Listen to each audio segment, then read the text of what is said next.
All right. So having confirmed we have a quorum, I now call this meeting of the Reston Association Board of Directors to order. But before we dive in, I want to take a quick moment to go over the ground rules for how we'll handle discussion and debate. Each director can speak up to 2 times on any motion, but only after everyone else has had a chance to speak once.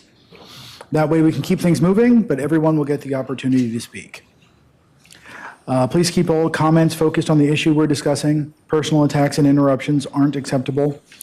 And all remarks, especially the colorful ones, need to be directed to the chair. No side conversations, please, and if you would like to speak, please wait to be recognized. If rules aren't followed, I will step in and call the violation out of order so we can keep the meeting moving smoothly. Before we get into the first item on the agenda, I just want to start off with a happy announcement that this past week, the Fairfax County Board of Supervisors voted unanimously not to move forward with the redevelopment plans of the Reston National Golf Course. We want to extend our thanks to the Board of Supervisors for coming to this decision, especially, of course, Supervisor Alcorn. We'd also like to thank the people of Reston, led by the members of Rescue Reston, Reston Strong, and the Reston Citizens Association, who worked tirelessly to make the case for our green spaces. Last week was the Reston Sprint Triathlon, which was held in North Reston. I had the honor of being there and seeing 770 plus athletes get started in the swimming pool. It was pretty amazing and a little inspirational to me. I think I may take adult swim lessons this summer because of that. So I just want to commend the folks from the Core Foundation who put the whole event together. And then I'll wrap up with the announcement that this coming weekend will be the first weekend of the summer in which all 15 of our pools will be open. So if you are able to and so inclined, please get out and have some fun. All right. Let's go to item B, approval of the June 12th, 2025 board work session meeting agenda. Is there any objection, Mr. President? Is there any objection to adopting the agenda? Oh, I don't see any objection. Anything? Anything online? Director Flashman? Okay, hearing nothing, I think we can do this with unanimous consent. Thank you, Director Farrell. Member comments, please. Michael Poss. Please state your name and address for the record. Hi, I'm Michael Post. I live at 11557 Maple Ridge Road in Hickory Cluster in Reston. And I attended the September 12th meeting when some of these design guidelines were discussed. So I want to talk about the agenda item L. This was no small task for the Covenants Group to address these design guidelines, not only ones that they want to revise, but new ones. So I understand what they're doing there in general. However, what I addressed before had to do with lighting. In particular, we have an entry lighting issue where folks are putting in high intensity LEDs instead of, say, 30-watt incandescent bulbs. So we had quite a discussion based on my comments during that meeting. However, I see in the agenda item summary that no comments were received. We might want to revisit the minutes or the record for that meeting because we definitely had a discussion I was involved in.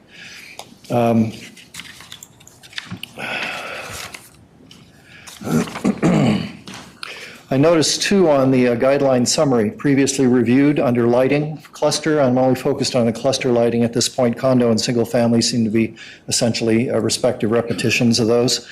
It says added design guidelines for string lighting, good. Add reference to string lights, specifically maximum quantity and lumens.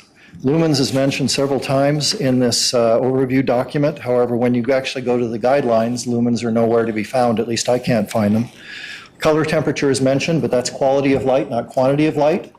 We need to address the intensity, the quantity of light, not only for string lights, perhaps, but in this case, in general, say entry lights. I don't know if those fall under the category of decorative, but in reading the text for that design guideline, it seems to cover them. So you've got wattage, wattage, wattage, wattage, mentioned several times, but no lumens. So I don't know if this just didn't make the cut, what the issue was, but I'd like to understand what the situation was and to somehow address overly bright entry lights, especially when they're near somebody's master bedroom. That's an issue we've got in our cluster. If we have to, I guess we'll have to develop our own cluster standard for it. I'm currently a member of the board of directors, but I'm talking here tonight as an individual. That will be a huge effort, and you guys already have a standard, so I'd like to suggest that you include something like that in your standard, because it would be applicable throughout Reston. That's it for me. Thank you very much. Thank you very much.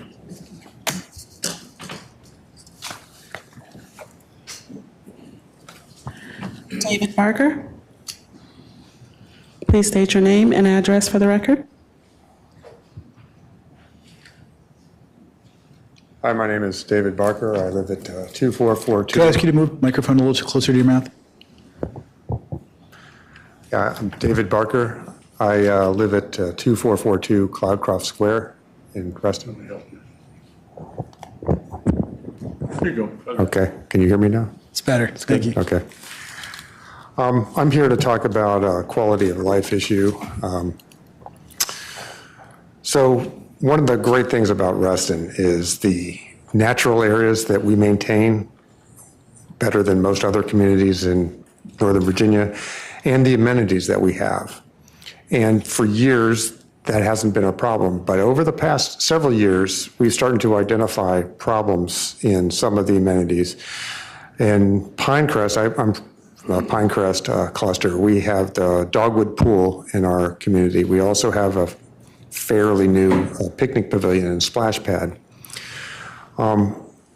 We've identified some problems starting, I don't know, maybe 2-3 years ago, where there's been a lot of drug use. We know that because we've had to learn about the paraphernalia they leave behind. Foil with burn marks, where you can smell the marijuana. We've seen needles. And we've reported that to the police many times. There are starting to be people who are just getting there early in the morning and staying there all day long, sometimes for multiple days. And because of that, there's human waste in the forest area. They go back, they trample the woods, they urinate, they defecate. It's really bad. The people who are basically parking at this facility drink a lot of alcohol. There's bottles, there's cans, and thus they leave a lot of litter around the area. Sometimes the bottles break. We try to go out and pick up what we can. For example, this week I picked up 12 cans of beer and 6 bottles, and then there was a bottle I didn't get to in time. It broke in the pool parking lot, so it shattered there. The people who are staying there are also setting fires, and there's a large grill. It's like a 3-space grill, and that's a great amenity to have, but they go into the woods and they gather up woods, rotten wood, green wood, and they burn it in the grill. And that's leaving smoke with particulate matter, which bothers people who live in the court nearby. And that's a concern of a lot of my neighbors. There are people who sometimes try to set up camping. Now, I've gone and chased one person out myself who was setting up in behind the woods. It crosses over into our cluster's property. So I've chased him out of there because I had the right to do that. But that is a concern of all the neighbors who live adjacent to the pool area. There's a lot of after-hours use. I called the police this week at 3 in the morning because I was awake and I could hear, loud voices. Sometimes it's worse than that. Sometimes we hear shouting, arguments, profanity. That's not really appealing to people who want to use the pool area or use the pool pavilion. It's hard to use the pool pavilion when there are people there all day long. They're not renting it. They get there before anybody else has a chance, and they don't relinquish it. So it's not fair use. And I could go on about some of the problems, but I hope it gives you the idea of things to faced with. Now, I recognize that, is that a timeline? Yeah, if you could just take a moment to wrap up, that's all. Okay. What I want to do is focus on solutions. I'm not blaming Reston for this. I'm not blaming Fairfax. We didn't used to have this problem. We didn't have to do anything. But now we have to do something. I think the best thing for us is to find a way for all the stakeholders to cooperate, to coordinate our actions. Whether that's a task force or something else that Reston already has in place, I don't know. I'm willing to hear some options. But just solving it for Dogwood is not going to be the answer. We need to solve this for all the natural areas and the amenities we have throughout Reston. And we need to work with multiple agencies, Fairfax, Reston, property owners, maybe some advocates for the homeless, et cetera. Thank you very much. All right, thank you. Appreciate it. And it appears we have someone on Zoom this evening who would like to make a member comment. You've been asked to unmute. Please state your name and address for the record. Hi, my name is Robin Shell. I live in the Pinecrest cluster at 2410 Cloudcroft Square, Reston, Virginia. Can you hear me okay? We can. Okay. All right. Should I begin? Please. Okay, great. So I'm just here to 100% agree with Dave, who just spoke, and also to get into the issue in a very specific way regarding the splash pad. And so I'll just go through my speech really quickly. So there are major issues affecting the Dogwood Pool Splash Pad Pavilion that have escalated over the last 5 years at least. That's as long as I've lived in this neighborhood. And the health and safety of the Reston Association members is, at risk. And I think this requires intervention from the Reston Association. So last year, the response by the Reston Association and the police department was underwhelming, inadequate to effectively, solve the issues that were happening over the course of the entire summer. But honestly, what power does the Reston Association have to control an open area 24/7? That's just a thought I would like you to have in mind when I go through these issues. So I'm asking that the Reston Association take measures and make changes that would prevent or at least lessen the occurrence of the following issues. So the biggest issues, number one, is litter of all types crosses over into the splash pad area, making the play area unsanitary, unsafe, and unsuitable for children. So like Dave mentioned, there's drug use ranging from cigarette, alcohol to harder drug use. There's been evidence of heroin that happened last year. And it's just gotten worse and worse. But even if it's, cigarettes, it all kind of ends up in the splash pad just based on how the facility is designed. So I was, just keep that in mind. And then there's also, the picnic and the party litter, the more benign things like a spoon, like a plastic spoon, but it breaks. And then the sharp objects that ends up in the splash pad. So it's, really frustrating if you're bringing small children there. You've traveled all this way, you've walked, you've driven, whatever, and you arrive at the splash pad and it's covered in trash. And like my neighbors and I, we've all tried to do our best to clean it up, when you arrive, but there's only so much you can do. So again, I covered the drug use. Usually this happens in the evening. So the drug use, people will come in the evening and have parties there. So that's after hours use, and then they just leave all of their things behind. And I know that Reston Association, So I'll wrap it up. So yes, also concerned about crime at the pools, but my possible solutions, and these are just a brainstorming list, is another trash can because the one that's there is often overflowing. 2 is more frequent and thorough litter pickup by RA through all seasons. And number 3 is fence in the splash pad like Shadowwood has. Number 4 is more frequent monitoring around the area and greater action taken and a more effective partnership with police and community services in Fairfax County. And then like I was at the Lake Ann splash pad today, and I just noticed that the way the landscaping is kept the overflow of the picnic that was happening, like from coming into the splash pad. So I thought that would be like an achievable thing to try in the meantime of a more permanent solution at the Dogwood Pool Splash Pad Pavilion. Just putting it out there. Of course, it's up to you all to make the changes that are needed to help protect the resident association members and anybody who uses this facility to help keep it Michelle, nice. thank you very much. I appreciate your comments. Thanks so much. Bye. Robin Shaw. Yeah. Thank you. Brittany? Is there anyone else this evening who would like to make a member comment on Zoom or in the room here? I don't see any hand raised. All right, thank you very much. All right, moving on to the next item. Item D is the consent calendar.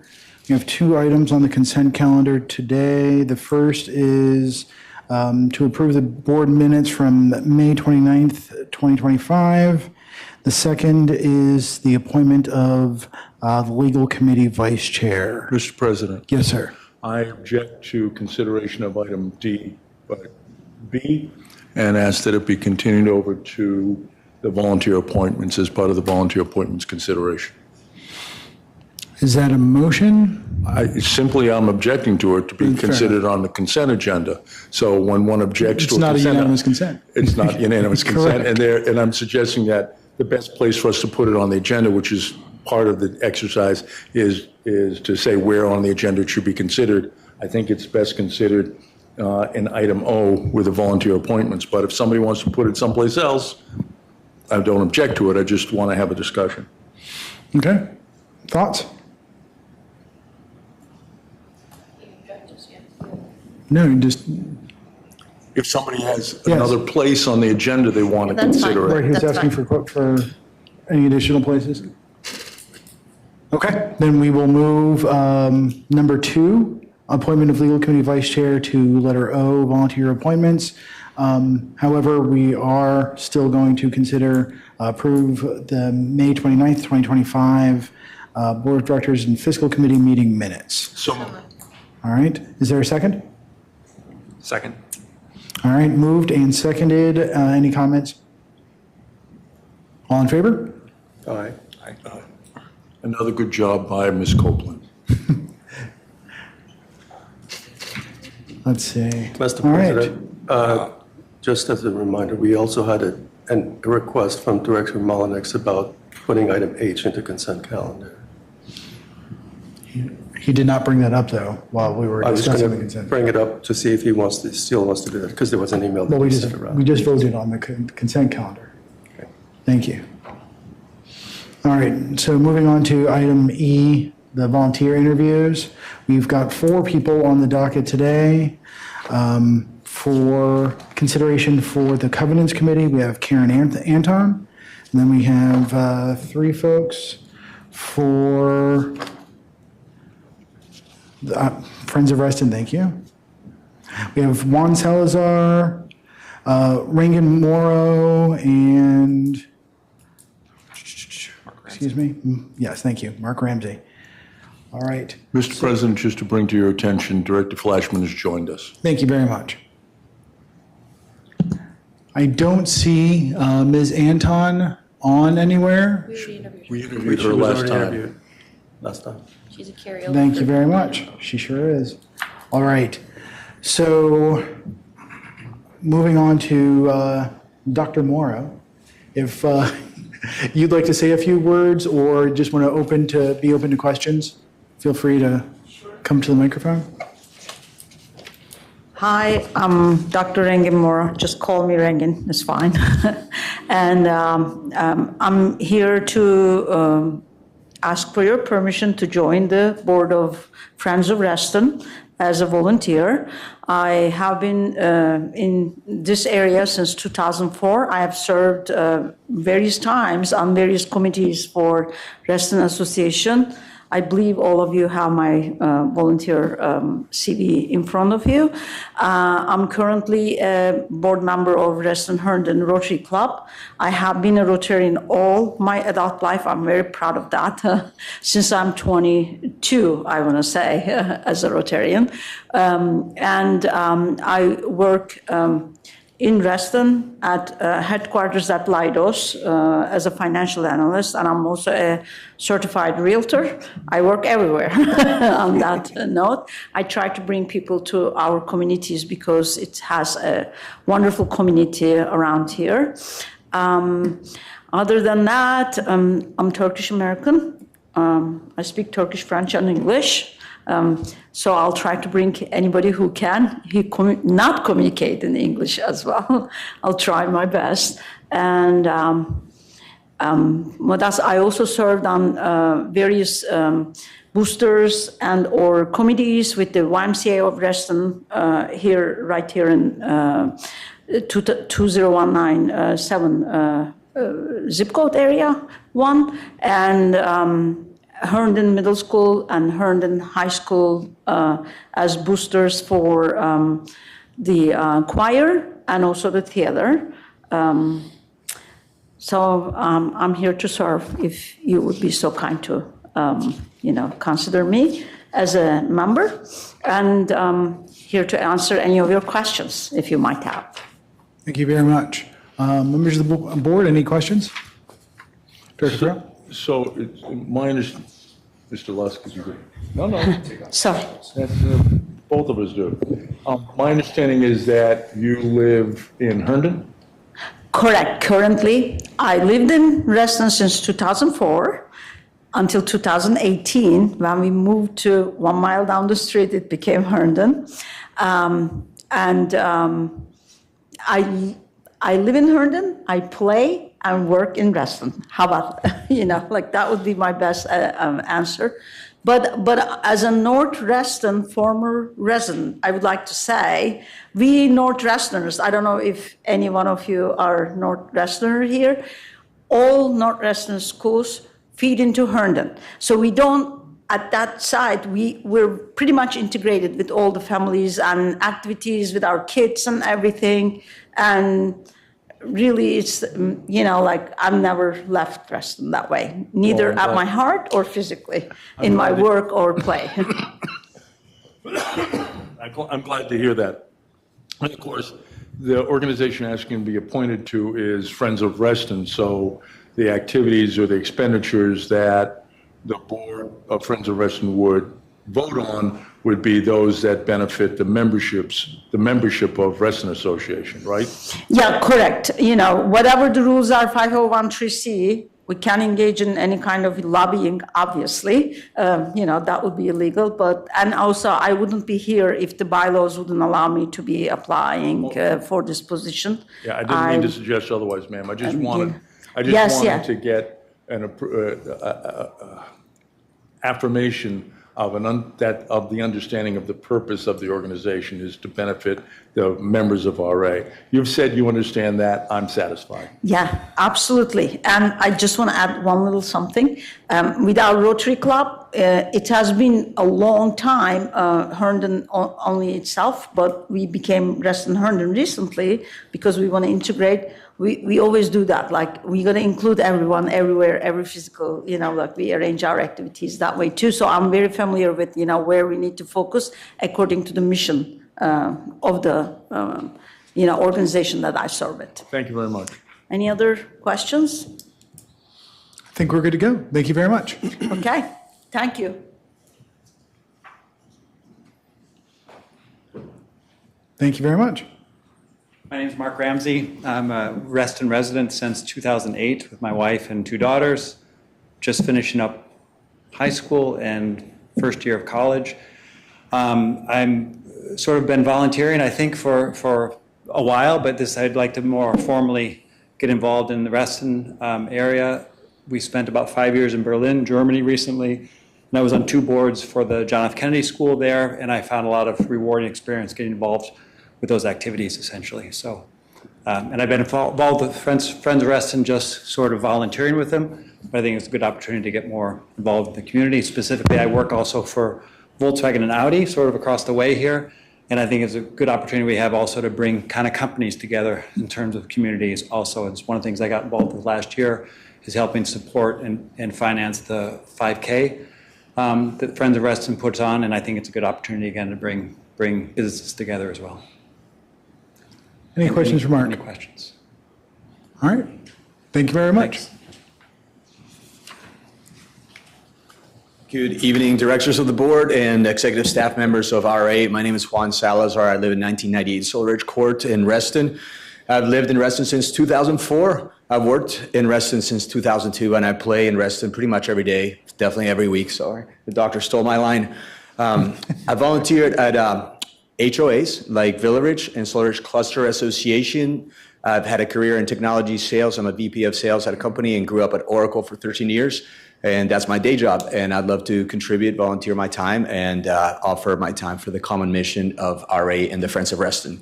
Open to any questions or suggestions from yourselves. Any questions from the board? If I may. Please. Not a question, but just a comment. Really appreciate for all of the volunteers, you being willing to volunteer, volunteering your time, talent. It's in the tagline of Reston, getting involved. We really appreciate that. So I just want to make that comment. Thank you. Thank you, Director Malenix. Appreciate it. All right. I think you're clear, Juan. Thank you very much. Thank you, Mr. Johnson. You want to let them know? Yeah. As we discussed before the meeting started, I appreciate you all coming out here to speak. We'll go into executive session and make our final decision. There's no obligation for you to sit here and wait. So, feel free to make your way home. Thank you very much. Thank you.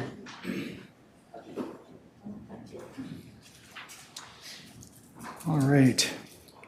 Item F, CEO update. Mr. Cummins. Thank you, President Johnson. Just a couple oral notes tonight. You have some information in your packet. We put a thing in the packet about an upcoming hearing at the Board of Supervisors meeting later this month we intended to testify on. As the board may recall, we've had several conversations around trash service and what's going on here in the county. We just found out as of Tuesday's Board of Supervisors meeting that has been deferred until October. So I will get the exact date. We're still planning on testifying, probably myself and President Johnson, but we'll let everybody know, as we get closer to that. As we're talking about budget suggestions tonight, I thought I might just highlight the kayak storage rack is up down at Lake Audubon. Gotten some pretty good feedback on that thus far. It's only been up for maybe 2 weeks-ish or so. And this will be a shameless plug, but I'm hoping everybody can get the word out. Our summer pool party at Lake Newport Pool has begun advertising. You may recall last year we got 600 people to come to this big summer event, and that was in the rain.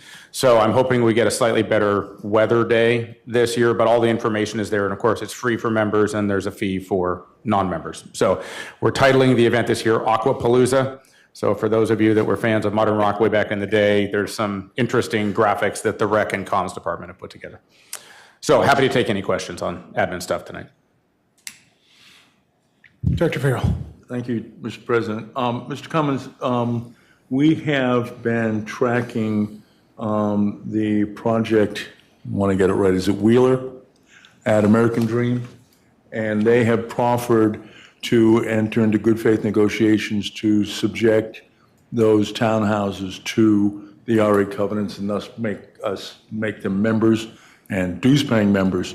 I'm wondering, have we had any recent conversations with them? Have we pinged them and provided a copy of that ping to Supervisor Alcorn's office?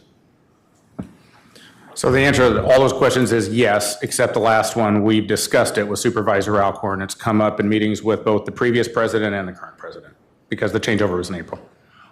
Okay, I'm just interested, Mr. President, in there being a paper trail for the day when they suddenly announce that they're no longer interested in joining RA, so that we can show to our membership and to Supervisor Alcorn that, in fact, yes, we have been in touch with them. Because one of the classic moves is to say, well, we never heard from RA. Mm-hmm. And we'd like to anticipate that move and just have a paper record that says, we have been trying to get in touch with you. We have been trying to engage with you.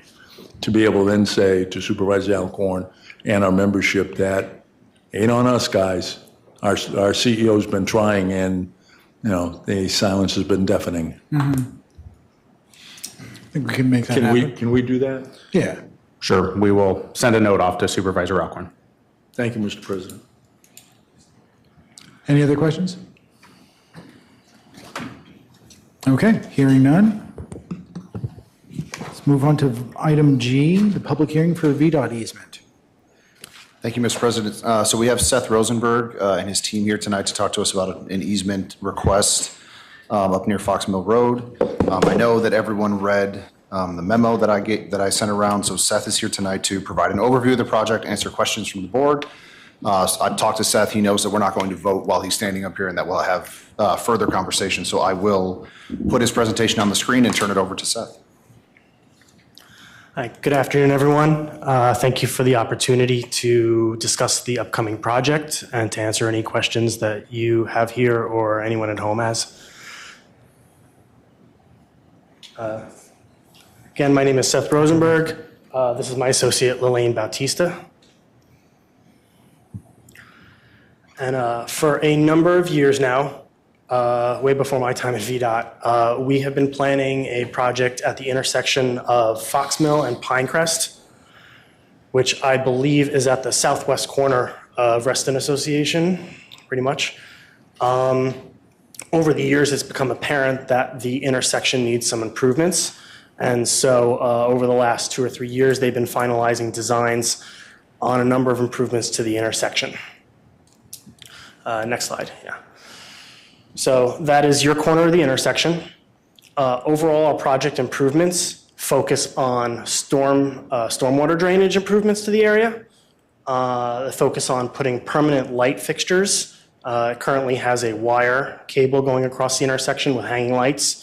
We're going to get 4 masts and arms over there for each direction. We're going to be installing left turn lanes on Fox Mill in both directions to allow traffic to keep going in both directions on Fox Mill to ease up traffic. We are installing stormwater features on all 4 corners and down, moving away from the intersection.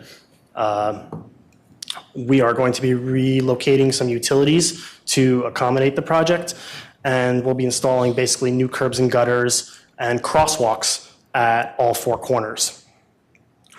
Currently, the association just has a common area at that corner with some single-family residencies set back in the corner. So the slide we are looking at now, which was in the offer package, is sheet 4. That is our typical roadmap, which shows most of the work that's going to be going on your corner. And there in the highlighted colors, green and orange, are the 2 easements we're requesting from the association.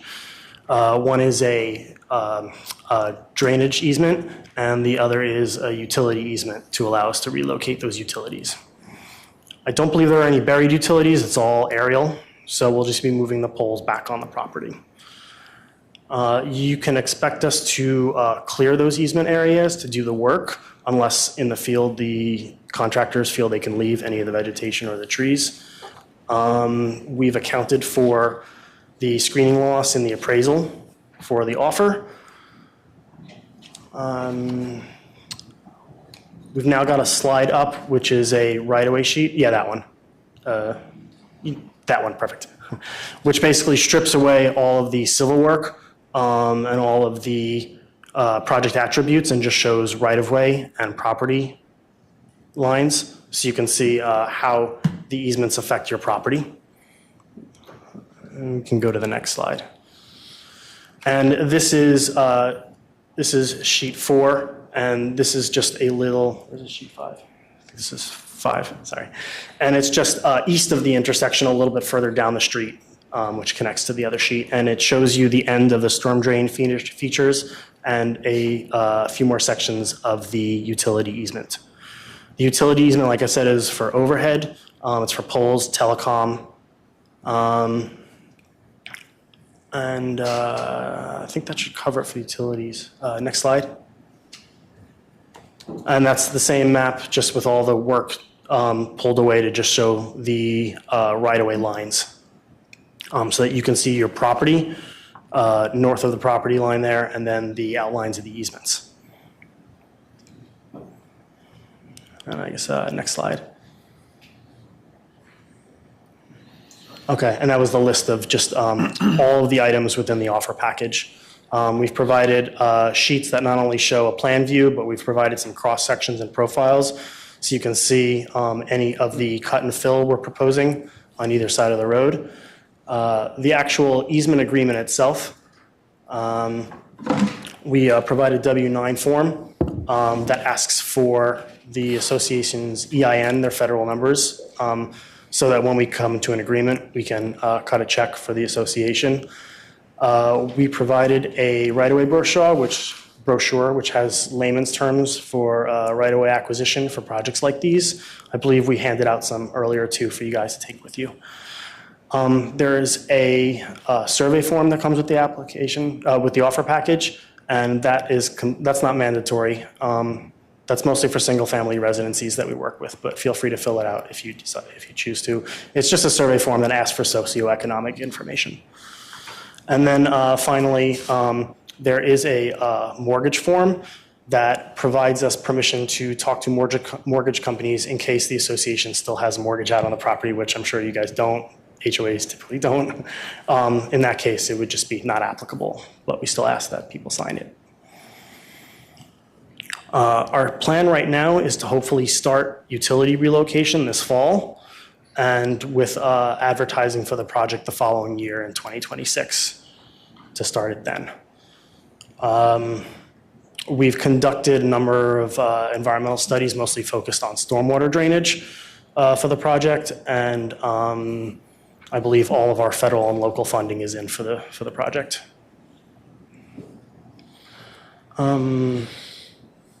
The project also includes, I'm sorry, I forgot to say this earlier, new sidewalk on your property or adjacent to it in the right of way, actually I should say, going from the intersection east towards, I think that's Reston Parkway, down the road to eventually hopefully meet up in the future with another project coming from Reston Parkway going west with the same exact shared use path that we're going to be putting in over there. And that should cover it for the project scope. So I'll open it up to any questions that anybody has. So, anyone in the room have any questions? Does anyone online have any questions?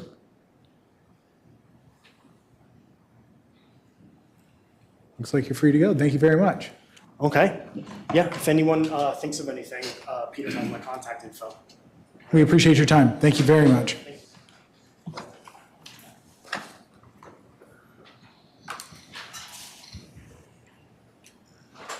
Okay. We're moving on to item H, lake use request. Mr. President, I move to approve the leakage request of the Reston Museum. Second. Moved and seconded. Are there any comments? Mr. Lanza. I noticed in the packet there was mention of a dumpster being placed. I was just wondering who was paying for that dumpster. Mr. Lusk? It is not RA paying for the dumpster. That's all I wanted to know. Thank you. Oh, so easy. Okay, so it's been moved, seconded. It sounds like the comments are done. All in favor? Aye. Unanimous of all present. Thank you very much. And moving on to item I, member budget suggestions. Member budget suggestions. Well, Ed's going to pull up spreadsheet. I'm sorry? Oh. I'm sorry. Director Flashman, you've got your hand up? No, I do not. I don't know why that happened. Okay, thank you. And Mr. President, Director Joe Scheck has joined us. Yes. In minutes. Sherry told me. Okay, so while Ed's going to pull this up and hopefully make it big enough so folks can see, This is our first round of budget suggestions to go through. As we start to go through this, I want to throw another shout out to our communications department. Historically, and certainly this was true my first 2 years here, we've had somewhere between 10 and 20 budget suggestions. We put Kara on the case last year and went well north of 200, and of course this year somewhere in the mid 100s. That's a really good thing in terms of overall input and being able to hear what some of our members are most interested in. You all will recall, and we spent quite a bit of time at the after action report talking about how unwieldy last year's process was to be able to whittle down the budget suggestions to get some guidance about which ones you were most interested in seeing if they could be funded in the first draft budget, and you had several hearings. So what we tried to do this year, last year we had a red, yellow, green idea to try to have tiering. The board indicated that was not the best mechanism and asked us to try to come up with a different metric for doing that. So what we did was still look at a tiering mechanism, primarily based on board-adopted documents, policy documents such as the association strategic plan, the community survey that we had 1,700 people participate in and say what sorts of capital improvements they're most interested in, things that are follow-ons for the annual work plan, you know, those sorts of things.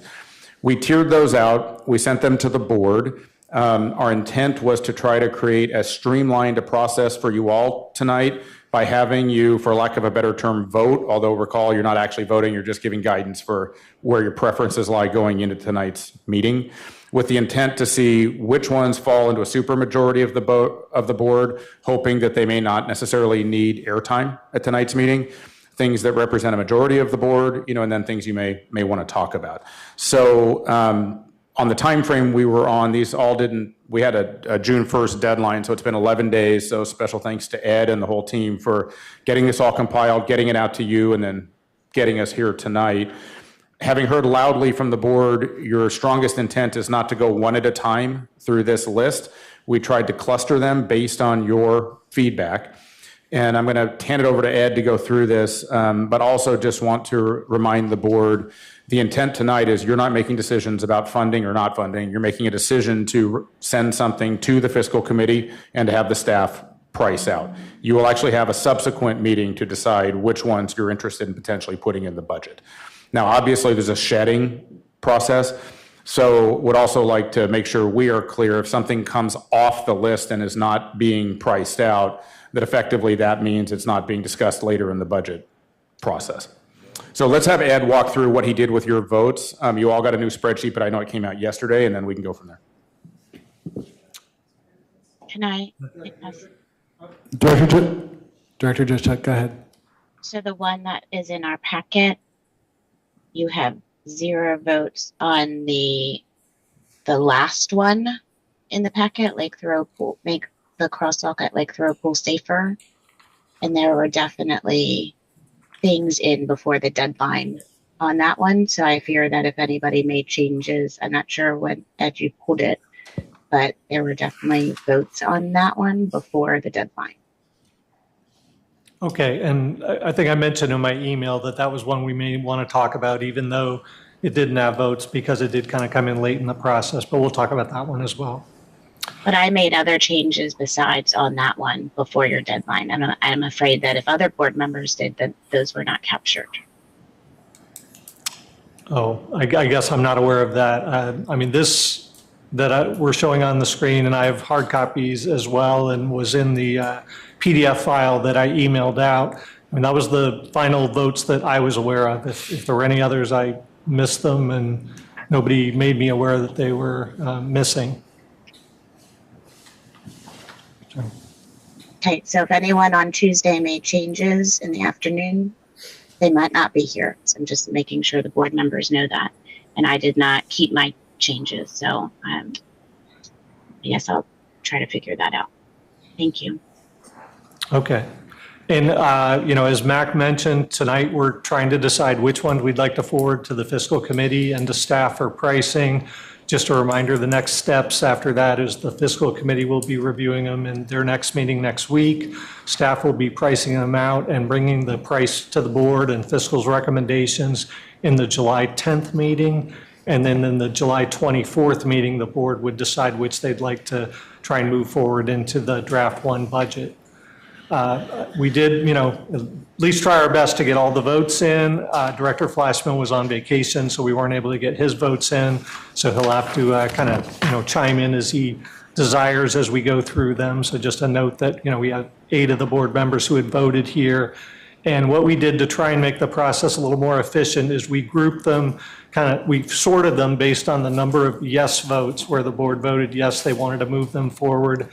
And the first little tier that we did was that 8 suggestions received 6 or more yes votes. So we would, pretty much assume that you do want to move those forward to fiscal and staffer pricing. So I'd say, there's not really a need to discuss them unless anyone would still like to discuss them, but otherwise we'll just move them forward. So are there any of the first 8 that anyone wants to discuss? Actually, Mr. President, I was going to make a motion, but please do. I was going to ask Ed that we just skip over the first 2 groups. Okay. And we move to the group that starts with 4, and we go from there. I actually was going to make a motion, and I'm happy to have it amended, that we direct staff to generate pricing for items on tonight's list, okay? Items 1 through 19. Those items all received 5 or more votes from the board membership. And I don't know that we need to go over those since we're all in agreement. And it strikes me that we ought to then move on to the items 20 and later such as the members of the board want to discuss. I think that's exactly what I just asked for, so we're good to go. Well, I'm taking it all 19. I'm going through 2 groups. That's what I asked for. I asked for the first 2, I said the first 2 groups. I misunderstood. And then we jumped to 18 received 4 yes votes as our next. Yeah, So after line 19. 19, sir. Yes, after 19, we would then discuss. Yep. Yep. That's my motion. Okay. To amend the motion to strike item 12, so that we can be left for discussion, which is the one about monitoring system in tennis courts. 1, 2, 3, 4, 5. We're asking for pricing, and there are 5 people in favor of it. That's fine, but I want to know. She's just asking that we she's just asking for more information. I'm just asking for more information. Mr. President, was there a second to Director Farrell's motion? No. There was not. So an amendment would be improper until the main motion was seconded. Right. So, is it? Seconded. So it's made and seconded. Comments? I'd like to take out 12 just so that we can understand what the legal implications are of a monitoring system. This would be running 24 hours a day. Are we talking about cameras? We discuss it now. Yeah, I mean, We can pricing. We can make an Mr. President, I'm sorry, with your permission.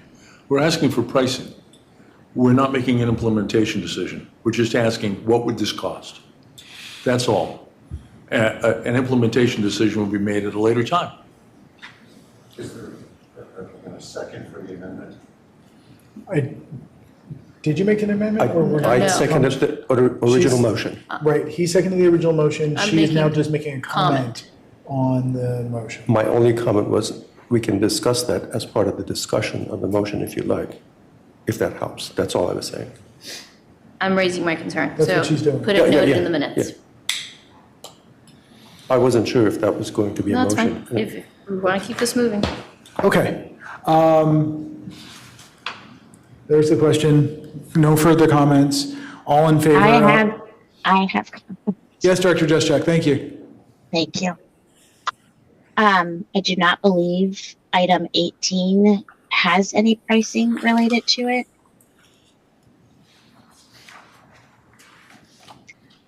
I also put something before the board and made a suggestion that we not take the lakes category up until we receive a report from the Lake Equity Working Group.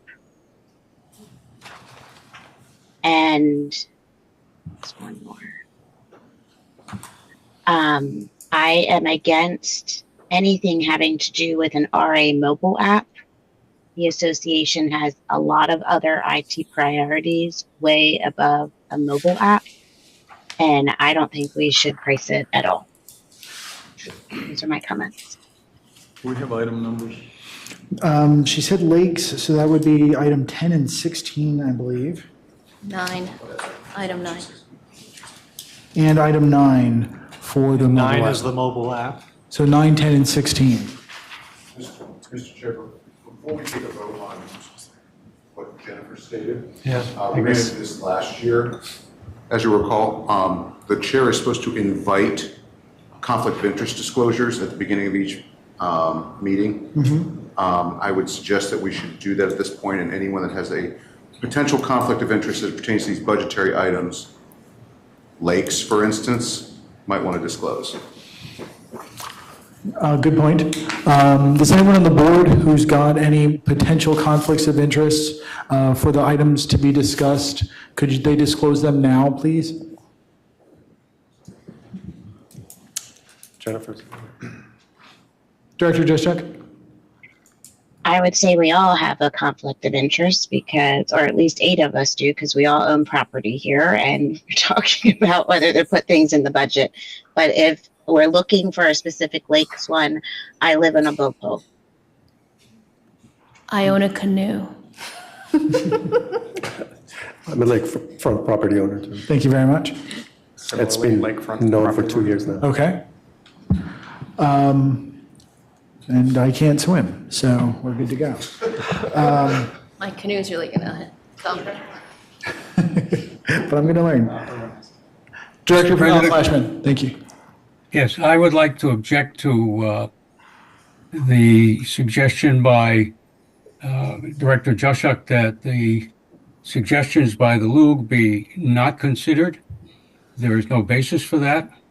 And the Loog has made these suggestions knowing that this is the time to do it, and they have chosen to do so very selectively because these are meaningful and can be conducted now.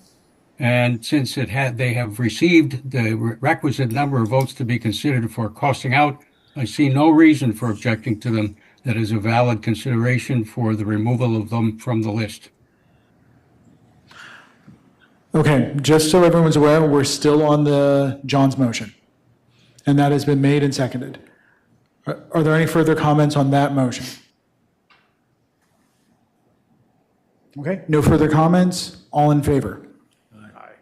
1, 2, 3, 4, 5. 5, 4. Against?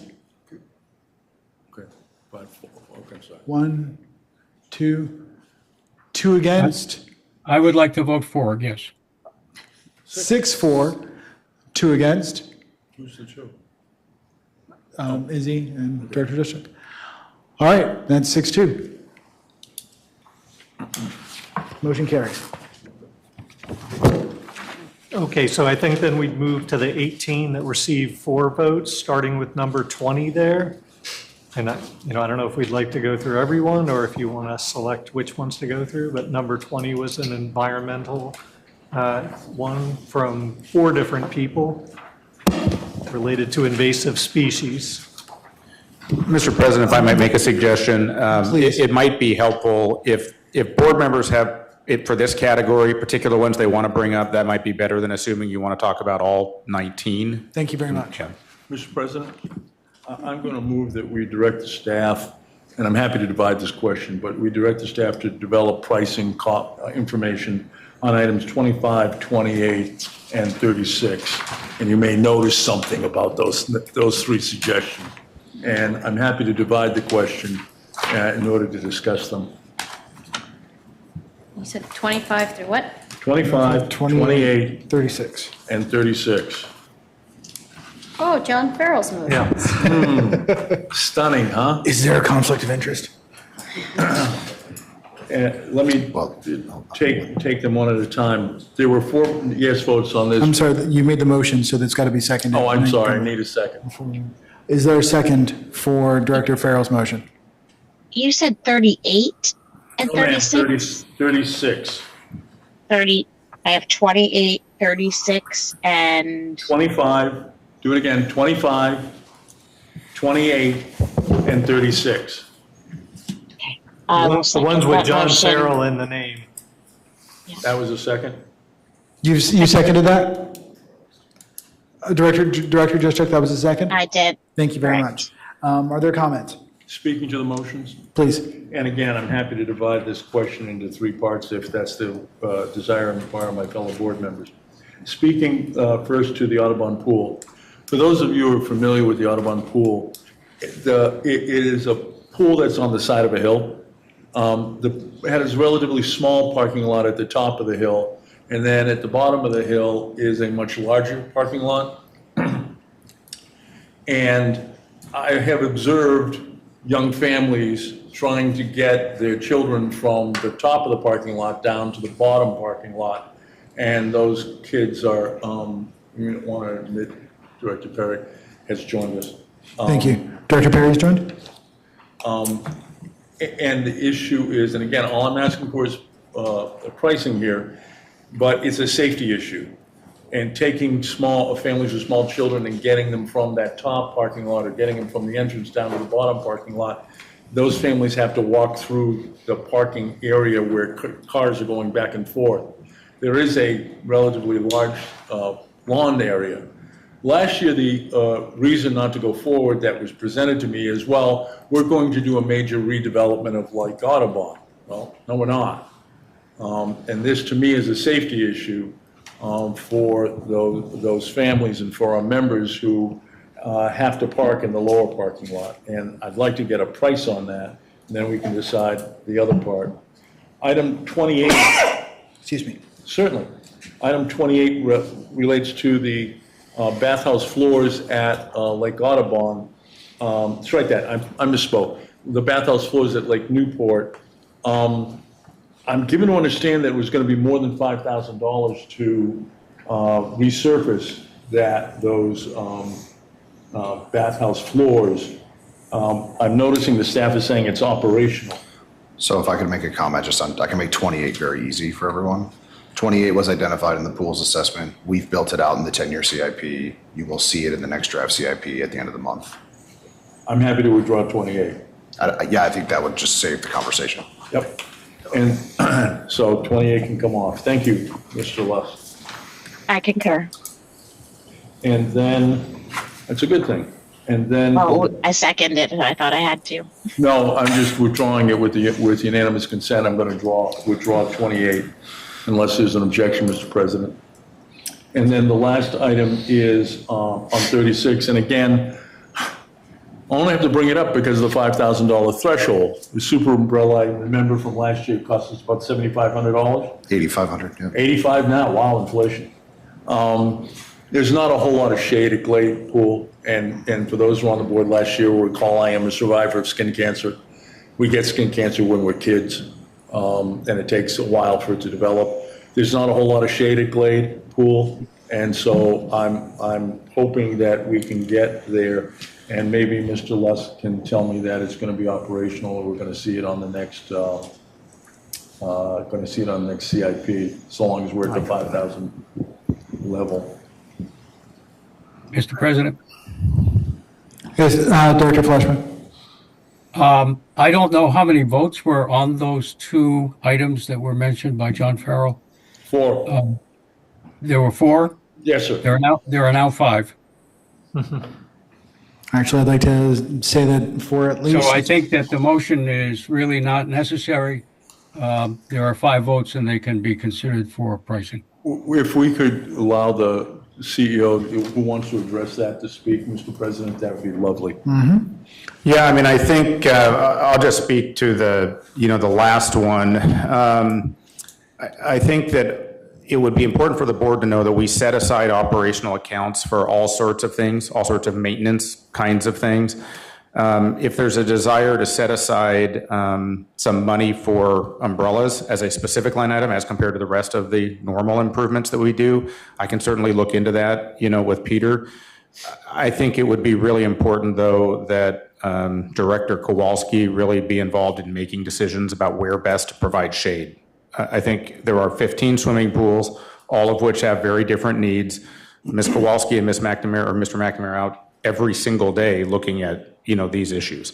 So again, I don't know that it's a a board level operational decision to pick a specific location for a specific umbrella. Mr. President, speaking to that? Yes. It's driven by the fact that we have a $5,000 threshold. If we're going to spend more than $5,000, the board has to approve it. That's the only reason it's here. If we can adjust that $5,000 number to a higher number, then these kind of motions don't need to be made, and we can trust the staff to deal with it that way. I'm happy to defer this conversation until we have a conversation about the $5,000 threshold for board approval. And I'd ask unanimous consent to do that. Is there any? No, I object. There is an objection? Yes, Director Juszczyk. Did you want to speak to that? No, I just object. Okay. So there's no unanimous consent. There is not. That takes us back to the motion. So then the motion, Mr. President, it relates to the sidewalk at Lake Audubon. And I guess we need to leave the umbrella at Glade as part of the motion. Again, I'm happy to defer that to a later time. Maybe someone might want to make a motion to divide the question. I see, is Director Flashman has a hand up? Director Flashman? Yes, I believe the issue is moot since I voted for both of them. And thereby, there are 5 votes and sufficient to warrant their being considered for pricing. They get moved up the list. I'm sorry, Director Mapar? I just wanted to get some clarification. When I hear we voted for this, we didn't vote for this yet. We haven't voted for it. He's talking about on the spreadsheet with those initial That's what I votes. wanted to make sure. Yes. Yeah. And by Okay. voting, we really mean indicate preference to have staff. That's correct, yes. Price. Right. Yeah. Just voting is easier to say. Mr. President, may I just ask Director Farrell if he'd be willing to break it into 2 parts, so at least I have to no address that. objection to that. If someone wants to make the motion to divide the question. Would you I like, move to amend your motion to divide the question? divide the question into 2 parts. is there a second for that? Second. It's been moved and seconded. Any comments on that? Hearing none. All in favor? This is for the amendment. Yeah. This is to divide it into 2 Divide votes. into 2. Looks like 7-4. Director Juszczyk, Flashman, Director Perry? Okay. I'm a nay. I'm a nay. Okay. Your That's turn what is, you're your doing turn is next. next. Against? Okay, that's 7-1, and then abstain. Director Flashman? Yes, I abstain. Yes. And Director Perry, I didn't get your vote. I said yay. Thank you. So we've had 7-1-1. Motion carries to split it into 2. So then we should be taking a vote. Mr. Flashman, Director Flashman's observation is well-founded, but just for clarity of the record, we need to have a vote on item 25 and then a vote on item 36. Okay, is there a motion? Do we have to do a separate motion for each of these again? That, because we divided the question, Okay. there needs to be 2 different votes. Okay, so is there a motion for item 25? I made that motion. That's what I'm asking. I made the motion for both of them, and that motion was seconded. The motion to divide the question says we're going to have separate votes, one on item 25. and the other one on item 36. Can we then, so Then we're we're then done. able to separate, then there, okay. That's what we're doing. Fine. Okay. Can I ask a question? Yes. Let me ask a question of Yes, staff. Item 25, I put a question mark, mostly because I wanted to hear from staff whether or not you think this should be for this year's budget inclusion. If you heard any member comments in relation to this, just general thoughts. I'm going to ask Mr. Leska to jump into, there are a lot of potential site improvements over at Lake Audubon Pool. If you can imagine coming in off Twin Branches Road, it goes down at a fairly steep slope, and then there's the boat ramp. So additional pedestrian walkways are definitely a good idea out there, not knowing the specific location Mr. Farrell may be thinking of. we certainly would just want to be very thoughtful around future improvements. So for example, we put the kayak storage where we currently had soft space, but if we were ever to try to utilize that land for more productive, or like I'm certain the Lake Equity Working Group will have some access ideas there to bring more people in, we wouldn't want to preclude that with a capital project right now. But certainly the thought that we need more pedestrian connectivity is a good one. Okay. Any other questions? The last word on that one, Mr. President, if I might. I'm just asking for a dollar number. That's all I'm asking for. We can decide whether or not to spend it or authorize it at a later date. All I want to know right now is what would it cost us? Can I speak against the motion? Please. I'm going to vote against the motion, not because it's not a good idea, but we are giving staff lots of things to prioritize, and something like this probably requires more thoughtful, researched approach.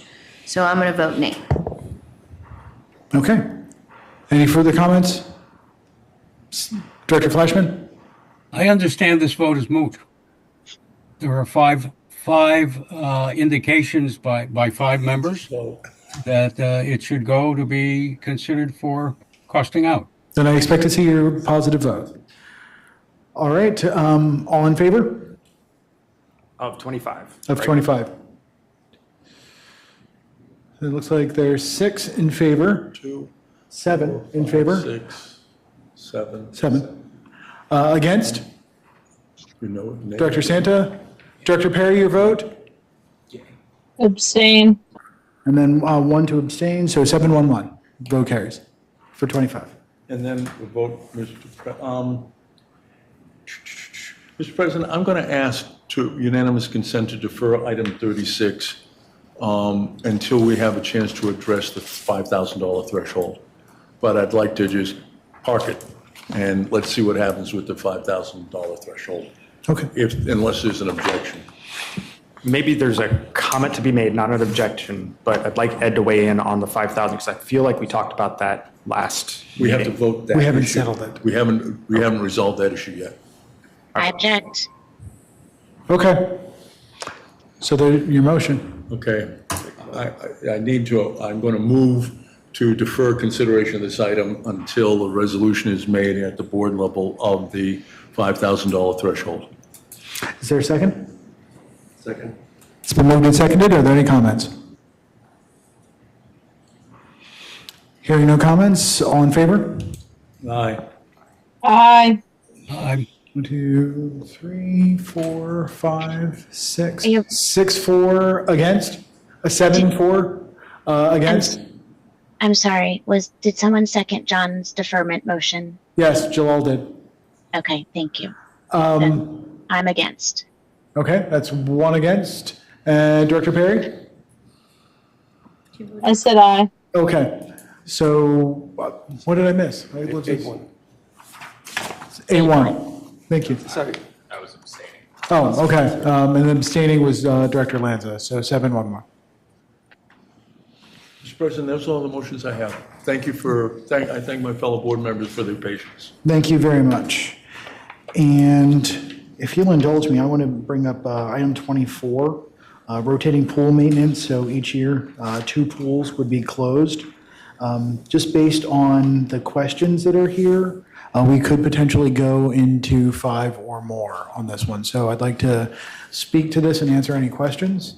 I guess I will move then to move item 24 into the consideration group. Is there a second? I think you want to move to direct staff to come up with pricing information. Yes, thank you very much. I'd like to move to direct staff to come up with pricing information for item 24. Is there a second for that?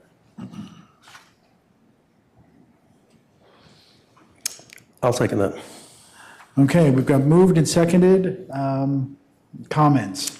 Yes, Mr. President, can you just offer some clarification as to what that is meant to be? And Sure. just give some information, because just reading it, for me, I wasn't sure what it was going to do or what it was meant. Sure.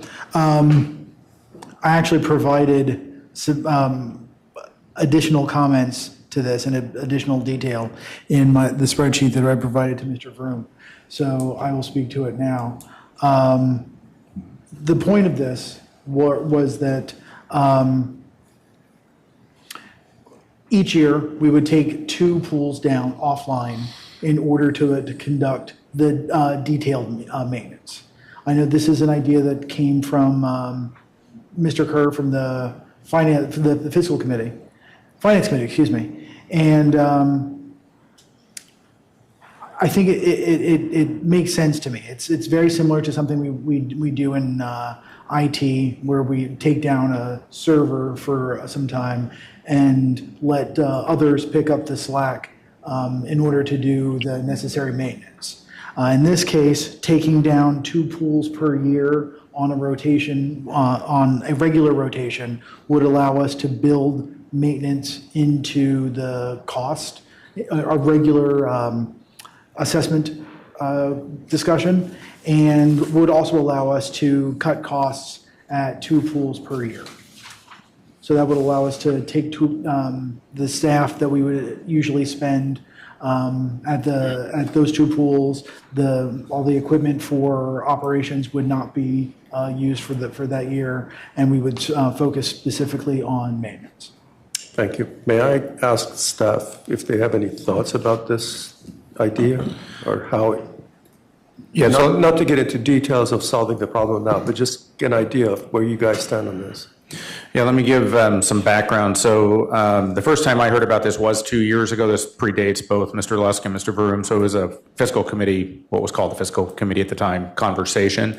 It was mostly around cost savings at the time. So if we were to reach a value judgment that 13 pools would still serve the needs of the general membership, then by definition, we could save costs over the course of the long term by just rotating the closed, whether it was 2 or 3 or 1 or whatever the number was. Since that point, there's been some discussion if and when we need to do major remodels, if there was a way to line that up, and we don't have an answer for you on that. You know, if there's a way to line that up because you're going to close the pool down to do major remodels anyways, then this will all be, you know, fantastic. So, and then there's a routine maintenance after that. But generally speaking, it was a cost-saving idea, and the big value judgment that came up at the time, and the board at that time decided not to pursue that idea, was we're going to want all 15 pools to be open all the time. So that's sort of the main value question being asked. We can certainly price out the cost. It's a cost savings as compared to an additional cost. May I ask just one more question?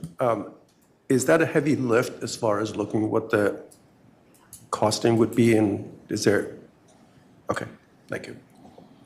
We've done this exercise in the past, so if I could just offer, is it okay if I offer Please. 2 thoughts? We've done this exercise in the past, so from a staff cost savings perspective, we can do this upside down and backwards, no issue there. Just 2 things I would offer. If we think back to the community survey, everyone wanting 15 pools open, just something to think about.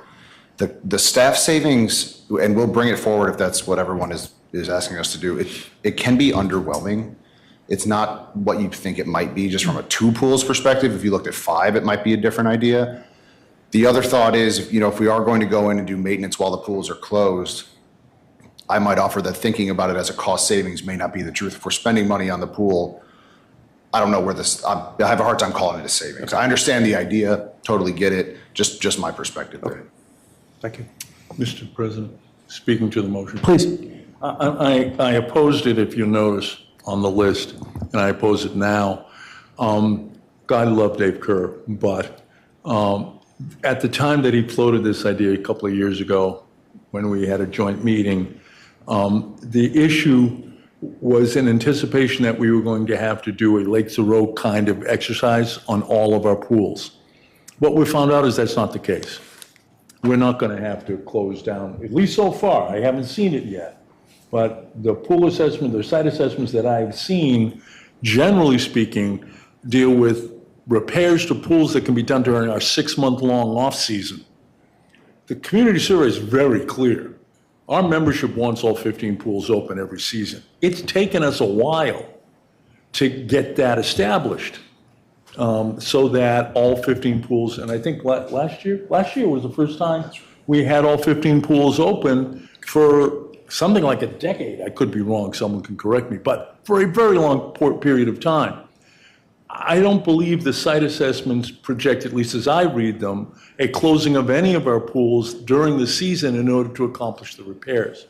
So as a philosophical matter, especially given the community survey, I can't support it because this is what our membership wants. So as a philosophy, I think it's not something that we should be pursuing at a philosophical level, because our membership has made it very clear they want all 15 pools open. So I'm going to oppose the motion. Director Flashman. I join Director Farrell in his opposition. Mine opposition is based on slightly differently, and that is this seems to be somewhat arbitrary. And I think that really on the basis of the evaluation of the pools that we saw, these are things that need to be looked at in detail, and the determinations made on actual need rather than on an arbitrary, let's close a couple of pools every year. This is, to me, is divorced from the needs and facts. Fair enough. Any other comments? My last comment is I am in support of this because based on the information that I just got from staff in terms of this is not a heavy lift and the fact that we're just looking at pricing, if we get the numbers, we can put this to rest once and for all either way. So I don't see any downside. All I see is just get some evidence that it's either cost saving and it helps here or it just doesn't. Let's just put this to rest. Don't bring it up again. So I'm in favor of that. Okay. Any other comments? All right. All in favor? That's 3-4. Against? 2 against? Again. 4 against, excuse me. Did I hear you, Director Perry, against? Correct. So that's 5 against, and then 1 abstain. That's 3-5-1. The motion does not carry. All right. Can I ask a question of Please. my fellow board members? 33, I guess, well, do we not want to price this? And then I guess my part B question is, does staff share the same sentiment that was presented in the suggestion? So I'll answer that. I had actually made that a big thing that I really wanted to look into at the time of the annual plan. There was actually quite a bit of consternation amongst a couple of board members about that, whether we should be doing that sort of thing this year, at the first meeting, at any rate. So I don't know that from a costing out standpoint, it's a budgetary hit right now, so much as I'd like to look at headquarters, and we're paying close to $1 million a year, and what that looks like and what our options are. I'm Am I looking at the wrong one? Are we talking about? 33. Yeah, 33 was the muddy trail Oh, I'm sorry. It's a trails. from Pegasus. Sorry. Pegasus. And we can actually take this one and move it forward because I did not vote on this one. So we're using Erwin's So logic? I'm going to use Irwin's law. I'm going to use the Flashman gambit and go It's with called the yes. Flashman Principle. There we go. Do you mind, for the clarity of the record, I'll make the motion to direct staff to price out item Sure. 33. I'll make the motion to direct staff to price out item 33. Is there a second? If you'd let me make the motion, sir, you don't have to give up the gavel. So I offered the motion, and I need a second. Second. Is there a second? All right. It's been made and seconded. I got very excited about this one. I wanted to move forward. Any comments? I guess my question is still outstanding to staff, if there's any viewpoint on the muddy trail. I mean, so generally, we're trying to work towards trail improvement, so staff are in favor of moving this forward. Would this, I guess my question is, should this just be part of the 50K CIP trail budget, or should we actually price this one out? So I would say let us price it out. If we think it folds in, then we don't have to worry about a separate line item. Okay, Makes sense. thank you. Cool. Director Lanza.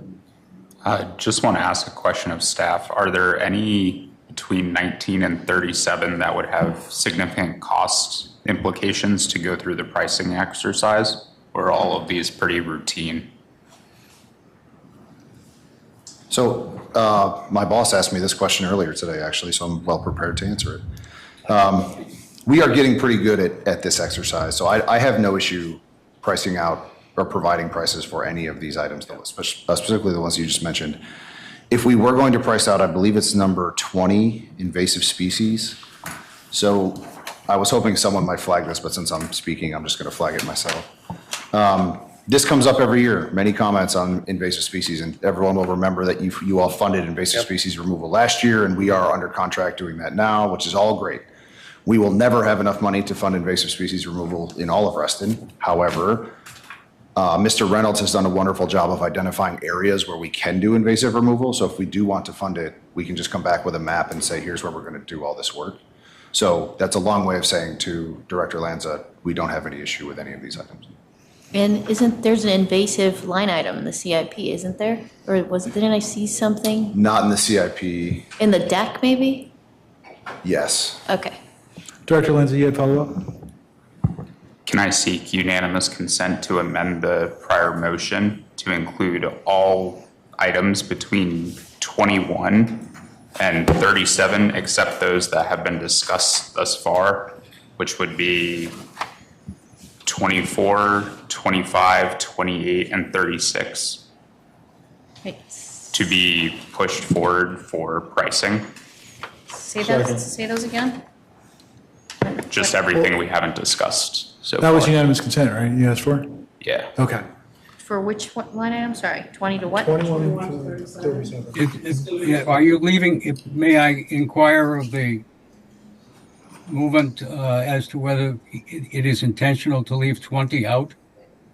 Yes, just to keep us moving along. It seems as though there's going to be a pretty detailed discussion with 20, so we can just get the other ones out of the way. I think it was the intent of I still have a motion. the COO to indicate that they had no objection to doing it and would come up with pricing and give us alternatives as to where we might want to have it done. Yeah, we actually have a pending motion. So I move to include 20 in that and amend the motion by including 20. Mr. President, I think the motion's out of order because we have pending motions. That's what I'm trying to say. Yeah, and so can someone remind me, forgive me, can somebody remind me what the motion was before? My motion was to have staff price out 33, and I got a second. Yes. Okay. Actually, Travis didn't even second me, or because you said. motion and Nancy seconded. Yes, because I got very excited and I made the initial motion, then John took it out. So we've got a pending motion. We'll get to yours. Can I amend it? No, can I make a suggestion, Mr. President, that it might be better, in order to accomplish it more quickly, that Director Lanza offer a substitute motion that would cover the items that he wants. That would cover all of the items that he wanted to make. Yes, I propose a substitute motion to revise the prior motion to include items 20 through 37, except those that have been discussed thus far, which include 24, 25, 28, and 36. That's very thorough, thank you. And it's been, the motion has been made and seconded. Any comments? Yes, I have comments. For some of these, we are asking staff to price out 32, which we're waiting on pilot results. Then we have issues with 37, which is not a budget item. It's more of an operations programming perspective. So I can go quickly and analyze all of these. I object. Okay. No, that was. Well, we have a substitute motion. There's a substitute motion. And I'm speaking against the motion. So you are against the substitute Yes. motion, thank you. There's some things in here that are facility master's plan related, so I think we need staff. I don't know why we'd ask staff to price something out when we guided staff to provide something that's comprehensive, that could be prioritized based on the research that Peter is doing. So therefore, I also ask that we respect the work that we have started with Peter as opposed to rushing and cherry picking items that were merely suggested by members, so that we have a holistic, comprehensive approach.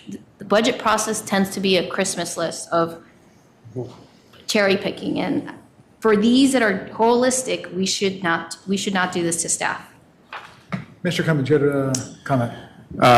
Not speaking for or against, but I would like to just bring to the board's attention, this would bring the total number of things that you'll need to vote on one at a time to 37 from 19. One of the things you have challenged yourselves and us on is to look at, how that process works for you all. And these are all items that by definition had less than half the board interested going into the interest meeting. So as Mr. Lusk mentioned, putting a number down is not the hard part. Deciding whether or not you really want to do it is the hard part. So happy to serve, just looking forward to July 10th. It's about that, I think, I was just asking Peter, I think that's about the same number we had to go through last year. Mr. President, point of order. It is not accurate to say that it wasn't a majority because Director Flashman didn't vote. So 4 out of 8 is more than a few. And it's sufficient to ask the question, do we have 5 votes who are interested in pursuing this? And give Director Flashman an opportunity to be heard on each of these items. So we have, at the moment, we have an omnibus motion from Director Lanza. And if people think that there are items that shouldn't go forward, they can vote against the subject motion. All right, Director Mapar. Question for staff, same thing that I asked before. Hypothetical, if we go through this list that was just mentioned for the substitute motion, what kind of a lift is it to provide pricing on those? Is it heavy? Is it too much work? So we have relatively good benchmarks for pretty much everything that's on the list. Either we've done this exercise before or we've done the work before. So it's not the exercise of us costing it out that we worry about. To Mac's point, if we come back with 40 items, it's 40 items that we're all discussing as a team here again. I think that's the point that should be made. Okay. Any further comments? Director Juszczyk. Can I direct everyone's attention to number 27, which says playgrounds? We have lots of playgrounds that we currently call tot lots.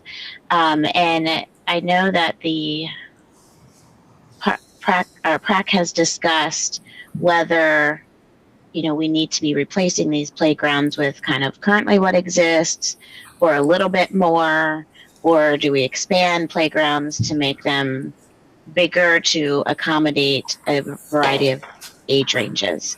So I am going to ask that if this motion passes for unanimous consent on number 27, to not just price out what is in there, which is one big cool Reston playground, but for staff to bring us back multiple sizes, and that would give us the information that we need to decide whether to not only potentially move forward on this one, but also give us an idea as we replace our tot lots, what type of price range we would be looking at if we want to make them bigger or accommodating of higher age ranges.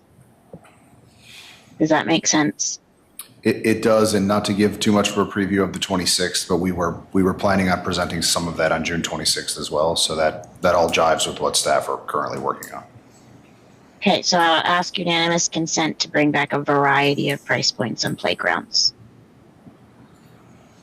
Are you amending the motion thereby? Yeah, we've got a motion. Adding to the motion. Okay. Then there's no objection. Director Flashman, you had something to say? Yes. I think if I were to go through each one of these, it would consume a huge amount of time. And I think that's unnecessary since the staff has said that it can produce this, the cost out of these items with relatively little excessive effort. And it would put us in a position to make intelligent decisions about whether to go forward with each one. And so I would suggest that we consider the motion and move it forward. Thank you. Anything else? Can I amend the motion to include all of them so we can have all of them priced out? Not the rate we're going. Please don't. All right. I think we're ready to vote. All in favor? 1, 2, 3, 4, 5. 5 votes. Motion carries. Against? Against. 5, 4. No abstentions. Motion carries.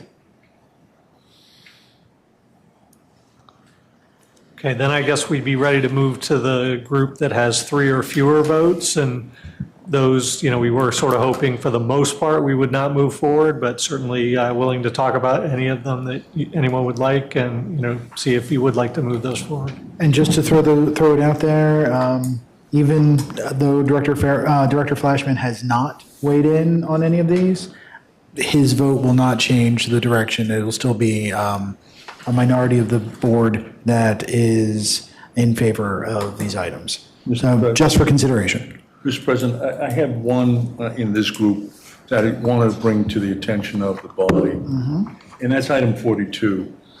And item 42, I recognize that the railing is going in, and I probably made a mistake in not clarifying that, that I'm really focused on the terracing. For those of you who may not be familiar with this facility, there is 20-degree slope there? Okay. It's like a ski slope. It is a very steep slope. Some of us would say 15, some of us would say 20.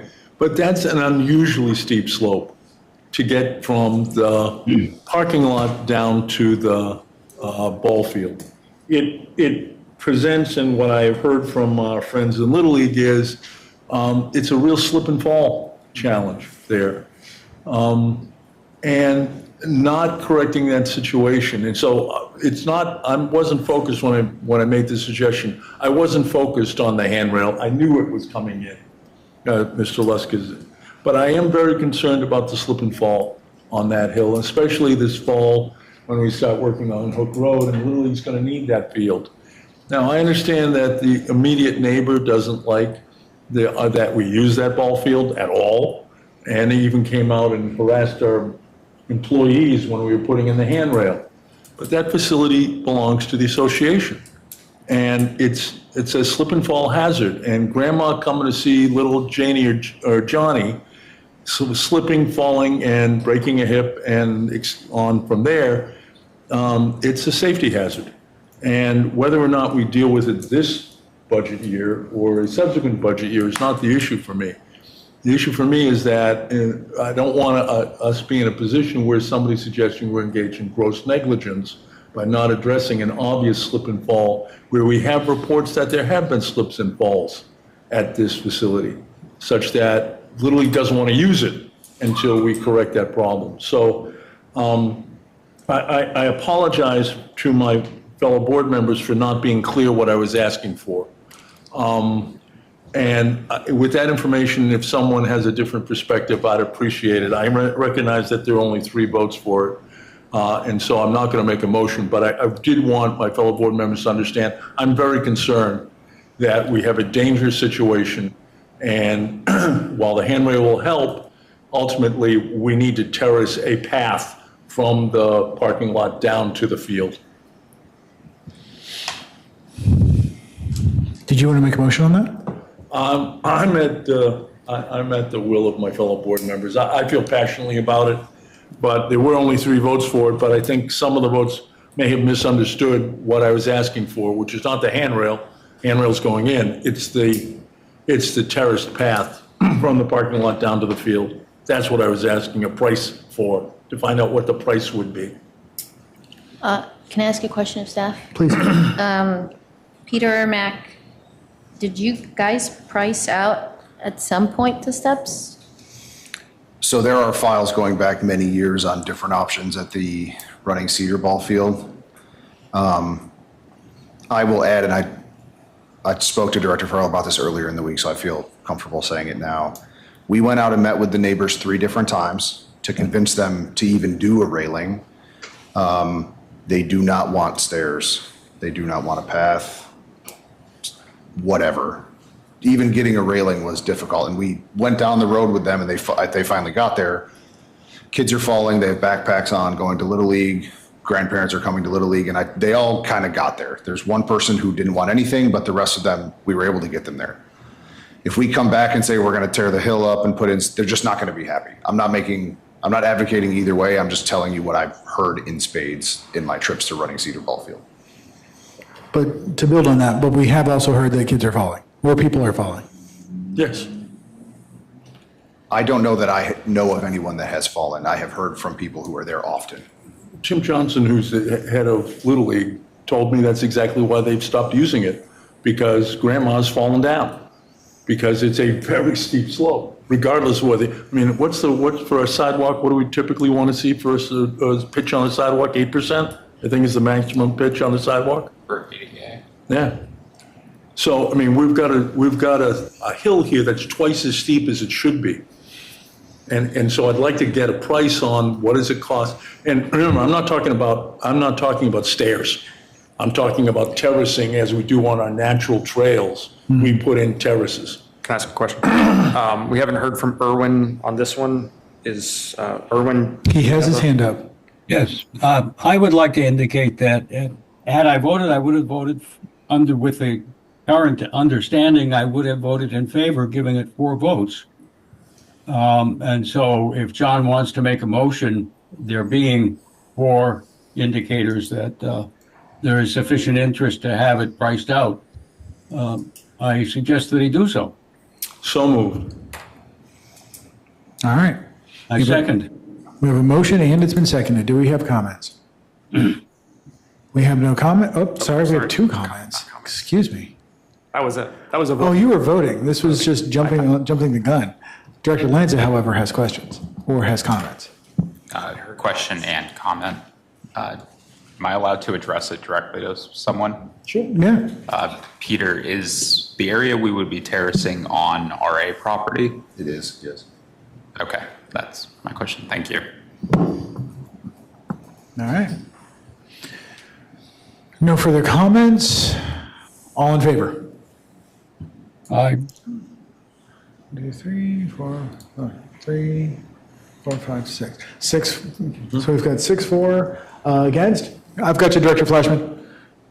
Against? I'm sorry? I had you, No, Director Fleshman. I was for. Yes, I've registered your vote.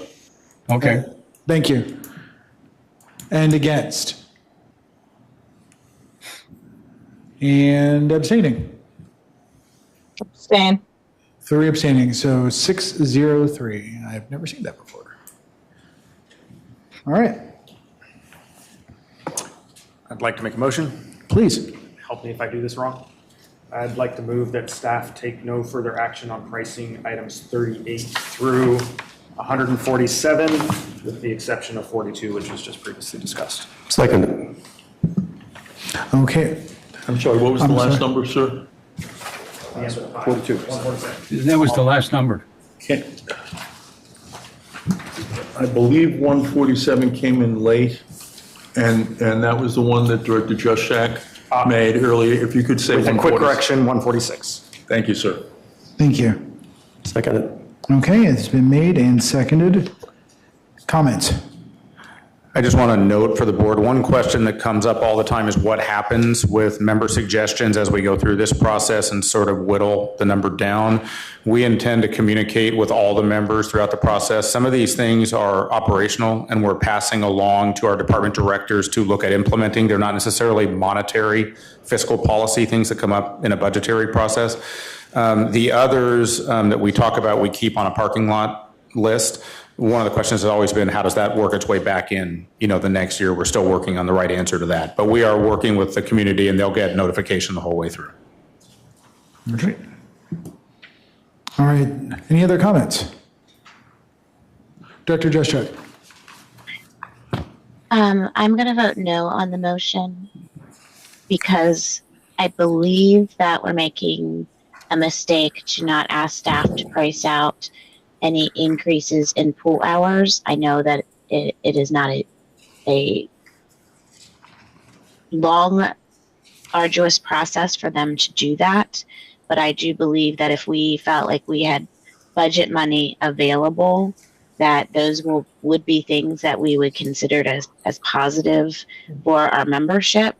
There are not a lot on this list, and I don't think it hurts to price them out. In addition, if you look at number 47 and 48, I think that it was misleading to think that those items do not have effects on RA's budget, but I do think that they would be positive for us to move forward with, and we now have the ability to move forward with them. And I still strongly support scanning the information, or finding out how much it would be to scan the information at the archives for George Mason University. It's number 50. We have been in need of that information in the past, and staff do not have access to it unless it is scanned. And I know multiple board members that have been over to George Mason University in the past trying to get this type of information because we do not have it. So I'll be voting against the motion. But I appreciate the efficiency of the intent of the motion. Are there, Mr. President, can I ask, are there line items we should be looking at here? There were. The line items that I spoke specifically to, and I'll go slow, are number 46, which is add morning hours to Lake Newport Pool. 47, eliminate Zoom and move to Teams. 48, eliminate Dropbox and move to SharePoint. 50, digital version of the archives kept at George Mason University.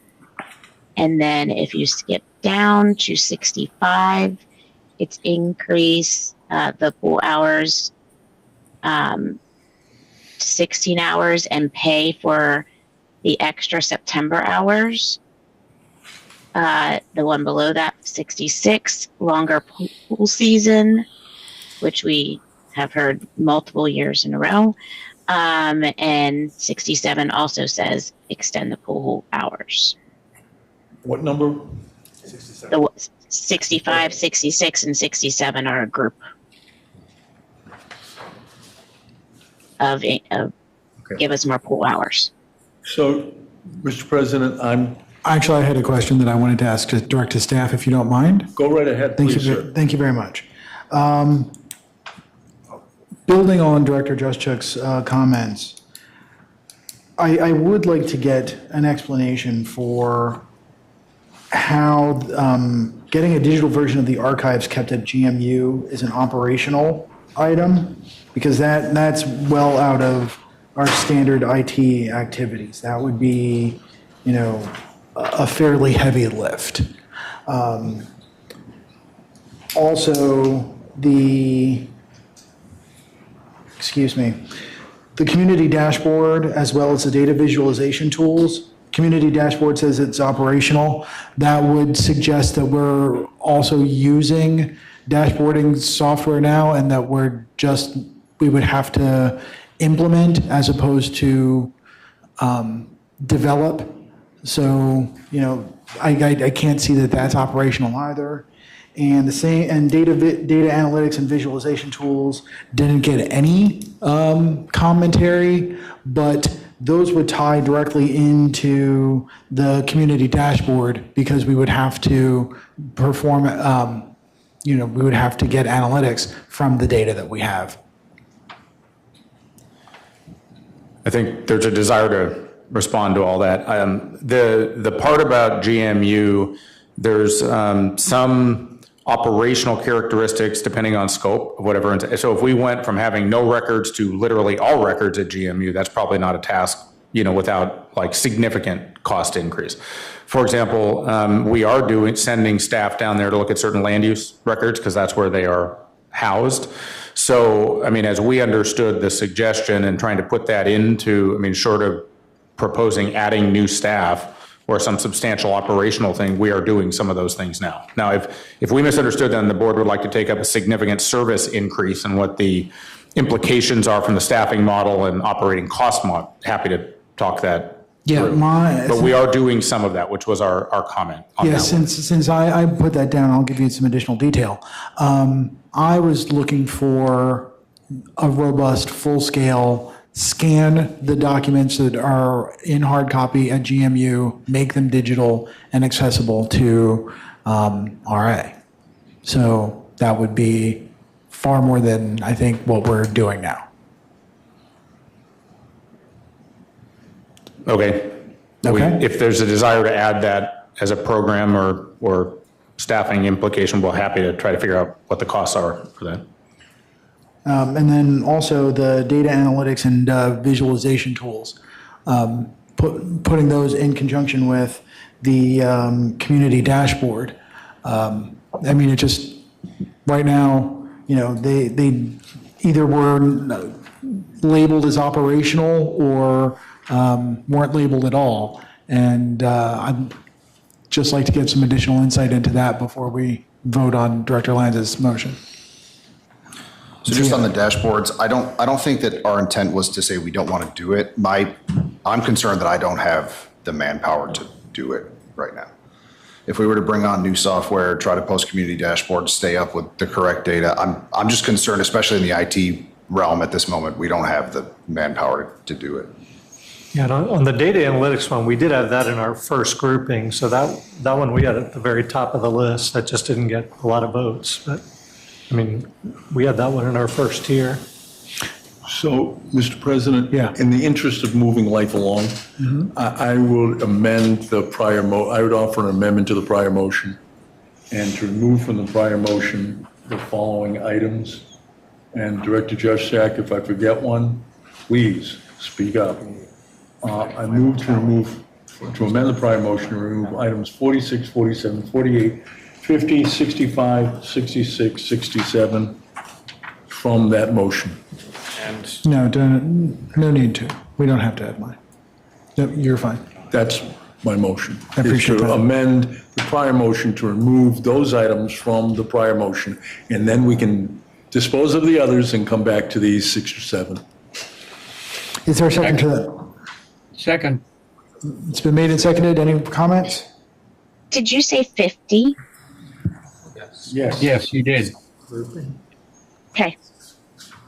Okay. So 46 through, no, 46, 47, 48, 50, 65, 66, 67. I had 50. My intention was to capture all of yours. Do you have 60 or 50? 50. 50, 50. Yeah, not 60. Okay. Okay, thank you. I intended 50. All right. So it's been made, seconded. Comments? Any further comments? No further comments? All in favor? 'Aye. 6, 7. 7-4. Against? 2 against? That's 7-4, 2 against. Can we now vote on the main motion? We can now vote on the main motion. All right. Are there any further comments on the main motion before we go? All right. All in favor? Aye. It is unanimous of all us sitting here. Nice. Mr. President, and Director Juszczyk has her hand up. Yes, Director Juszczyk. I motion that staff bring us a list of options to increase pool hours and or pool season at their discretion. Trying to group all the pool ones together and not be specific, but give staff the ability to bring us what they think would be best. Mr. Inquiry, Mr. President? Yes. Is that intended to address item 46? Director Juszczyk? 46, 65, 66, 67. Yes, 46, 65, 66, 67. That's fine. So that would eliminate 4 of the 8 or so left. So quick question for Mr. Cummins. Is that too broad? The request? Yes. On this, no. I mean, Okay. so we have run pool season hour numbers all over the place. So we can provide all that. Cool. I Okay. think Laura has probably some ideas, and obviously staff are seeing these and have seen previous ones and get pool surveys, and there's a lot of information that staff have outside this list. I think they're best equipped to do that on our behalf. The motion has not been seconded yet. Second. Okay, it's been made and seconded. Are there any comments on it? No comments? All in favor? Aye. Aye. Okay, so 7 and against? 7-2. Keep looking over here for Brittany. 7-2. I've been here for at least 4 years, you're on this side. I'm like, that is Ed. That is not Brittany. Mr. President, I think Director Juszczyk can correct me, but I think that leaves 3 items that Director Juszczyk wanted to discuss. That's 47, 48, and 50. And I don't know how she wants to proceed with those. I would motion for staff, as they are developing our technology budget for 2026, to take the technology comments provided into consideration when developing the technology budget. Is there a second? I'll second that, but do you intend by that motion to capture 47 and 48, ma'am? And 50. No, I get 50 separate. Okay. Yeah, 47, 48, and there was a couple other IT ones that are in here that I think they could consider. And I think Director Johnson kind of made a point as to why they might want to consider those other technology options. I have a question. Director Fleshman.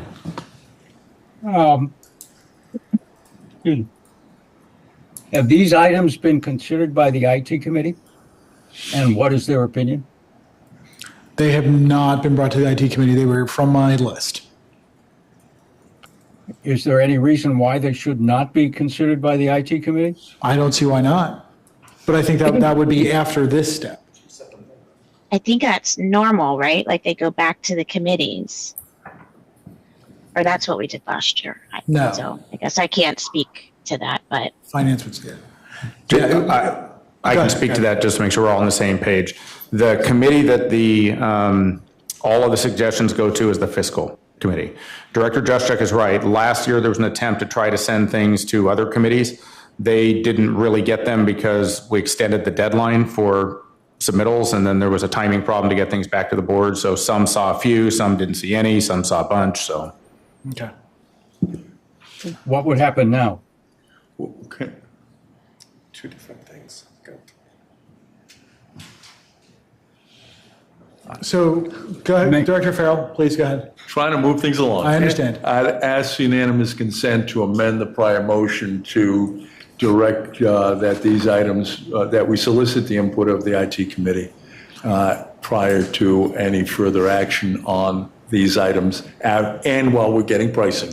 I appreciate it. I'm going to object, though. I object, because it's a part of going through this process. You're going to talk to IT anyway, so what's... Can I maybe help a little bit?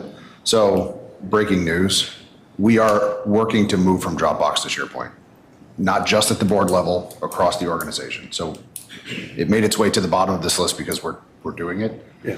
There will be a savings with Dropbox. I'm not sure what it is. It's not going to build us a new pool, but there will be a savings at some point. I'm shocked. The Teams to Zoom move is not a, can we do it? We could do it today if we wanted. Mm-hmm.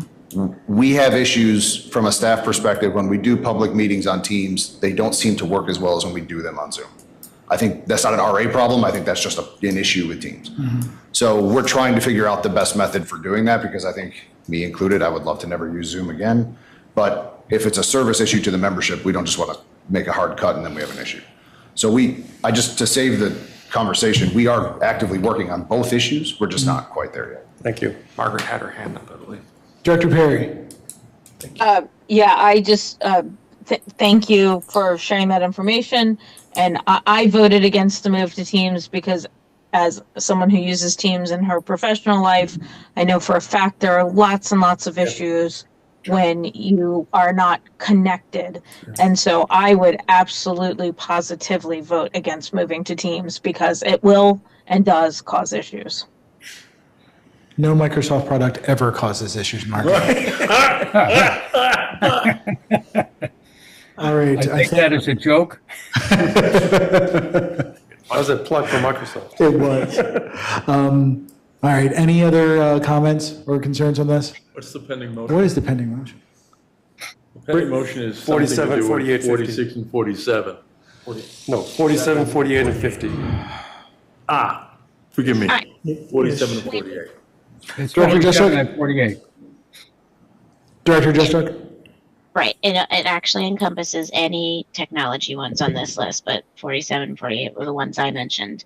Did we get a second to John's motion about circulating it to the IT committee? If not, I second it. I asked for unanimous consent, And I Director objected. Joshak, and there was an And we objection. didn't get it. Okay, so what I would love for us to do instead of just doing it for this one is for staff to take the list of priced items or the list of items they're pricing. And while they're pricing it, we can scatter them across all of our committees because they all have relevance somewhere, most of them, and just ask generally for committees to send us any feedback if they have any on any of the ones we're pricing out. That way we cover everything. Director Jessup, just to speak up here, I think that would seriously disrupt the process that we agreed to earlier this year. And, there's no motion, but if I say this generally, if before anyone does make a motion, that would be a very disruptive step to take. I don't see why, because they're being circulated to fiscal, which means we have at least a month or 6 weeks to circulate them, which means we have the ability to cycle through a committee round. But again, it was just a comment for this one. Mr. Cummins, you had something you wanted to say? You looked like you did. If I'm wrong, that's cool. I suppose I'll wait to see if there's a motion on that concept. All right. Back to the motion. Back to the motion at hand, which was 47, 48. 47, 48, and 49. No further comments. 47, 48. It was not 47, 49, 48. 49 It was was, done.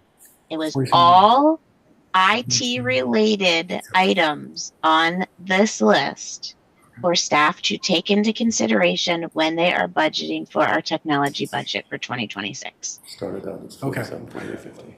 Yes. I just have a clarifying question, Director Juszczyk. So if we're going to price this out, are we to assume what's capable within our existing resources or to assume an expansion of the staffing model to accomplish some? And I ask that because we cut the IT staffing model in this year's budget at board direction coming out of last year's discussions.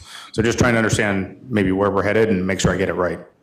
I am not asking for you guys to bring pricing back to us. I'm just asking you to look at the technology related items and decide whether they would fit or do not fit in the technology budget and budget for them. So you don't have to bring us anything back. You just bring us a technology budget and decide whether these items would fit into it or not.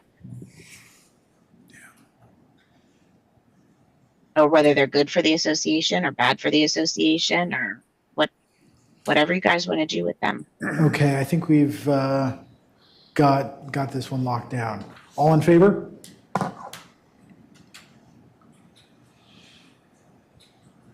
Director Flashman, did I see your hand? Yes. Okay, there are two. Several fingers? Just as long as it's not the wrong one. There are 4 there. Okay, so we've got 2 in favor, against, 4 against, and then abstain. 2 abstain. Director Perry? Abstain. 3 abstain. So the motion does not carry. Travis, I would be happy to make a motion for number 50 if you provide the language that you would prefer. I'll second that motion and want to speak to the motion, Mr. President. No, I was asking Travis for the language that he wants on number 50, and I'll make the motion, or you can make the motion. If I were Whatever. to make the motion, I would ask to move that staff do a price, come back with a price for, or a cost, excuse me, for scanning the full range of RA documents that Reston documents that are currently stored at GMU, scanning them, making them digital, and storing them within the RA infrastructure. Mr. President, I point of will make that clarification. motion. Point of clarification. Just a moment. Wait a second. What What was that, Director Juszczyk? I made that motion. Okay, that motion has been made Second. and has seconded. Point of Comments? clarification.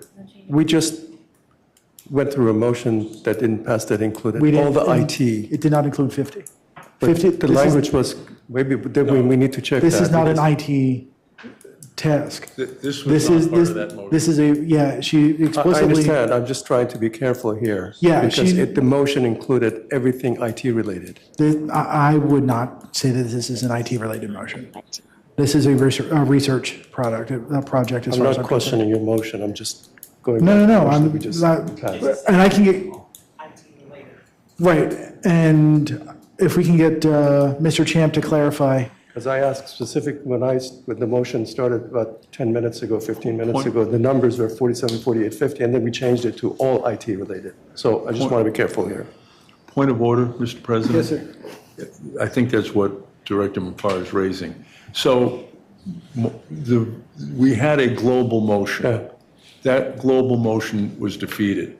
That doesn't preclude a specific motion from coming forward. Okay. And that's what this is. I believe Mr. Champ would agree with me. That's exactly what I was. Thank you. Thank you. Thank Just you. want to make Thank sure. you. we're clear. Yeah, Thank you. Thank you. All right. Director Flashman. We have. Do we have any idea as to the quantity of documents that are involved? Are we talking 100,000, 200,000, 500,000? What are we talking about? The last time I looked, there were 254 boxes. Mr. And President, these are boxes that are the kind that contain 10 reams of paper? Yeah, like banker's boxes. Is that if that's helpful? These are large boxes. Banker's boxes. I don't know what that size is. Does anyone know what's the size of a Well, let's banker's say if you go to Staples or Office Depot and buy 10 reams of paper, that's about the size you're talking about, I suspect. it's a lot. It's a substantial task. These are, that's a lot of paper. It is. Mr. President. Director Farrell. It is a lot, but, and I assume that we're talking not just about scanning them, but putting them into a searchable format. Is that correct, Director Juszczyk? Yes. Okay, so I know it's a big project, that's why it's a capital item. But the reality is this, this community is over 60 years old, and most of the land use approvals date back 50, 60, and 70 years. If we're going to be able to react to our own projects, our own property, where our own recreational facilities are, and what was approved when those recreational facilities were approved, we need to be able to have ready access to this archive. And so I believe that it's not operational, that this is a capital expense and a significant capital expense. For those of you who weren't around, the first time, forgive me, the first time we went through the nonsense at Reston National Golf Course, the zoning administrator goofed up because they couldn't find the zoning case that originally approved Reston National. And volunteers from our community went through box after box after box after box to find the relevant records. Once they found the relevant records, then they turned it over to the zoning administrator who amended the ruling. So not having searchable access to all of these records is a harm to the community. It's not going to be cheap. We're not going to have our staff do it. We're going to have to engage an outside source that does this kind of thing. We deal with that all the time in my profession. We get more than that many boxes in part of our discovery. So there are entities that will do it.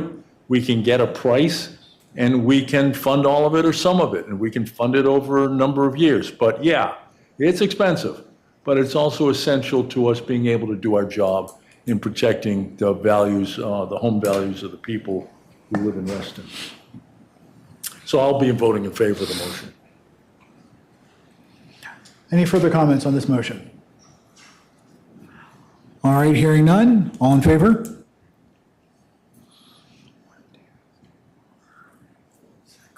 Director Perry? Okay. We've got 6-4. Against? 2 against? Or Director Perry? Abstain. And then 1 abstain. So 6-2-1. Bless you. Mr. President, Director Flashman? I would like to request a favor of you, that when you refer to being in favor of something, you so state it by saying in favor rather than for, because it's somewhat misleading when you say 6-4. 6-4. You're right. People think I'm guessing at John's height. So no, I will make that change, Director Flashman. Thank you. Mr. President, may I beg indulgence for, I think we're done with this I think chart. I think this chart If is we done. can have if we can have a short break. No, we're not done. We have one more. Oh, we have one more. I lied. 147. 147. Apologize. And then can we have a short break? Yes. I have a motion after that related to the list. Did you say you had a motion, Dr. Joseph? I have 2 motions. One, I would ask the motion to have staff price out item number 147, make crosswalk at Lake Thoreau Pool safer. Second. Motion has been made and seconded. Comments? Can I ask a question? Please. Before we price it out, don't we need a traffic study? So we're already doing, That would be part of pricing out. so we're already working, this is Upper Lakes Drive, where we're talking about, this comment came in, I think, a month or so ago. So we're working with our on-call to figure out what the options would be. So I don't think we need a traffic study, but we are working to figure out what the best options would be. Got it. Mr. President, I want to declare that I live on Upper Lake Drive, but I don't have a conflict of interest because I think that's an important area and it's dangerous. So. And we want you to be safer too, sir. I'll declare All the right. same. All right. Any further comments on this one? Seeing none. All in favor?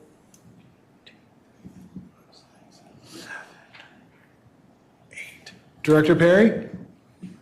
I'm abstaining only because I need to step away for a moment. Okay, thank you. So 8-0-1. I did not get the opportunity to use for or in favor of. I have one more motion, please. Yes. I'm sorry. Just one other thing from Mr. Cummins. Yes. Not knowing what the next motion is going to be, I just wanted to recap. That takes us a little over 50-ish, I think. We're trying to keep track as we're going fast there. I would appreciate some guidance, if there is any, on how you'd like this organized. So we're going to fiscal committee next week. Obviously, we won't have all the pricing for them in the next 6 days, but we'll talk to them about prioritization or the things that they think are most important. In terms of bringing this back, it's still a very big number. Did the voting system work for you all? Do you want to go through them one at a time, or do you want us to just take our best guess and try to bring something back? Can we just wait until Director Juszczyk is done with their next one? Sure. Director Juszczyk, did you have Hey. another motion? Oh, yes, I'm not going to make the motion on circulating it to committees, but I would support staff circulating these 50 to committees before they even have pricing to get feedback. My motion is more in line with another piece of pricing. I'm going to call it pricing that I feel like would be advantageous for the board to have, but it is a more general and not specific suggestion like this list. So my motion would be to direct staff to prepare budget options once they have completed the first draft of the budget for items that they would remove from the 2026 budget in preference order. Should the board during the budget process need to evaluate somehow removing items from the budget? Can you say that again? I don't. I didn't get Yes. that. Prepare a list of budget options. Direct staff, sorry, I forgot the direct staff. Direct staff to prepare a list of budget items, budget options to remove from the 2026 budget in their preferential order. Should the board need to evaluate removing line items from the budget from the 2026 budget. Is there a second for that? You can't do that. What? No, I can't do what? Mr. Lusk was going to raise his hand and looked like he was seconding your motion. And I told him that he does not have the right to do that. That's fine. I'm sorry. The reason why I did it is because we asked, there are multiple board members each time that ask for, well, what would staff cut from the budget? If you had to cut something, what would staff cut from it? Or we go ahead and we make up our own mind and we start throwing motions to cut. So I thought it would be nice for Director Juszczyk, I'm just going to cut you off here for a quick moment until we get your second. Is there a second for this? Okay. There is not a second. Okay. Okay. Thank you, though, for that. Mr. Lusk and Mr. Cummins, did you have something? Okay. All right. Were there any further motions or further discussion of this spreadsheet that is now complete? Hearing none, Mr. Cummins.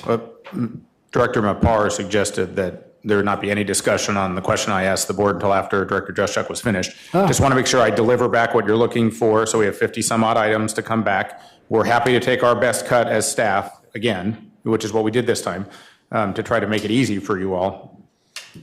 Still a big number. Do you want to see them in tiers? We'll just take our best go at it.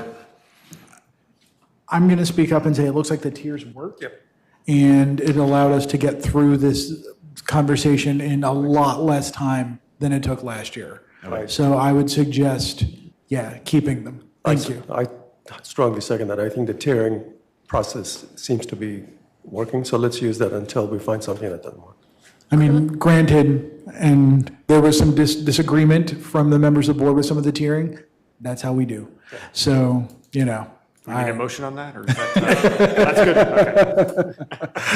good. Okay. When the information is presented, can you present total cost and the impact on the assessment? Yes, of course. But to put it in context, it's always important that, and this will be one of the hard parts of the nuances, so you're going to make this decision and then it goes in with about 18 other things that comes out in the first budget. So creating total cost of these things, but without scalability relative to everything else that has to go into the budget may not be as helpful. But just adding up all the numbers, sure. I was thinking mostly, especially for pools, like as we talk about that pool number's going to be big. I just want to know the correlation too. Yeah, and some of these things I think we can also do probably delta for the pool one specifically to current budget and expenditures, which will give you a scalability factor of what it costs to extend seasons or simple hours within a season, that sort of thing. Thank you. Director Lanza. Would it be possible to also get timeline information for some of these items, like how long we think it would take to complete? Cool. All right, all. I'm going to I suggest we take is 8:42, that we take a 13-minute break, and we come back at 8:55.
Okay, we are ready to come back. Thank you very much. We can get started with item J. Yes. I'm sorry, I was just still very excited about going back to the member budget suggestions. We can if you want. No, item J, the 2025 proposed board meeting calendar motion. Move to approve the 2025-2026 draft board meeting calendar as amended post discussion on 4/24/25. Is there a second? Second. There's motion been made and seconded. Discussion. Comments? Mr. President, I'm going to oppose the motion. We have, I believe, a dozen items, so Director Santa can correct me, a dozen items that aren't even on our calendar that we are required to act on.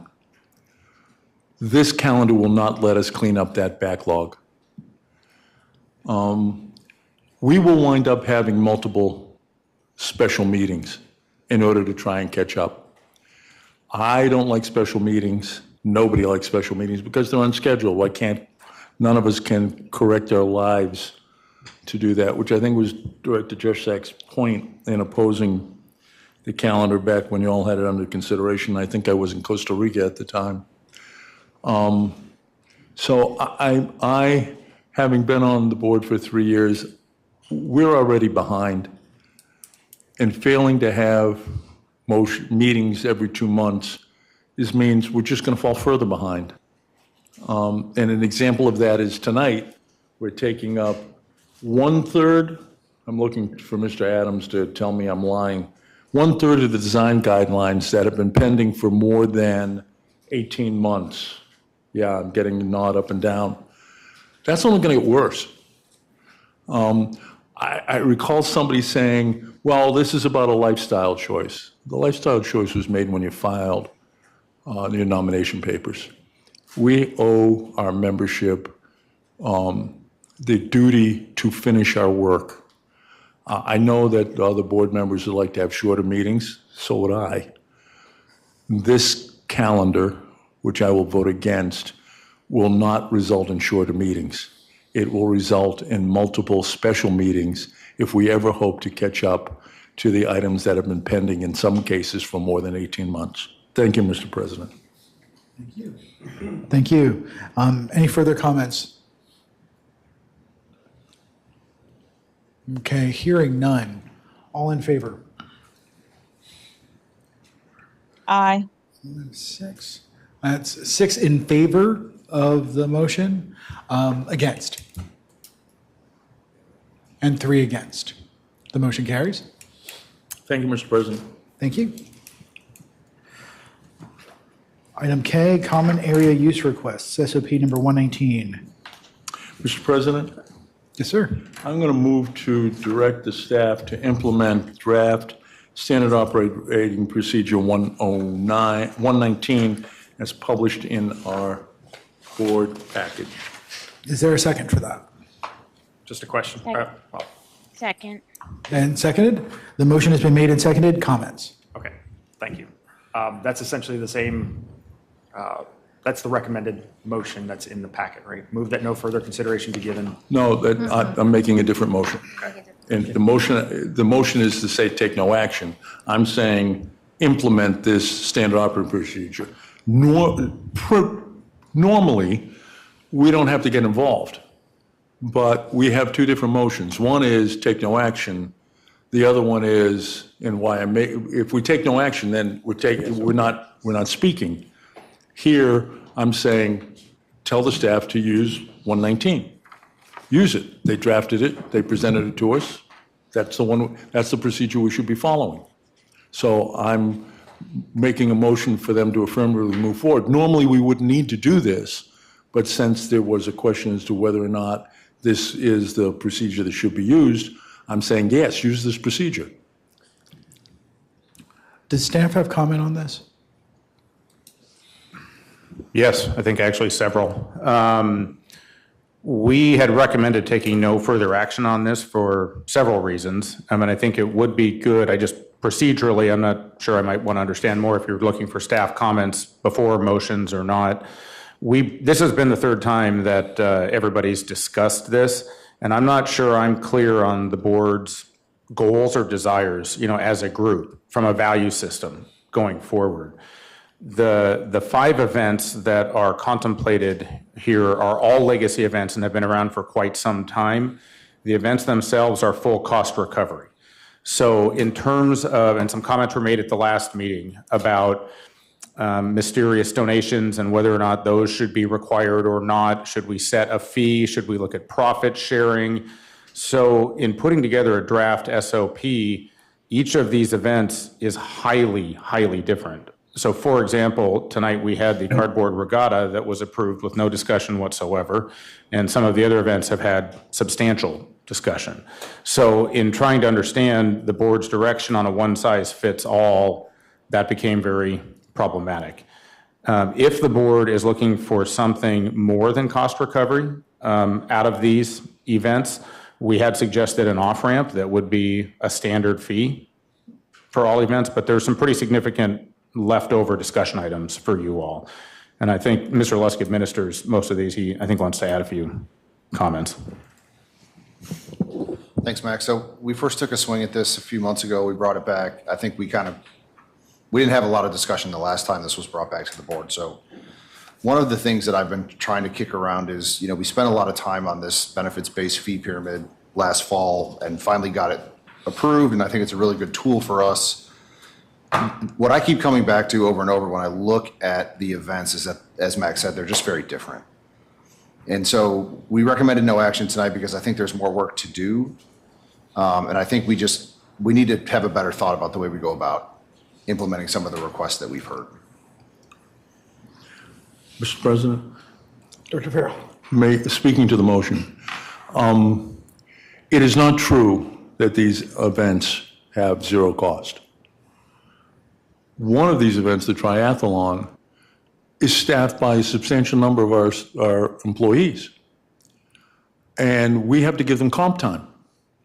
It's my understanding, we've had a conversation about that. We don't get paid for the time that our employees work on that event. So we lose money. Or the other way to look at it is, and we have to give those employees who work on that event comp time within the pay period, because that's the Fair Labor Standards Act. That means that event causes our employees not to be available for the running of our organization for however many hours they put into that. We need to know that. And what this is about is let us know what's going on so that going forward we can adopt a clearer policy. Do we charge a fixed fee? We don't have enough information to be able to know that decision from a policy perspective. And so the object of moving forward with 119 is to be able for us to gather the information to be able to develop a policy. And that's why I want to move forward with this. Now, normally we wouldn't vote on that, but in order to gather the information to enable us to make a decision, we need to have a standard operating procedure. And so that's why I think it's important to move forward with this. I will, may I speak against the motion? Yes, please. I don't disagree that we need an SOP. I would just say this is not ready for prime time, and I would encourage those who are unsure about what's about to happen to abstain. I would also say that this creates unnecessary information to be completed by the applicant for a simple business transaction, and I don't believe staff, to Mr. Farrell's point, has shared, what would be the rental cost, if you will, of our assets, whether it be a trail or a pool, on staff time depreciation. So I don't see that this is ready to be voted on. And I would urge people to give staff more time to that effect.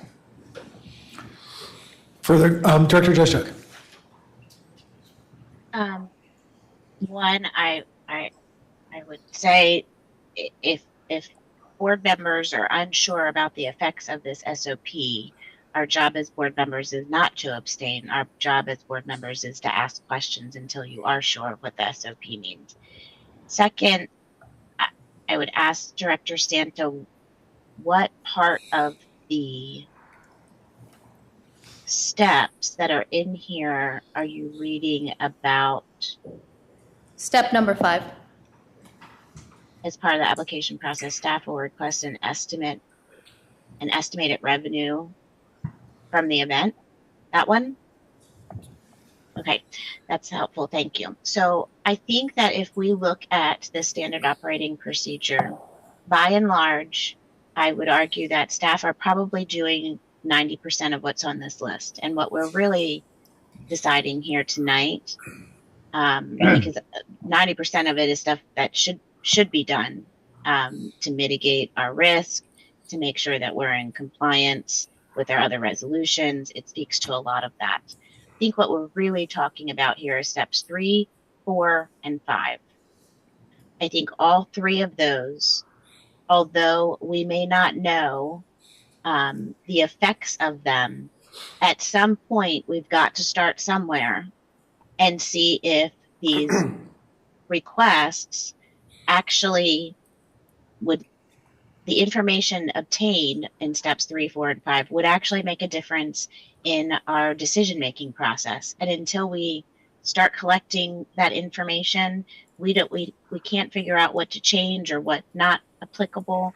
But I do know that steps 3, 4, and 5 are going to be asked of all of these use requests when they come through. If we don't adopt this standard operating procedure, we're just going to ask them directly of the person or group that is applying to use our assets. So I think that this is a common sense approach. I think that it has been vetted enough by the board at this point to be a very good first step set of procedures, and procedures can always be revised. So I would encourage the board to vote in favor or ask questions of the steps that you don't understand. Thank you. Director Lanza. Question for staff regarding step number 2 of the standard operating procedure. Under lake-based events, the RA Board of Directors will only consider applications from Reston-based organizations. Would this conflict with any legacy events that happen year over year in Reston? So the short answer is no. The long answer is the Polar Dip. I think we had this conversation when the Polar Dip came through. They were a Reston based, but their office is now in Tyson's, but they serve people in Reston. So not really is the answer. Okay, so this wouldn't prohibit? It would not. Okay. Director Mullenix. So my question or comment around step 5 is, as I read it, and I know this has been practiced in the past, but as I read it as a new member of the board, I read this as a quid pro quo. You make a payment in order to get approval. That's the way I read it. I would like maybe some clarity on that, or maybe actually I'd like council to weigh in on that element of it, and if that's advisable to include in a standard operating procedure to ask an organization to make a donation to a charity in order to participate or use our facilities. Generally speaking, you're free to contract for anything that's not illegal. It is not illegal to provide or to charge to use our facilities. We charge members to use pavilions. We charge members to use the conference space. So, no, I don't think requiring a donation to Friends of Reston, I think that's just another form of consideration for a contract. Helpful, thank you. Can I take my glass down? Thank you. I would say that knowing the estimated revenue of an event is immaterial or irrelevant to whether or not the association wants to make a business transaction and what that value of that rental is to the association. Whether the organization can afford to pay the rental fee is what I care about. I don't need to know their estimated revenue. And I don't think we should be asking that of those who come forward to this body. And I also would say it's a value judgment proposition to put in here that you should do a Reston-based nonprofit organization or a charitable organization, because that's not what we do. We are an HOA. We're a business. Like, we shouldn't be dictating what people do with their money. Mr. President. Mr. Farrell. Speaking to the motion. We are a 501c4 organization. We're a social welfare, according to the IRS, that definition is, we are a social welfare organization organized to promote the general welfare and the common good of the people of Reston. Some organizations are asking to use our assets. What we charge them, it's relevant to how much they are walking away from here. And where that, if they're asking to use our assets and deprive our members of the use of those assets for a period of time, it is relevant for us to set that fee. And that fee could be different depending on the nature of the organization and depending upon the investment we'd have to make.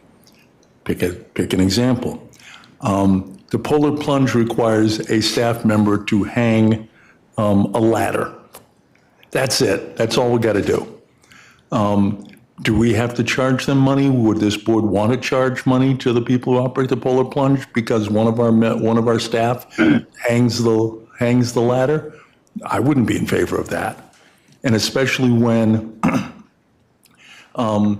some portion of the funds they collect have been promised to Friends of Reston or the Reston Corral or Reston Little League or whomever. And that's what the people operating the Polar Plunge have done over the last several years. They've taken some of the net proceeds and given it to a Reston-based organization. So we are then able, when we have this information, to make an informed judgment as to how much to charge, or to charge anything. Without this information, I can't make that judgment. And so we're trying to collect information so that we can make an informed judgment and exercise our fiduciary duty to our membership. That's what this would accomplish. So I move I'm to sorry, I have a question that I want to ask. How does the donation allow us to recoup the loss of using our facilities? So for instance, someone's using our swimming pool, we need all of the staff that we use to run a pool. But the organization is paying a donation to Friends of Reston. How does that help us recoup that loss? It's not so much, it goes into what I want to call the titration. It is an element in discerning whether or not and how much you would charge that organization. So, as an example, so it's an element. So on the one hand, you'd say, okay, all we got to do is have somebody from the staff go hang the ladder. That's it, right? That's not a great investment of our time and energy. And they're using Lake Ann in February, where there's not a whole lot of other use. There's that. And in exchange, there's going to be a donation to Reston Little League.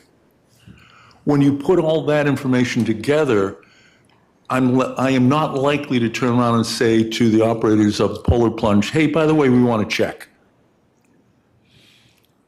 And how much that check would be. So those are all elements in this board member's view as to how I react to a request to take an asset away from the members and incur a cost. I don't know what the number would be. Right. And it is possible that you could say, okay, we don't want a donation. We want you to write us a check for 20 grand. And that might be the judgment, a good judgment. I don't know, because I don't have this information to make that good judgment. So what would be the difference between the donation and a fee? I'm hanging up on the terminology.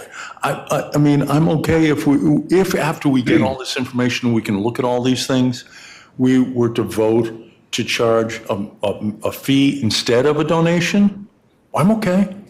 I'm not hung up. I'm just saying that a donation to a Reston organization advances the common good and the general welfare of the people of Reston. That's why I'm looking at a donation. Our object as a 501c4 is to promote the general welfare and common good of the people of Reston. Well, there's a couple of different ways we can do that, right? We can charge rent, or we can have the organizers of the event make a donation to one of the Reston-based organizations that advances the interests of the common good and the general welfare of the people of Reston. That's our charge. So to staff, have we collected data that could be used to provide, I don't know, hypothetical charges based on what's in front of us in SOP number 119? Do we have the kind of data that we could use to, create some models to create like the right price? So the best answer to that question is no. And one of the reasons we've been recommending not going to evaluating their business model as a fee-based structure is, really, I think what you're all asking is how much profit is somebody making? Because gross revenue is not really going to help you in this situation if they end up basically breaking even. So now we're doing a full-scale analysis of their business model and running an event. There's been suggestions to pull 990s and do all sorts of things. I think we have been thinking if the board is looking to be profitable, a set fee would be the best way to go. But we do think it will be difficult to do the kinds of analysis that's being described. And then there will be board meetings to go through all that. Director Santi. I move to amend the motion by striking out step 5, and I need a second. I second that. It's been moved and seconded. Comments? Director Lanza. Another question to staff. Would adopting this I'm sorry, we're on this motion now, so it should be relevant to the motion. Right, it will be. Okay. Will adopting this SOP with or without step 5, would that differ us from other comparable organizations like Columbia? Like what? Columbia, Maryland. Oh. Yeah, that's a great question. I'm not sure that I can speak intelligently about how they do their rentals. So, Director Mopar.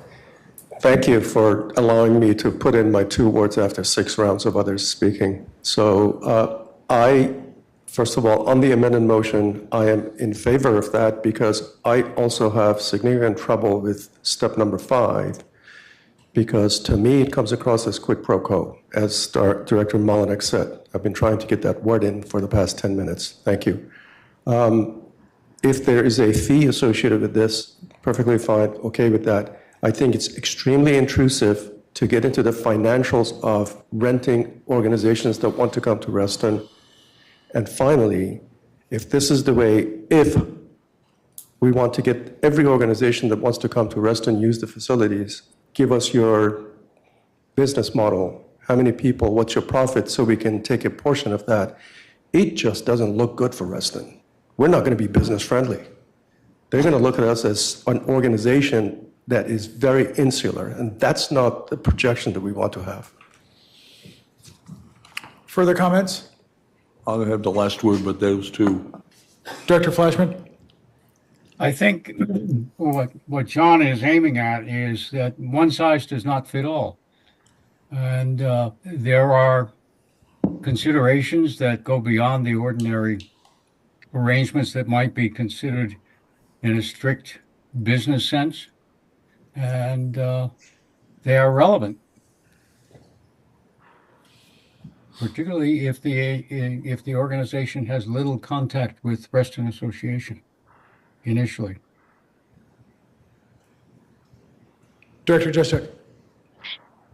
I want to go back to the reason why we even started coming up with this. We've been traditionally doing these events for free, right? The staff time, facility time. If it was easy to come up with a rental fee schedule, we probably would have already done that. And so what we're seeking here is to get the data to try to figure out, maybe we should start charging a fee. Maybe we get this data and we figure out that it's not worth our time to charge a fee. Right now, we don't know. And that's where I think we're trying to move with this SOP.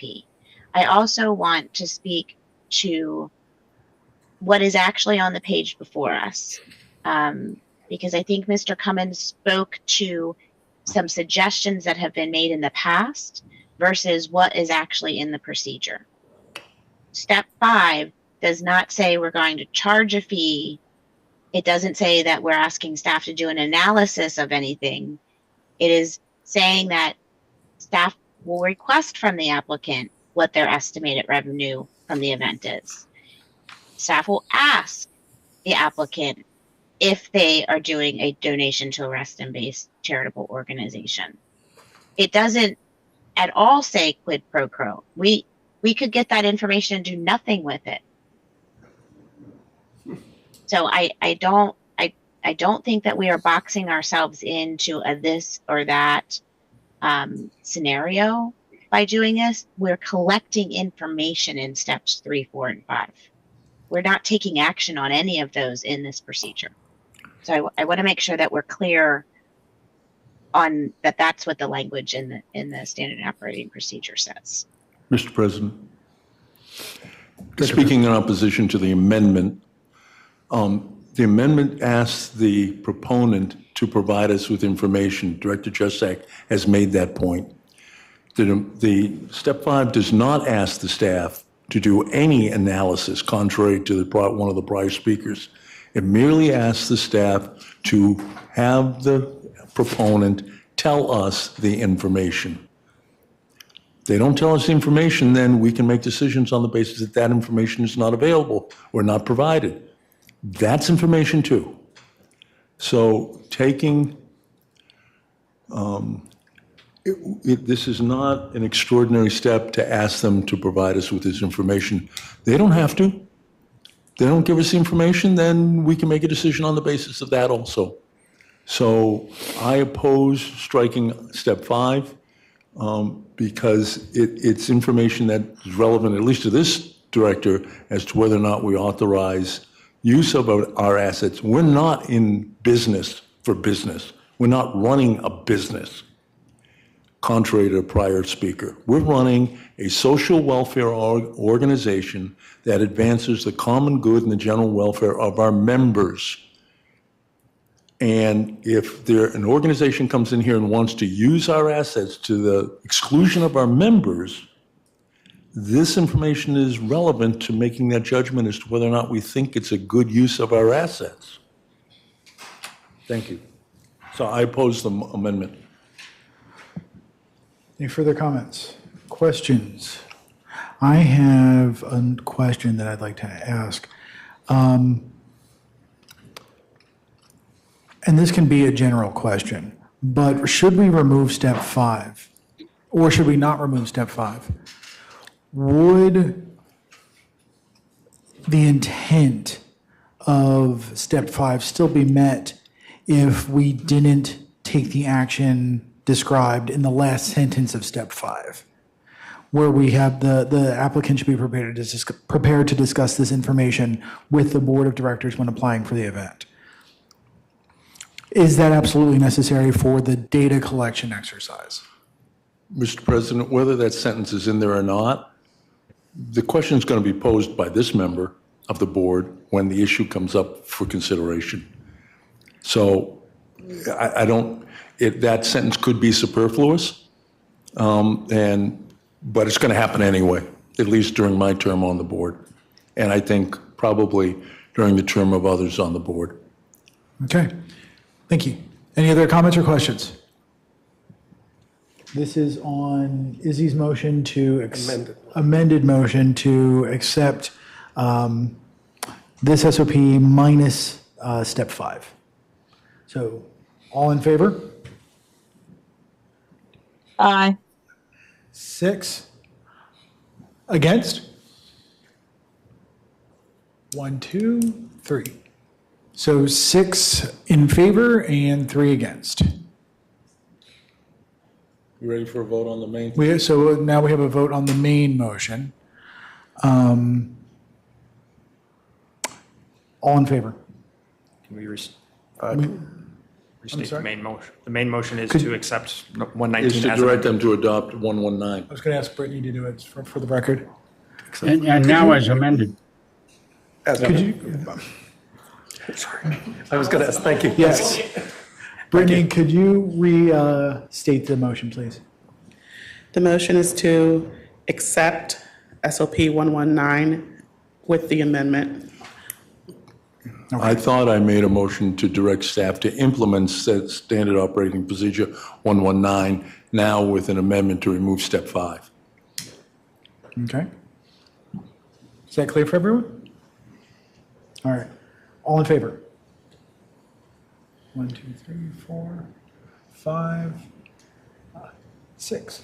Okay, 6 in favor, against? 1. And abstaining? Abstain. 2. 6, 1, 2. The motion carries. All right. Mr. Adams, come on down.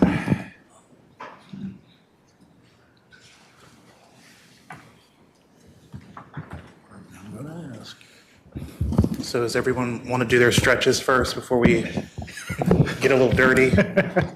I apologize for leaving earlier, but I had to get my DoorDash for executive order. Okay, noted.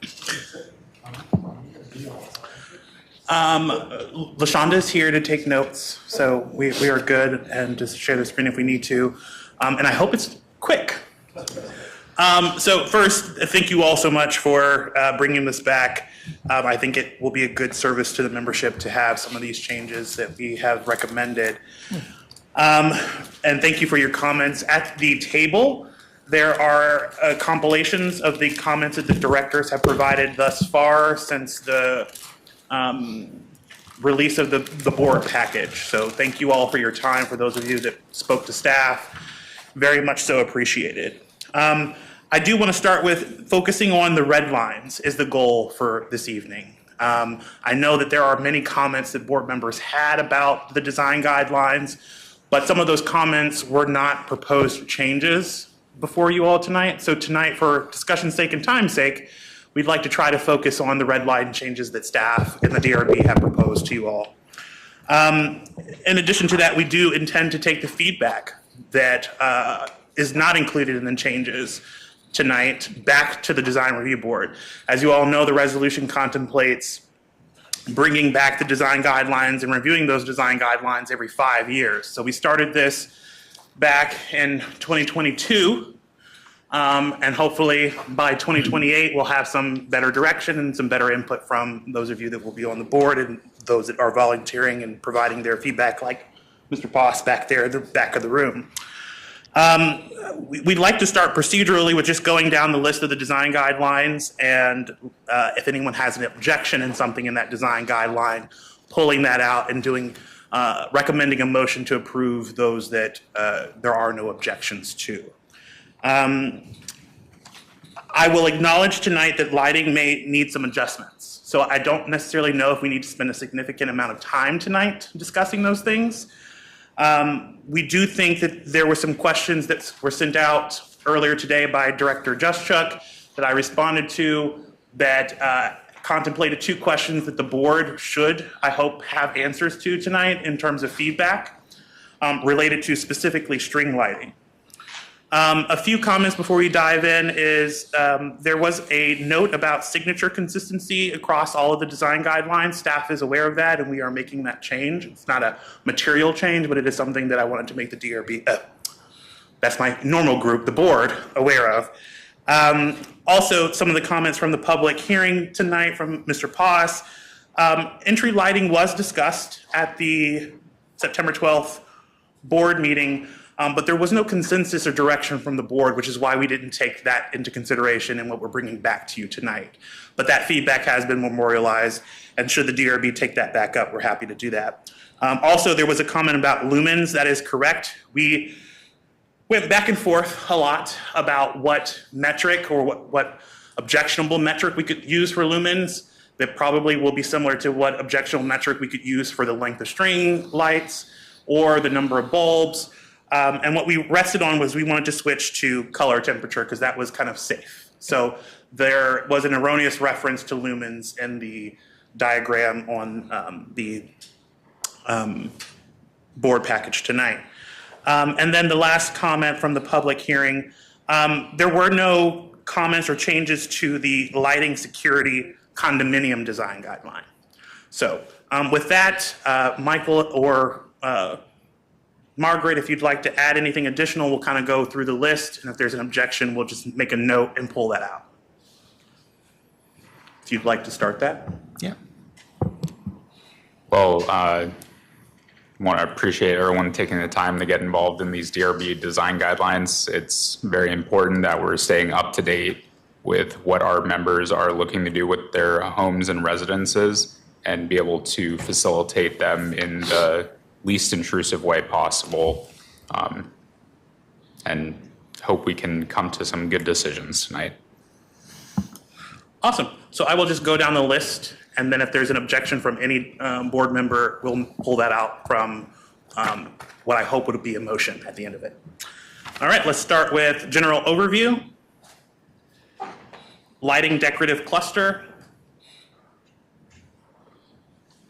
Is there an objection to lighting decorative cluster? Okay. Lighting decorative condo. Hello? Oh, sorry. I'm sorry. Jennifer, just for my sake, could you speak up when, or Erwin or Margaret, when you've got a question, just kind of make some kind of noise, you know, cough, grunt, whatever it takes. Say Mr. President. Or Mr. President. I mean, they can be polite too, I suppose. So yeah, anything you guys can do to just help me out so I don't ignore you, that'd be great. Thank you. Awesome. So I'll start over. General overview. Lighting decorative cluster. Perfect. I object to lighting decorative. Perfect. All of them. Okay. So objection to lighting decorative cluster, objection to lighting decorative condo, objection to lighting decorative single family, and objection to lighting security condo. So I'm sorry, Director Mapar has something to say as well. Thank you. I had a number of questions, and the good news is I'm not going to ask them because you already clarified some of those things. So in light of what we went through recently about a lighting issue, I have significant concerns about how the lighting guidelines is shaping up. One of my concerns is there is a maximum of 8 for single-family homes, and then a number goes down to 6 for townhouses. My question is, how do you come up with those numbers? If a single-family home, average size of 2,500, 3,000, 3,500 square feet, with 4 sides, is allowed to have only 8 lights, which is what I understand it to be. If I'm not getting that correctly, then correct me. And a townhouse, a middle unit has got 2 sides, an end unit has got 3 sides, and that number goes to 6. I just don't see the rationale. I'll just leave it that. We don't have to get into a conversation discussion, but I'll just say I have concerns about the lighting and the number and how you come up with those things. It just defies, the physics defies something for me. Thank you. Sure, not a problem. I just want to make sure everyone I'm is aware. sorry, Director Judge. Point of, yes. I just want to say point of clarification. I think that our job is to object or not object, and I love your comments, Director Mapar. But I think Cam just said, do you either object to taking it up tonight? And if you don't, then we're going to do a motion on the ones we don't object to. And then I think we were going to give more feedback. Isn't that the procedure you Can you asked for, clarify? Cam? That is correct. Okay, thank you. Okay. Well, thank you for helping me out here and correcting me and telling me how to operate. Thank you. I Director just wanted Mapar, to we're all here to explain. help each other, so we're I good. just wanted to explain my rationale. Thank you. Okay? You'll have a chance. Yep. So lighting security condo, objection. I'm sorry. what? Director Mapar. Lighting security condo, is there an objection? I think there was an objection to all lighting, but there were no changes or feedback. So Jennifer is nodding, so objection noted.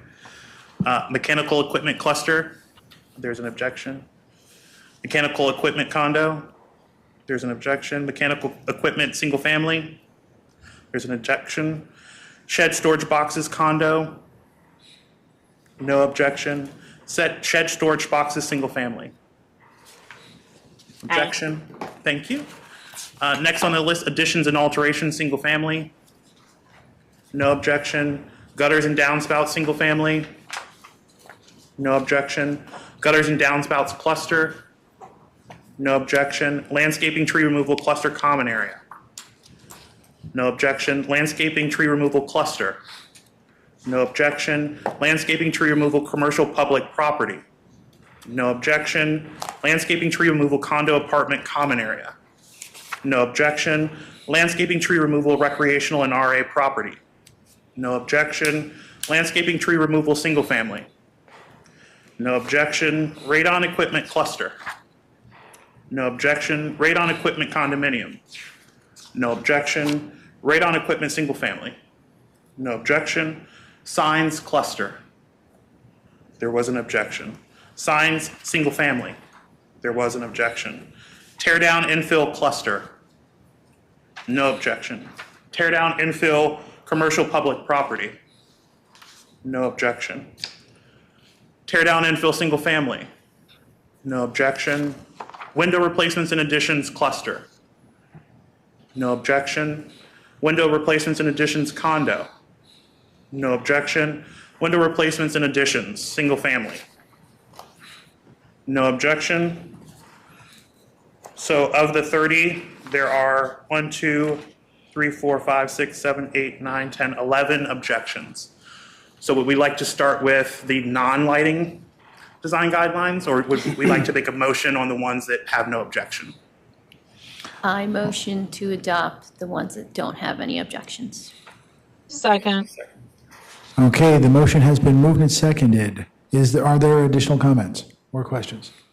Can for the record, can we list, can Cam get with Brittany and list all of the non-objection ones in the motion?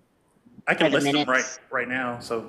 No, I think we're clear. I just want to make sure we get it in the minutes, not that we just are motioning to the non-objected ones. Mr. President, if I could advise Director Juszczak, Ms. Copeland is indicating that she has that list and will put it in the minutes appropriately. So I think Director Juszczak's concern is addressed. Squared away, thank you. Okay, so we have a motion, and I'm sorry, was it seconded?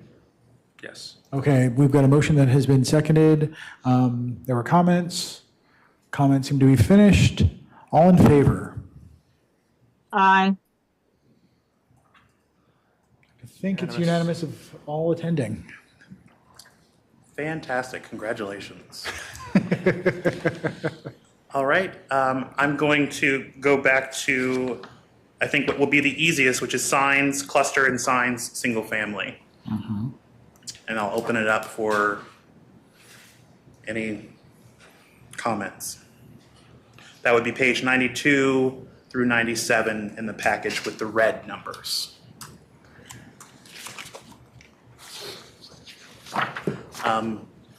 Director Santa provided some comments earlier this week about signs.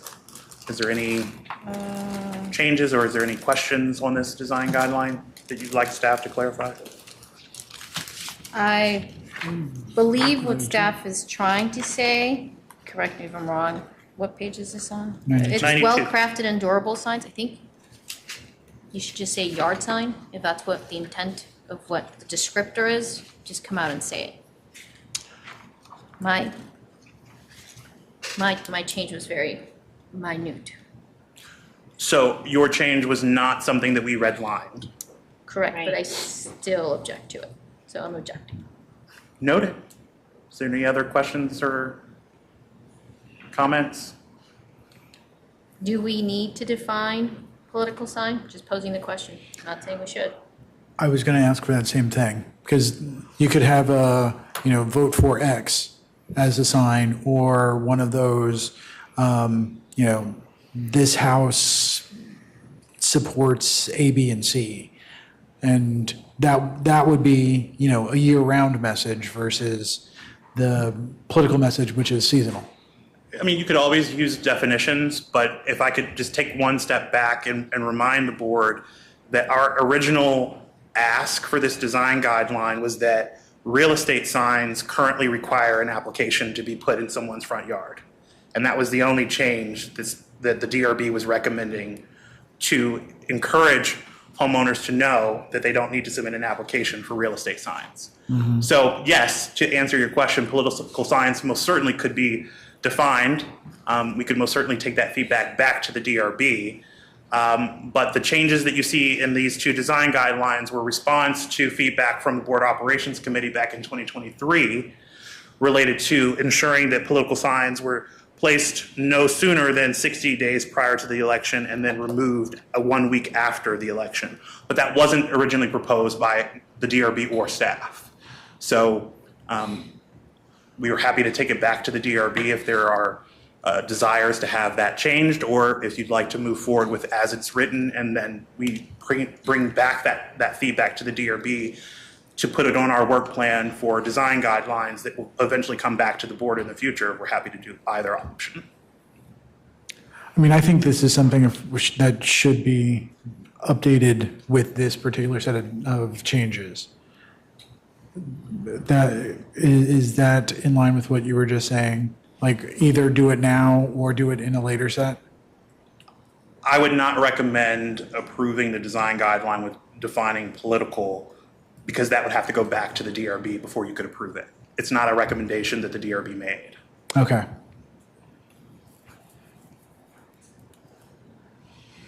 I would take your recommendation. I'd like to, if I may. Please, Director Flashman. I'd like to hear from council his take on the potential restriction on freedom of speech. Not our problem.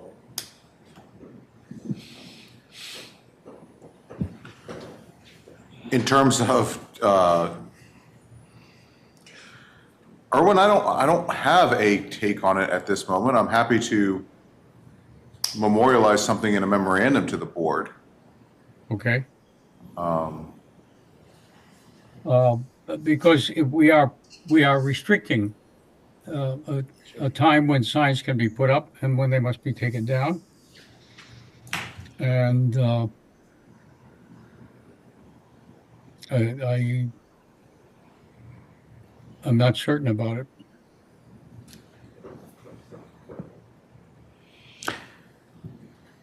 Okay. I think we're going to. Can I clarify something? Please. Okay, so before this change was made, it looks like the text was signs removed no later than 1 week after election. Correct. That's correct. That is right? correct. That is correct. So it's always been in here. That so is correct.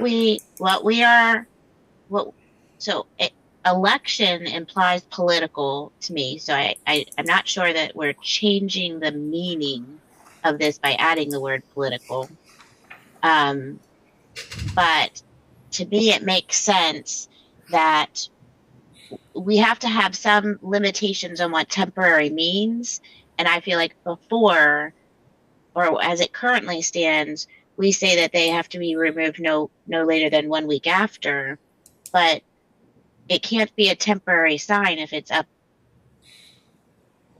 24 hours a day until 1 week after the election. Like there's got to be a and this to me says, and I don't care if it's 30 days, 60 days, 90 days, but I feel like there has to be a begin date and an end date to define something as temporary, or at least some type of time period, like no more than 2 weeks, no more than 2 months, no more than. So I actually think it adds clarity to allow staff and the DRB to. I think they'd be in a better place of ruling on something because something like this was here. So that's my opinion on leaving. I think we should leave it. And that is how this came about. There were complaints about signage. And if you see that the top of that header actually already has political signs, we just added the word political to it. in the red line change to make it clear. So happy to answer any additional questions on that. Yeah. Did anyone else, because I don't want to dominate the time. Director Flashman? Are political signs limited to elections? We live in a very political world today. And a lot of what goes on in terms of political conversation is not tied necessarily to elections. And I see signs which could be considered to be political, and statements that I have no disagreement with, and I have no objection to their being up on the lawns of people's property. But for me, they're political statements. They have nothing to do with elections. I would support Director Flashman's position on that. That's actually why I was going to speak a moment ago. And I'll be honest, I have one of those signs in front of my house. So, you know, to Tony's question earlier, here's my conflict of interest. I have one of the signs, and that was, you know, has a series of, you know, personal political statements on it. But it's not directly connected to an election. So it's the same size, shape, everything else as a political sign, but it's not tied to an election date. So I'm not sure, you know, am I going to get yelled at by DRB because I have it? Governor staff. It says election. I'm sorry, Mr. Champ. A modicum of research on it. Primarily, First Amendment doesn't really apply to private corporations. The Virginia Attorney General issued some guidance generally saying that HOAs can restrict signs. Our deed specifically says that we can restrict signs. So to the extent that you had an argument that your rights are being violated, you've contracted them away by moving into. So Sub silencio, I might add. Mr. Mullins. I'd like to make a suggestion. I think to go line by line or page by page tonight is going to be a task. I realize that we have to, but maybe I suggest a different way. Can we pull this out of the meeting and do this via a Excel document where we vote similar to what we did with budget proposal on whether we're going to continue with as is or if we need to bring it back to the next meeting? What we did with the Excel spreadsheet was not a vote. That was an expression of preference. Correct. Whereas in this case. And then we batched it and we did it. But it allowed us to get our preferences out and discuss. Point of order, Mr. President. Please. We already did that and sent it to the DRB. The DRB then considered the comments and have now brought us back this document. We have to act on this document. And the only way we can act on this document is either by unanimous consent, which isn't going to happen, or by a vote. So I appreciate the attempt to accelerate the process, but unfortunately, as I said earlier, this is why we can't get our work done under the current calendar, because it's torture, but we have to vote on them. I appreciate that, and you're making my point for me in that sense. Just the opposite, sir. I'm saying that given the process that we have to go through, we don't have enough time, but we still have to go through it. So we're going to have to take these up. And it may be that we continue this conversation to another meeting, it being now 10 minutes to 10.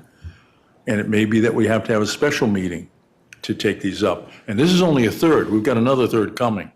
But we've already gone through the process that has been suggested. Okay, I'm going to just interject because we're not going to make it go any faster by discussing whether or not how we make it go faster. So, Mr. President, I did want to speak to the issue. If that's what you're going to do, then please. So, yeah. So it might be wise to split out the issue, which is political signs of the kind you're talking about not have them regulated here. Because I think what I hear from our membership regarding signs over the last 40 years that I lived here is not wanting to have that clutter of signs, and the county took care of that. There used to be wall-to-wall signs down the median. Many of us who lived here a while ago can remember that, and the county prohibited that. Whether or not that is a violation of the First Amendment, I'll leave to somebody else to deal with. But there was a desire not to have a clutter of signs on everybody's lot. If instead of calling them political signs, Mr. Adams, if we said electoral signs or election signs, that might go separate out your concern and address the concern of the membership who didn't want to have this snowball of signs on everybody's front yard. And I don't know, in order to affect that, do we need a vote? What do we need there, Mr. Adams? You most certainly can make that change since that word was redlined, yes. So the motion would be to change the word political signs to election signs. And I'm happy to make that motion. I think you've made that motion. Is there a second for that motion? Second. I just second. It's been moved and seconded. Any comments or questions? Mr. Lanza? Does that start to cause issues with other language in here? For instance, we have a Fairfax County regulations thing where it points towards their definition and requirements towards signage. If we start calling it something else. Well, they refer to it as election signs also in their ordinance. Okay, gotcha. So we'll be more consistent with them. Okay. Any further comments, questions? Can I ask a point of clarification? Please. Okay, so in Director Johnson's example, he has political statement not related to somebody who's being elected. So his sign then comes under the Fairfax County regulation ones. The sign conforms with Fairfax County regulations regarding the display of political signs because it's just a blanket political sign. But the next one that we're changing to election signs has a time limit on them as to when they can be displayed. The 60 days before the election, 1 week after, is that My how it motion, works? maybe I need clarification, Mr. President. My motion was intended to remove the word political wherever it appeared in this guideline and change it to election. What we do with the kind of political statement that was described to us by Director Johnson, I don't have an answer for right now. We're not going to come up with an answer tonight. We need to move this along. And maybe it's a subject for further consideration by our staff and the DRB as to how do we allow our membership to express their preferences in circumstances that aren't an election. But at least this way, the concern that the membership has about signs being up months after the election has happened, signs being up months before the election, we've addressed that concern. So that's step one. Okay. Director Santa. Can I, point of clarity for Cam, if I can? I looked up the Fairfax County regulation, and this is a question. Their removal time frame is within 15 days, but we're saying 7 days after an election. Is there a reason why we picked 7 versus the standard of 15? So my understanding of Can I Fairfax. take responsibility You for that? sure can, absolutely. That was my suggestion, that 16 days is way too long after an election to have signs up. We're free to set a shorter period of time. And I don't understand why anybody would have an election sign up 16 days after election. Other circumstances with signs all over the place, but we're talking about individual homeowners here. They can take a sign down in 7 days after an election result. We don't need to give them 16 days.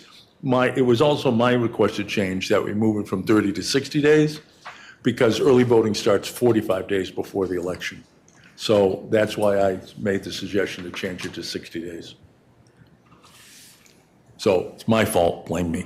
I was literally asking out of curiosity to understand. All right. Further comments or questions? Yeah, Director Mopar. just a clarification. So, many residents, many members in Reston put up the no casino sign. One can argue that it's a bit political, it's making a statement.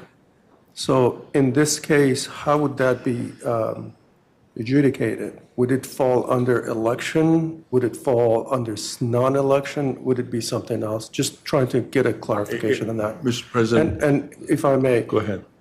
Because this is an ongoing thing with several organizations, including RA in Reston, there are members who still have those no casino sign up on their front yard. And they're just making a statement, as you've all seen. So just. We have the same issue, Mr. President, with regard to the golf course. Same thing, yeah. And so then we have signs up that relate to some national issues and some national office holders and all of that kind of exercise. The issue that this was trying to address is the clutter during election year. The question about how we regulate signs that aren't directly related to an election, I don't have an answer. But for right now, we're making it clear that election season signs are allowed under restrictions. Okay. And so what we do with the other, which is why I proposed changing it from a political to election, I don't know what we do with those signs. So those could be considered non-election or possibly for future. Somehow we'll have to come up with a guideline on that.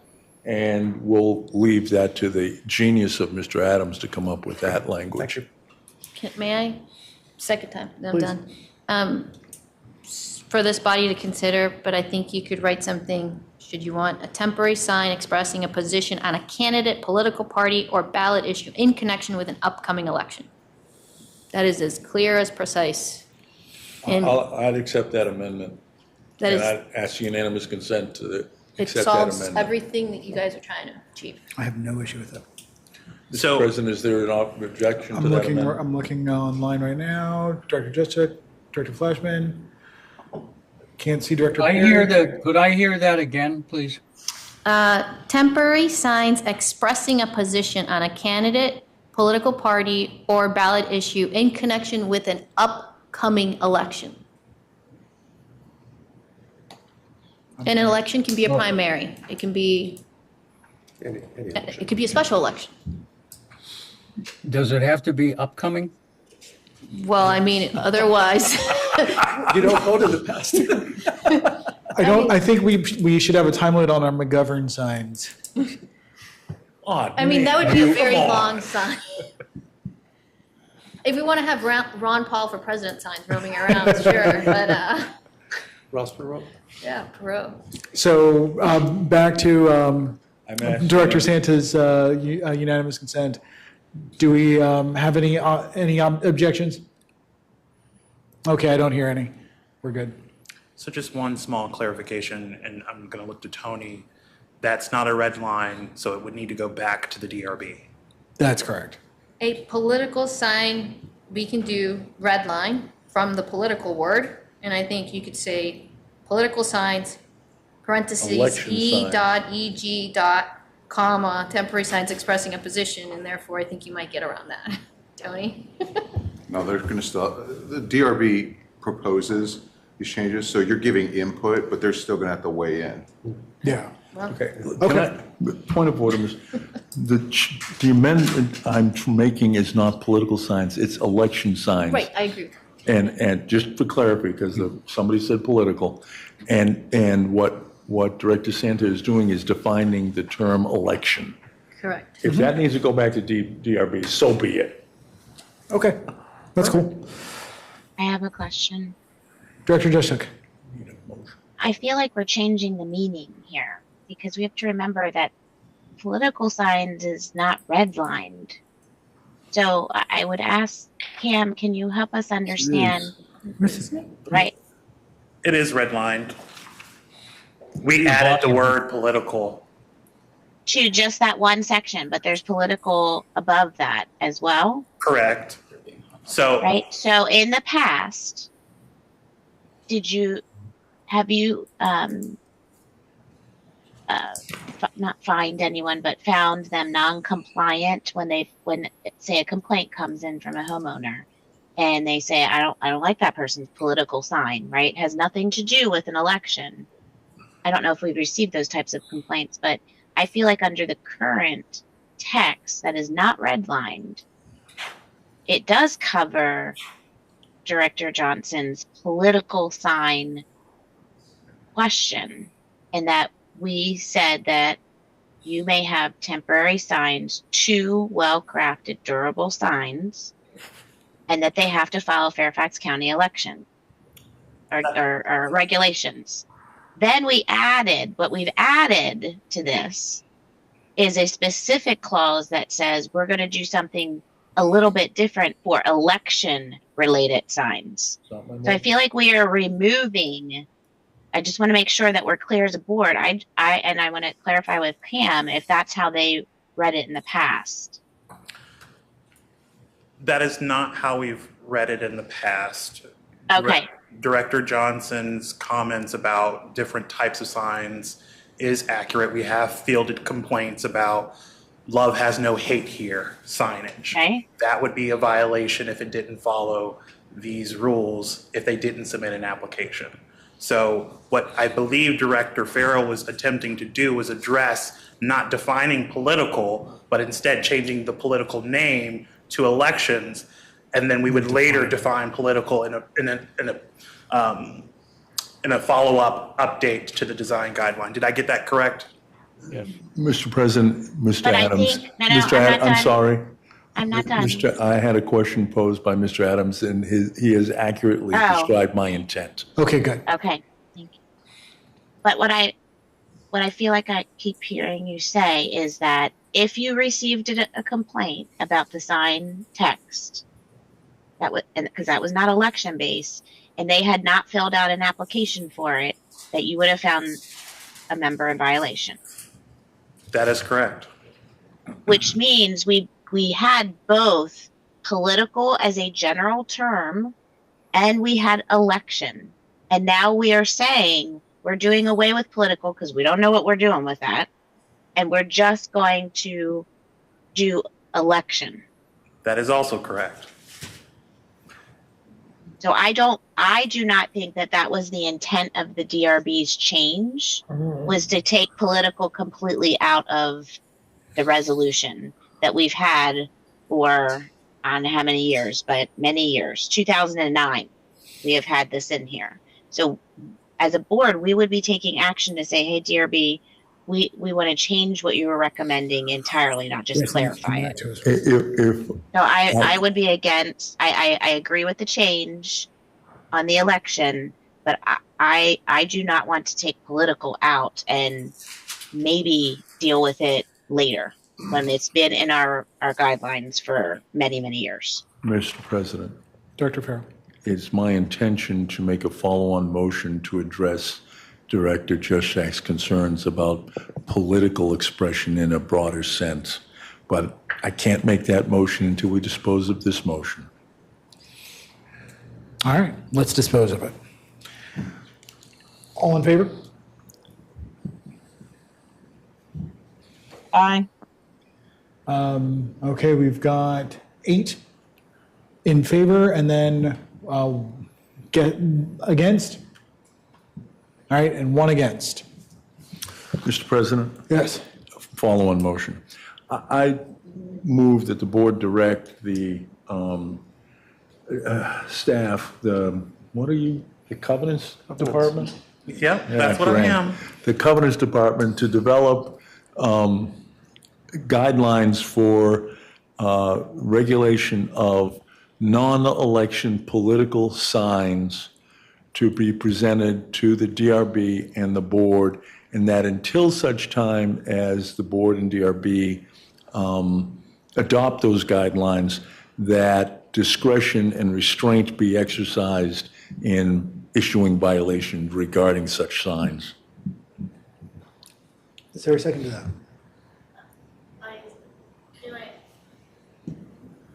May I ask a question? You have to, after the... I second. Okay, it's been seconded. Comment or question? A question to Cam. Thoughts?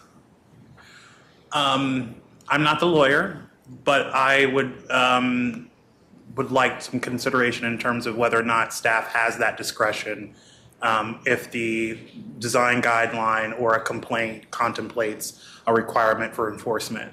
It would be up to the board to ultimately determine enforcement action, but not necessarily staff. I don't think that that's... If I may, please address the question posed by Director Santa. It's an expression of our intent. Can he ignore a complaint along those lines? No. But this board would be saying to him is, go easy here. We need to develop some regulations. And with that guidance, he can exercise some judgment. Because all enforcement of any regulation, any law, involves judgment, what we call prosecutorial discretion. So if the board is saying, hey, we know we got a problem here, we need to develop some regulations, and until we do, go easy. That's the purpose of my motion. Director Flashman.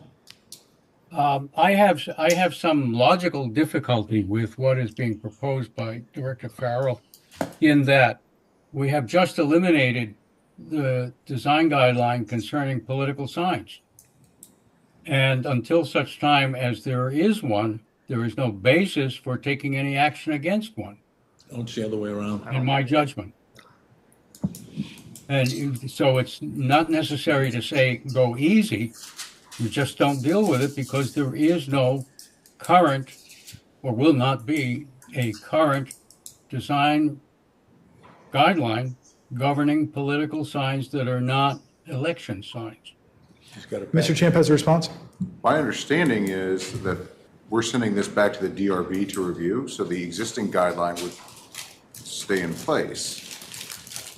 That is correct. That's so my enforcement would proceed under the existing guideline.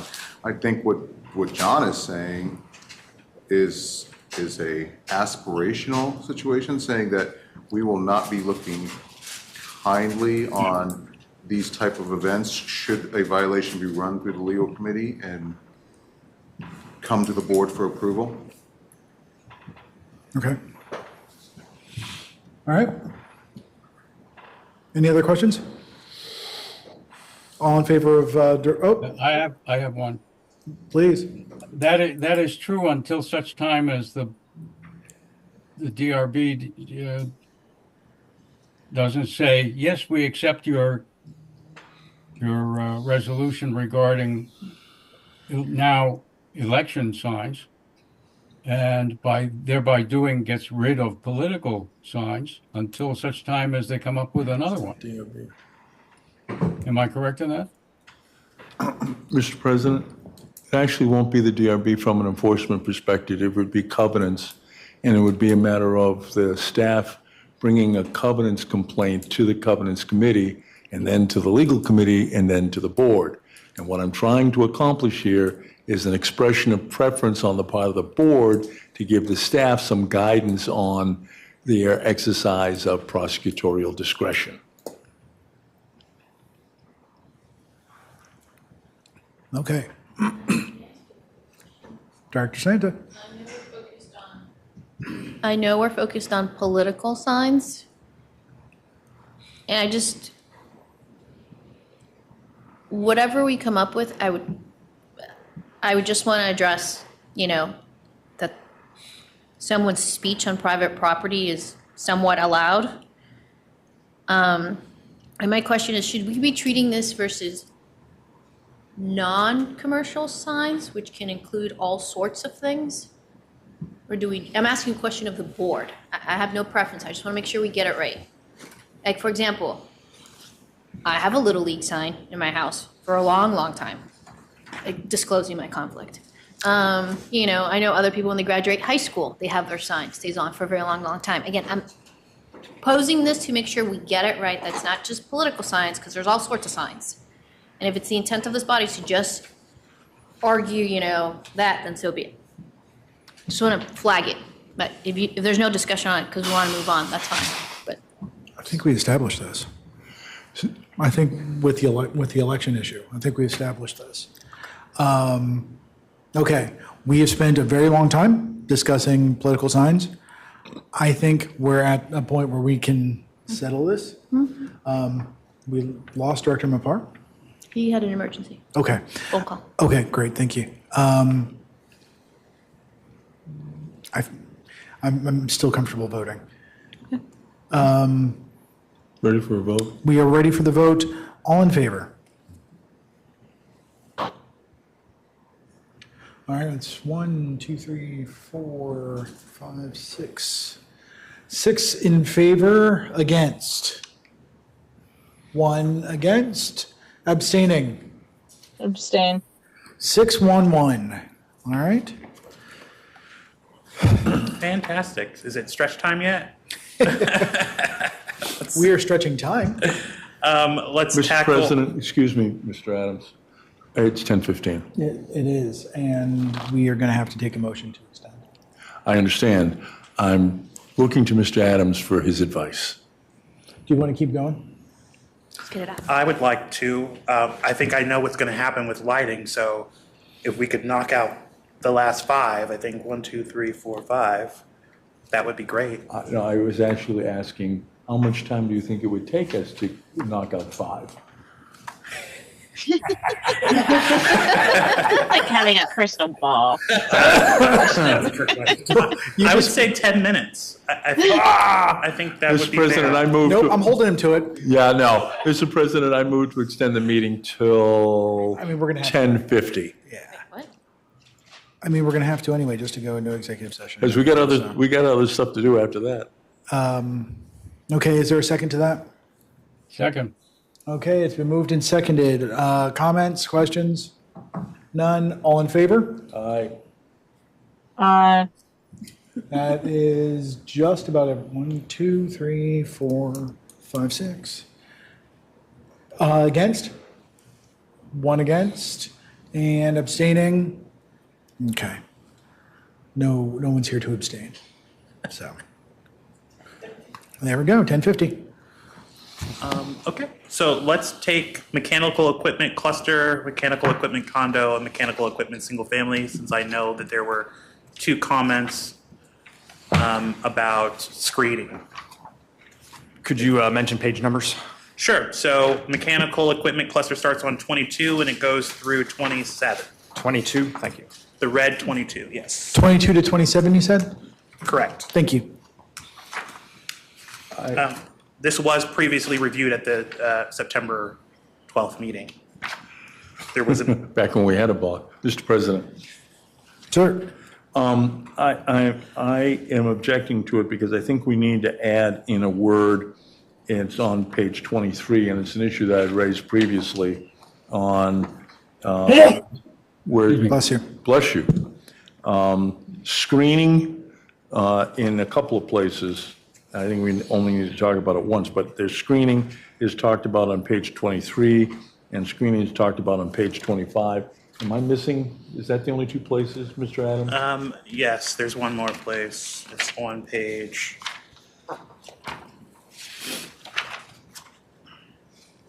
Oops, sorry. It's on page 25, and then there's single family. We didn't actually add that language to there, so no, that's it. 22 and 25, 23 and 25, I'm sorry. 23 and 25. Correct. So, and I'm drawing your attention to the language that says, the installation of screening shall not detrimentally impact servicing, maintaining, or accessing the equipment. I would like to add the word operating.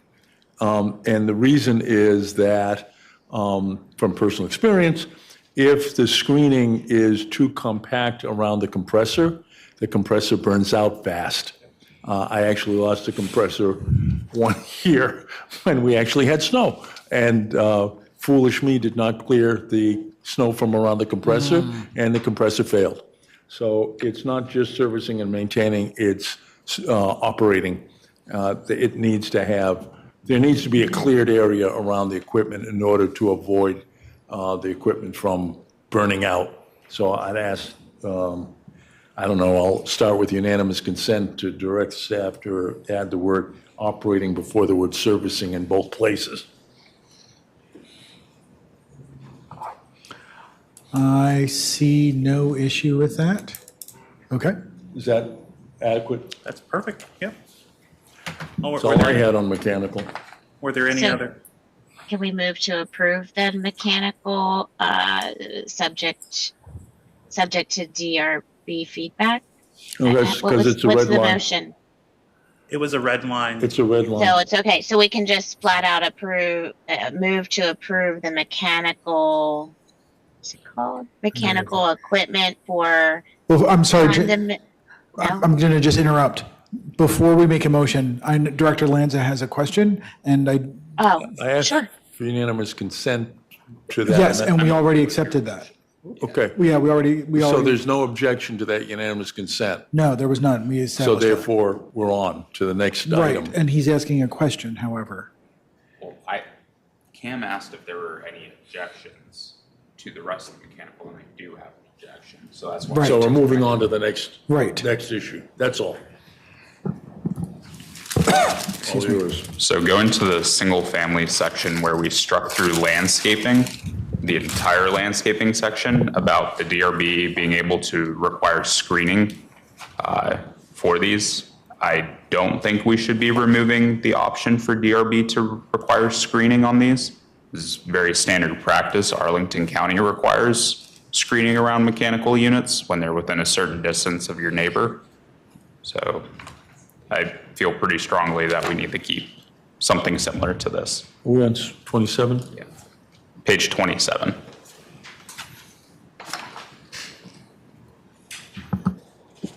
I have a question. Sure. Disclosing that I have mechanical equipment in my house.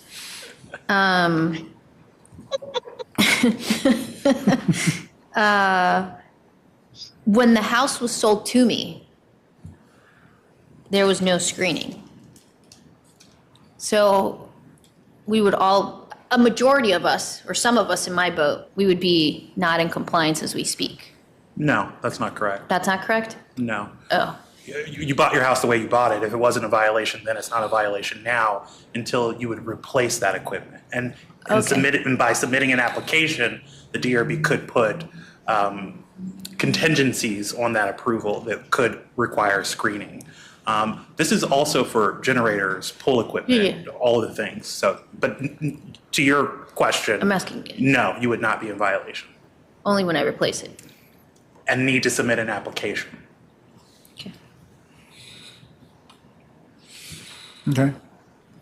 Any other questions or comments to Mr. Lanza's, well, he didn't make a motion, he just kind of raised it. I was going to make one now, if Please. that's okay. I'd like to make a motion for, I guess, clarification on making this motion. Is it a motion to ask the DRB to remove these strike-throughs, or is it a motion?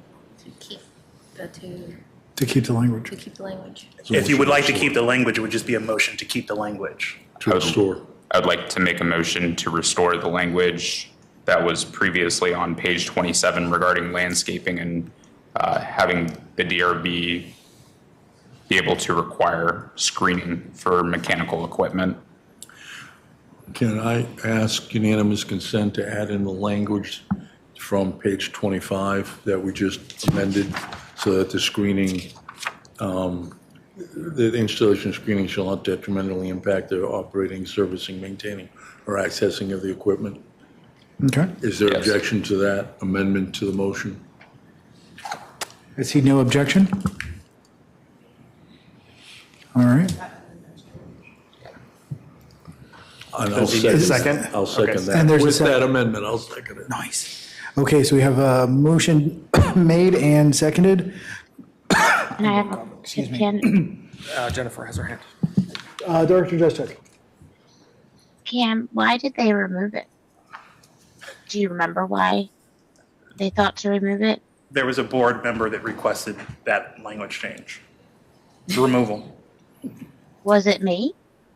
No, it was not. Oh, okay. So I was like, maybe I didn't remember. It was a long time ago. I don't know. I'm torn on this one because I think there are a lot of single-family houses that do not currently have landscaping. So I don't know what board member requested it, but it makes.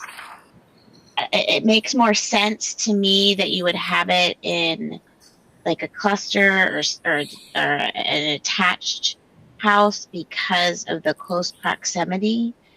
But I don't know anybody that currently has landscaping around it. And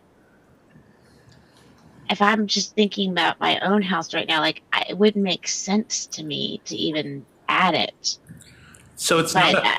I'm just torn. I know it's not a strict requirement, but, and I think regardless, I think I would be okay because it's, you know, you can replace the equipment without a review process. So I as long as I just keep replacing it with like equipment, I don't even have to go through a review process. So I would be subject to the landscaping requirement anyway. But I think that there was probably a reason why it made more sense to leave out of the single family. Director Lanza.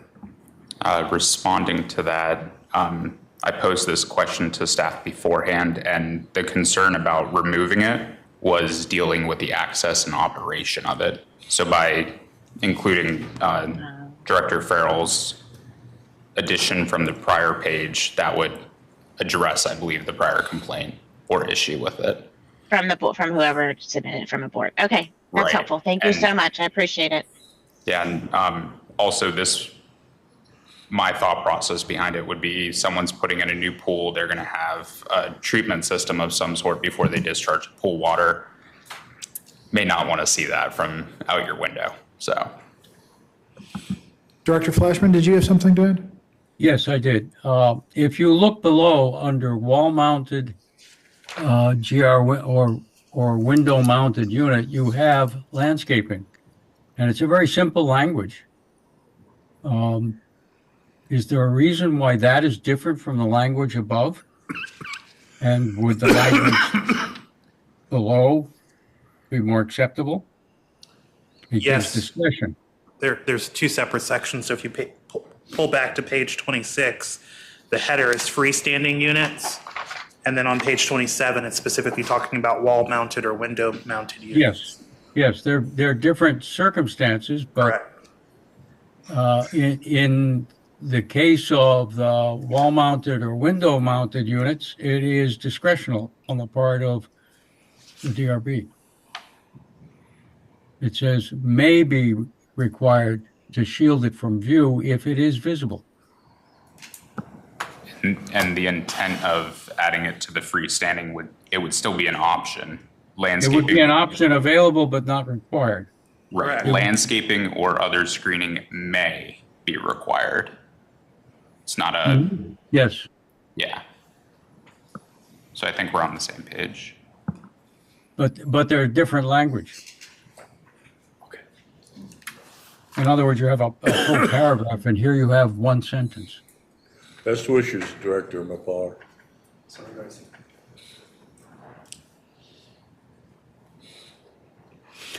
Thank you, Director Flashman. Is there anything else that anyone would like to add?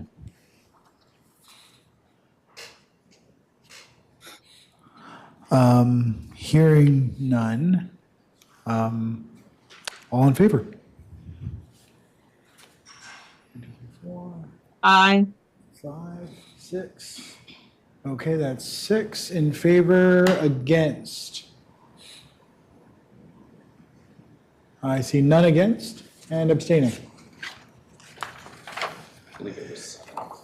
Was it 7? Yeah. Okay, then it's 7 in favor, 0 against, and 1 abstaining. Perfect. All right. So What's let's next? take a stab at, I'm going to separate these two. Shed, storage boxes, condo. Was there any comments or changes requested, needed? What page? We're on page 28 and 29, the red numbers. There were no comments to staff about these in particular. So if anyone would like to throw out a motion, let me know. Mr. President, I'd like to make a motion. Please. I'd like to make a motion to adopt the sheds and storage boxes for condominiums as revised by the DRB. And I would also like to disclose that I currently have an unbuilt molded plastic shed in my house. Second. That has been moved and seconded. Are there any comments or questions? Hearing none, let's take a vote. All in favor? Aye. Looks like it's unanimous of all in attendance.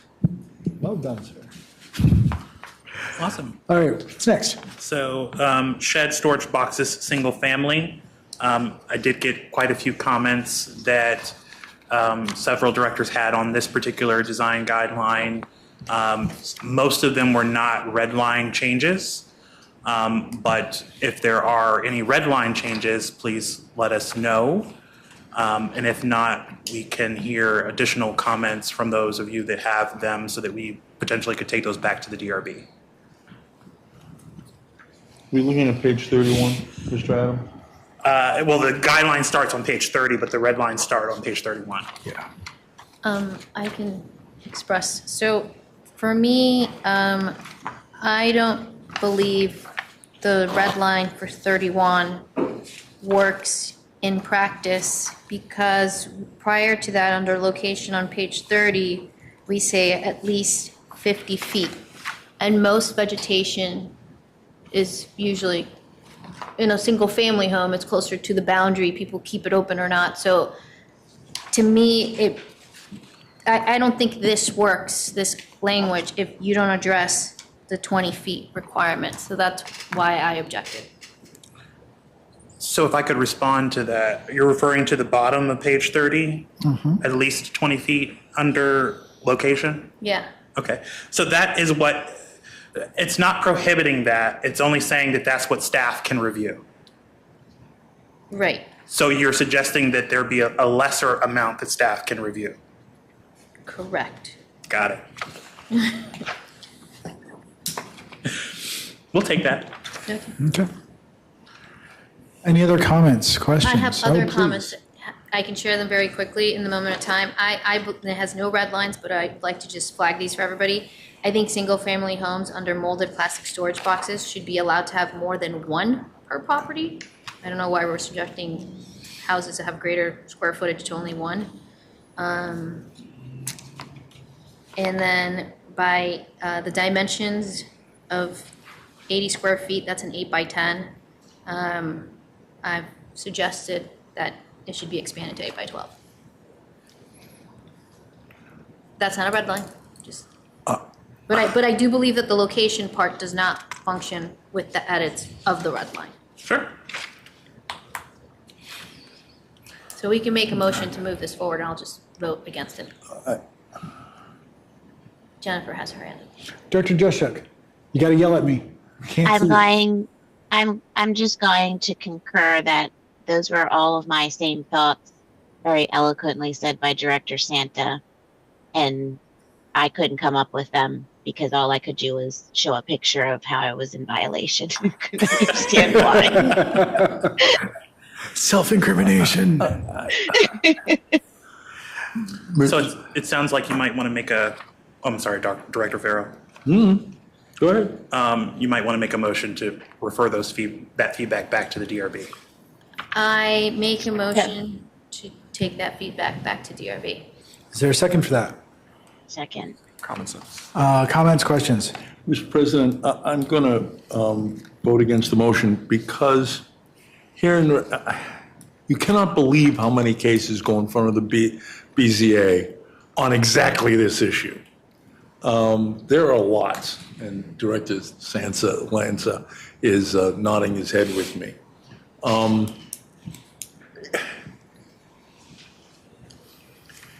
We have, on average, exceptionally small lots here in Reston. And the county regulations on sheds in the backyards are something that I would commend to Director Santa to go and review because there is a concern, generally speaking, that we don't want to have a plethora of sheds in backyards. We don't want to turn backyards into storage areas. So, and those restrictions do tie into the size of the lot, if I'm remembering, somebody can correct me, but there are, the larger the lot, the more sheds we tend to allow. But given the very small nature, I mean, classically, we have very small lots, single-family lots in Reston. I'm not sure it enhances the general sense of, and the general sense of open space to allow multiple sheds in a single-family lot. So I'm not interested in having neighbors having to look into cluttered backyards with multiple sheds. My comment was not in sheds. I was trying to establish that we should be allowed to have more storage boxes. My comment was about the storage box, which is different than a shed. Her comment was about sheds when it related to the size. I agree with you that I don't want 3 sheds in my own yard or anybody else's yard.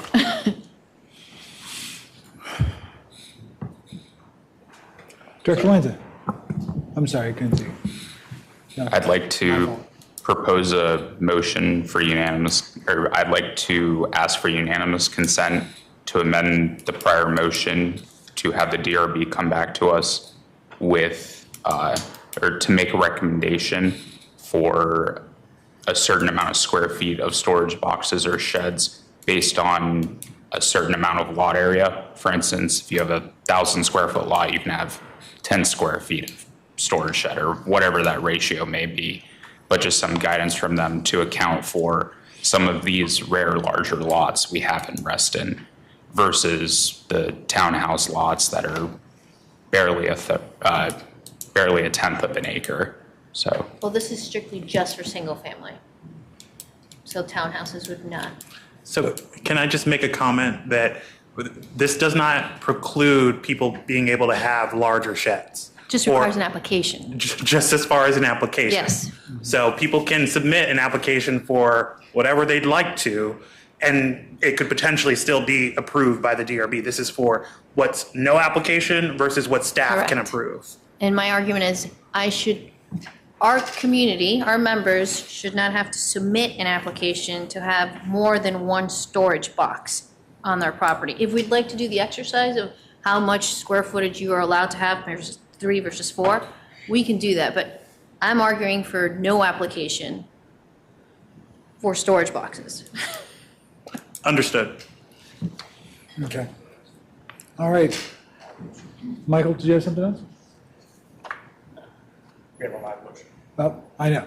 That's where So I'm going the with it. motion is take this feedback back and please see if DRB can come with a draft. Yes, but he's asking for unanimous consent. So. Do you withdraw? Is there any objection to Mr. Director Lanza's request for unanimous consent? Yes. There is. Is it in the sense of the suggestion by Director Santa? We've just established that there is objection to his request for unanimous consent, so there's going to have to be a motion. So we need to make a motion. Yes. Do you want to make a motion? No. Okay, we are not going to make a motion. We're going to continue with the motion as put forward by Director Santa. And that has been seconded. And do we have any further comments? No. Okay. We're going to take a vote then. All in favor? 1, 2, 3, 4, 5, 6. Okay, that's 6 in favor. Against? 1 against. And abstaining? Abstain.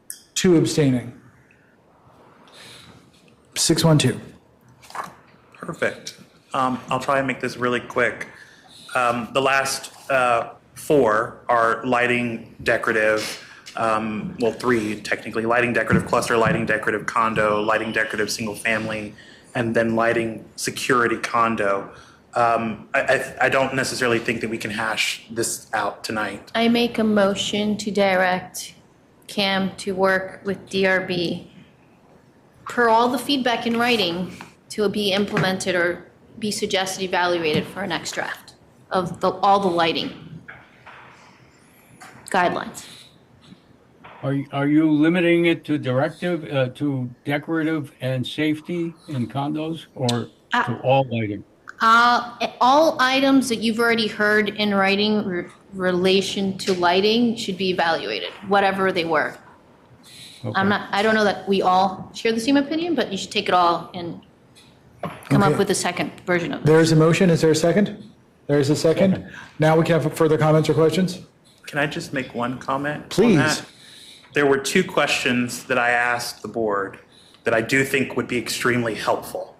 One would be, should there be an application for string lights at all? Because the concern that we have is that because the guideline is silent, any exterior modification or improvement requires an application unless the design guideline says otherwise.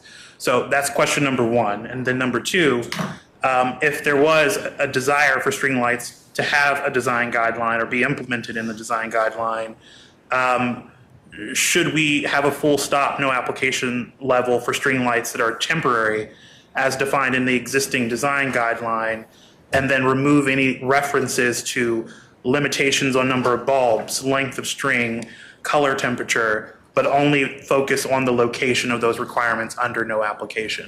It doesn't have to be answered today, but if there is a thought process on that as we go back to the DRB, I think that would be extremely valuable for us, because I know that some board members may feel like, why is this even something that should have an application? And I think that feedback to the DRB would be immensely helpful. So if you'd like to think about that and follow up with staff, we're happy to take that feedback back. My hand is raised. Thank you, Director Perry. I just would like to say I will, of course, make sure, Mr. Adams, that you have my complete and full feedback on everything that I think should be evaluated when it comes to lights, including the answers to your questions that you just proposed. But I also want to make sure that anything that we go forth, we need to make sure it is very clear on what amounts look like, because apparently, the general idea of excessive is not the same as perhaps the DRB's definition of excessive. And I want to make sure that we remove any language that could be wishy-washy. Okay. Any further comments? Maybe one comment. There was Yes, sir. Technical clarification between lumens and Kelvin, temperature and brightness, essentially. How are we addressing that here? I heard we're removing lumens, which is a brightness measure, replacing that with Kelvin, which is a temperature, the softness of the color. Can you further explain that? So this is really just based on the board feedback. I think the board members who provided that feedback in terms of having an objectionable metric, and there was no objectionable metric that we could come up when it comes to lumens. It was just going to be what we thought was going to be appropriate based on potentially maybe the foot candles and looking at that. But it gets into very specific language that I don't think the membership is going to be able to navigate easily. And the whole point of doing this project was to make it easier for members to understand and make it simple for them to go to Home Depot or order Amazon and do what they need to do. That gets a little bit complicated when you start going into that level of specificity. So we will continue to bring that back and discuss it at the DRB level. Mr. President? Yes. I'm sorry, were you, having sat through the special meeting, I recognize the desire to make things easy. I'm more concerned about the ability to enforce. If you're asking me to decide between enforceability and easy, I want enforceability. Because when we go into court and ask the court to enforce our guidelines, if we're not specific, we lose. And so I understand the desire, and I share the desire to make it easy for the membership, but I also think we shouldn't make it so non-specific that we can't get enforcement action. I don't know how we resolve those two, but it seems to me that we need to have sufficient specificity. And foot candles is the thing I deal with. I don't know, what do you guys deal with? Yeah, we deal with foot candles. And it may well be that we need to do foot candles and temperature. I'm looking for anybody who's more of an expert on this than me, but I've been burned enough times, with this kind of issue that I don't want to find us in a position where we can enforce a guideline. Jennifer. Director Juszczyk. I really think that we do need to give the DRB and staff some direction on string lights before we end tonight and send everything else back. Because I think they've been asking for it and they can't, they already have language. So we have to tell them, do we want string lights or not want string lights? So my take on this is for decorative string lights, temporary, I would leave the first, I'm not going to call it bullet, but the first sentence, I guess, in there that just defines what temporary is and not limit it in any other way at all. Because I just think as a community, we can deal with anything related to string lights for 45 days. As long as, I mean, it's on your property. So that's where I would go with that one and leave it alone. And really talk about really what we want to do on string lights permanent, which I'm very torn on. And I would love to hear other people's opinions because I feel like, do you really want people getting a signature? Like, is there a no, like, I'd like to see maybe a no application option there so that people don't need to, like, I can't imagine the DRB. I had 45 lights in a string and I wanted to leave it up permanently on a, I don't know, on a deck. Is that, do we want the DRB to be evaluating that? Like, that just feels a little extreme to me. So I think I'd like to see maybe a no application option, but I think we do need to give feedback on this one. I'm with Jennifer. Do we have a motion on it?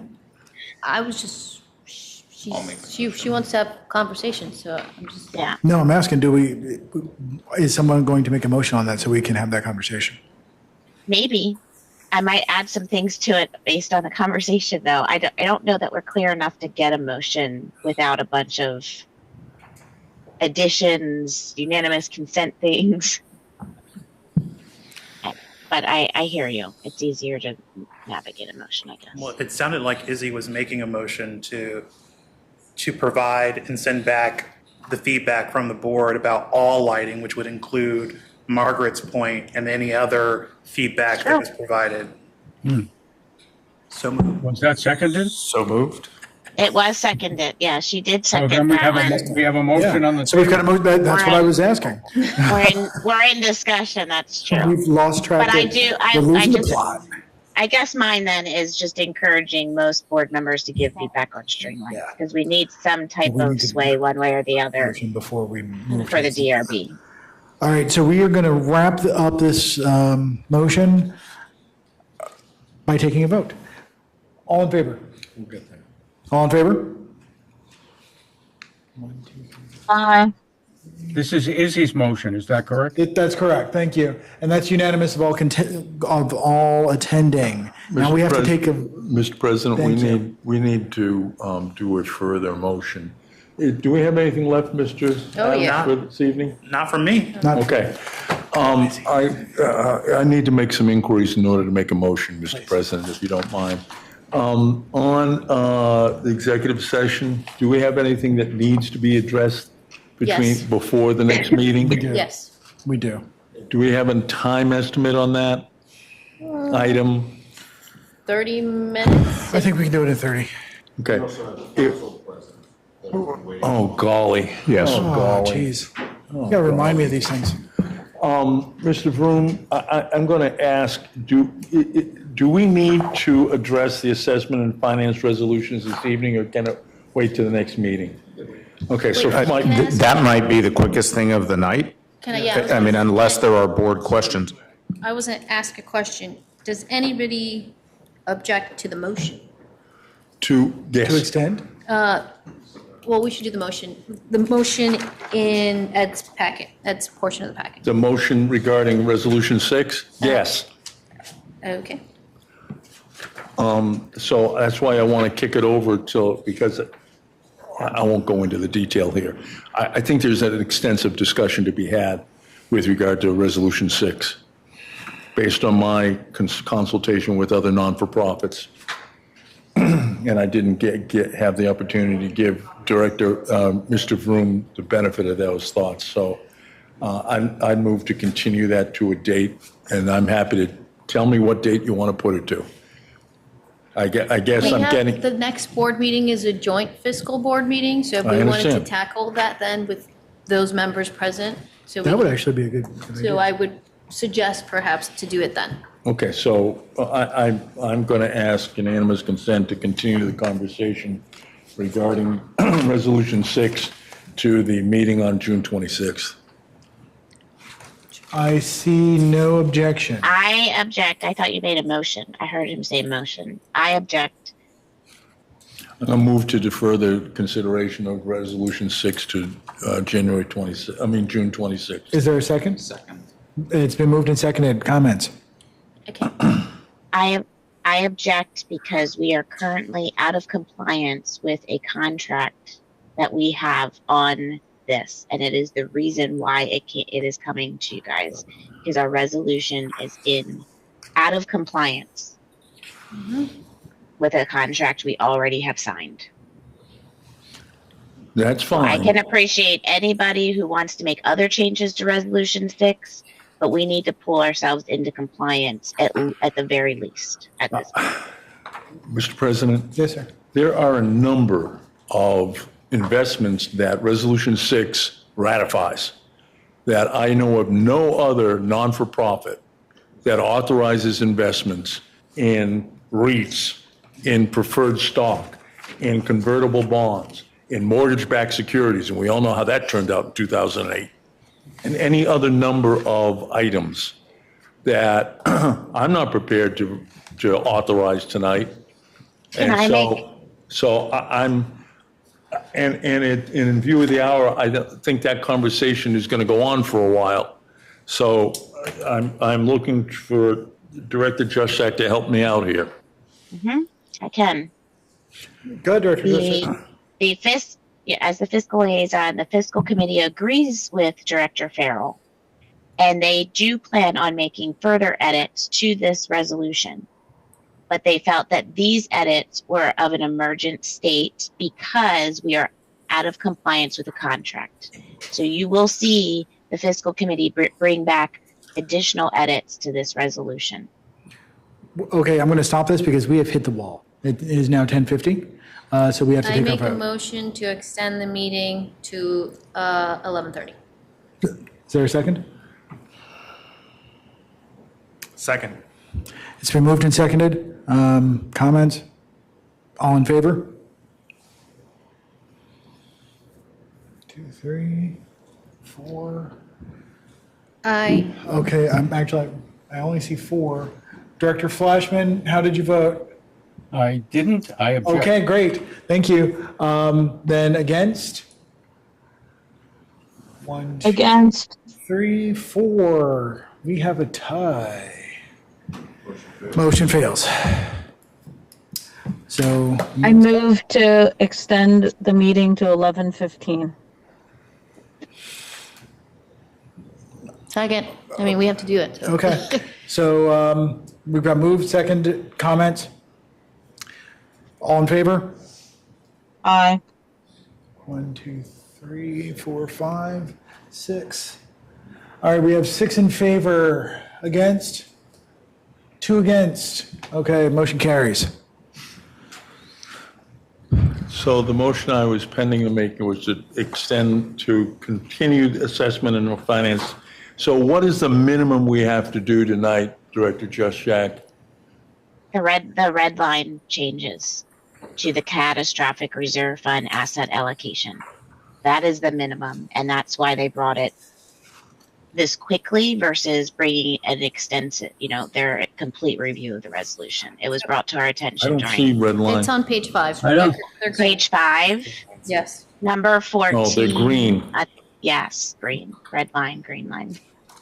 I can't see green. Yeah, I oppose this. Can we get a motion Hard to going pick and out. discuss it?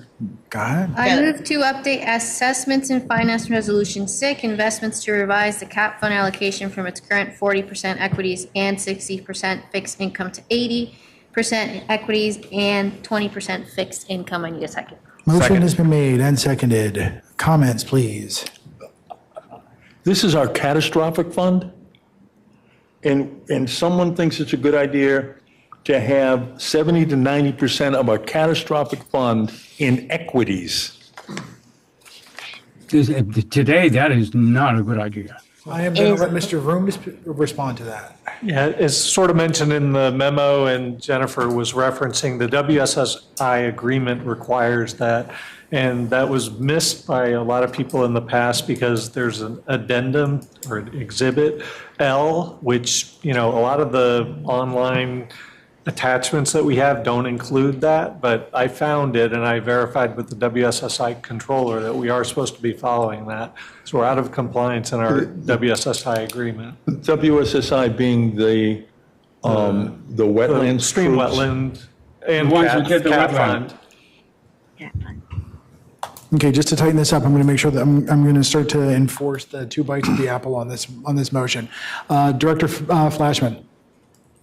They're the ones who did the wetlands, but WSSI. Right. And how are we out of compliance, please? Because there's this exhibit L on the investments, which dictates that for the cat fund, it's supposed to be invested 80% equities and 20% fixed income. And we agreed to that? We did. I mean, back in 2006 or a long time ago. Question? Director Farrell? That's in our contract with WSSI. However, is it in any agreement with a state agency? Or is this just the contract with WSSI?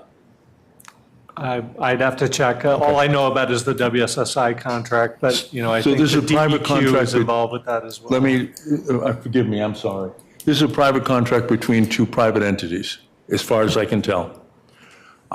Mr. President, I'm going to move to direct counsel to renegotiate the contract. This is irresponsible. To put 90% of those funds in equities? Well, we've got a motion on the table, so. No, I'm a substitute motion. Okay, that's been moved. Is there a second for a substitute motion? I second.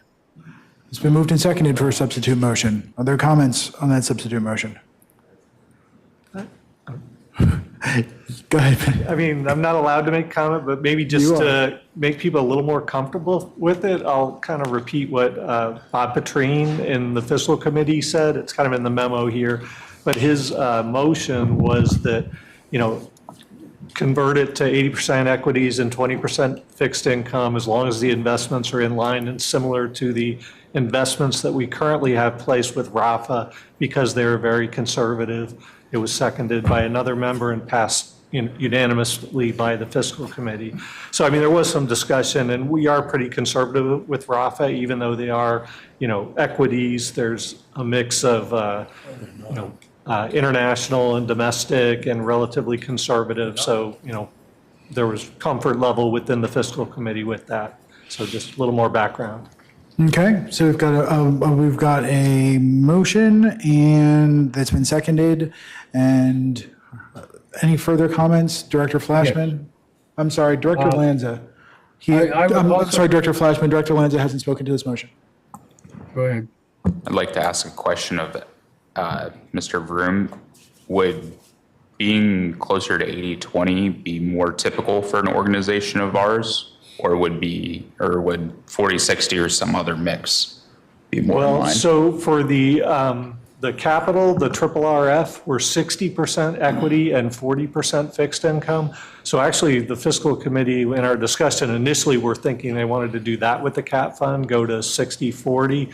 But then upon finding that we weren't in compliance with WSSI, that's where we went to the 80/20. But they were already proposing to go to 60/40, which is what we do for the RRF fund already. But what is the industry standard, I guess, for an Yeah, I organization mean, I guess of I ours? don't know what Columbia does or some of the other associations. Mr. I'm sorry, Director Flashman had his hand up. Yeah, that's fine. Director Flashman? Has the Corps of Engineers and the Department of, the State Department approved this for the, there's the wetlands requirements? Did they say that percentage was okay? Yeah, I mean, that was kind of asked before, is this just with WSSI or with them? And I really don't know. I'll have to look into it, maybe go with our council and try and review some of that. I think we need to check and see what the general requirements are and what, whether that contract or that requirement may already have been modified by the agencies. Because that seems to be extreme to me. Mr. President, I wanted to answer Director Lanza's question because it's not what does Columbia do? It's we are a nonprofit organization, 501c3. We have a heightened level of fiduciary obligation. And when I talk to my friends who are deeply involved in the board of directors of non-for-profit organizations, and when they looked at this list, they looked at me and said, "Are you crazy? That this level of risk is inappropriate for an organization of our kind, anywhere." And then when you look at it, and this is a catastrophic fund, so this is the fund that we're supposed to use if there's a catastrophe, all right? And we're putting it at risk in the equity market to the tune of, what's the number now? 90%? Yeah, I understand people would like to get a nice return, but you want the money to be there. And so my experience in talking to other people in the non-for-profit world is you don't put anything like that number into equities. I mean, generally speaking, they tend to be very bond heavy because you get the money back in a bond much more likely than in an equity situation. So if we were going to ask, I mean, I'd like to know, what does the Northern Virginia Foundation do with their money? They are a corporate sponsor for lots of non-for-profits in Fairfax County. And there are any other number of non-for-profits one can look to in order to get their perspective on this. And so that's when I looked at these numbers, I went, this is bizarre. It's way outside my experience with any other non-for-profit. Director Juszczyk? And actually, I'm sorry, Director Perry. Yes. So, Mr. Verm, while there is an immediate need to be in compliance with our contract, is there any potential to work towards an addendum that would refine this to make this not so risky in general?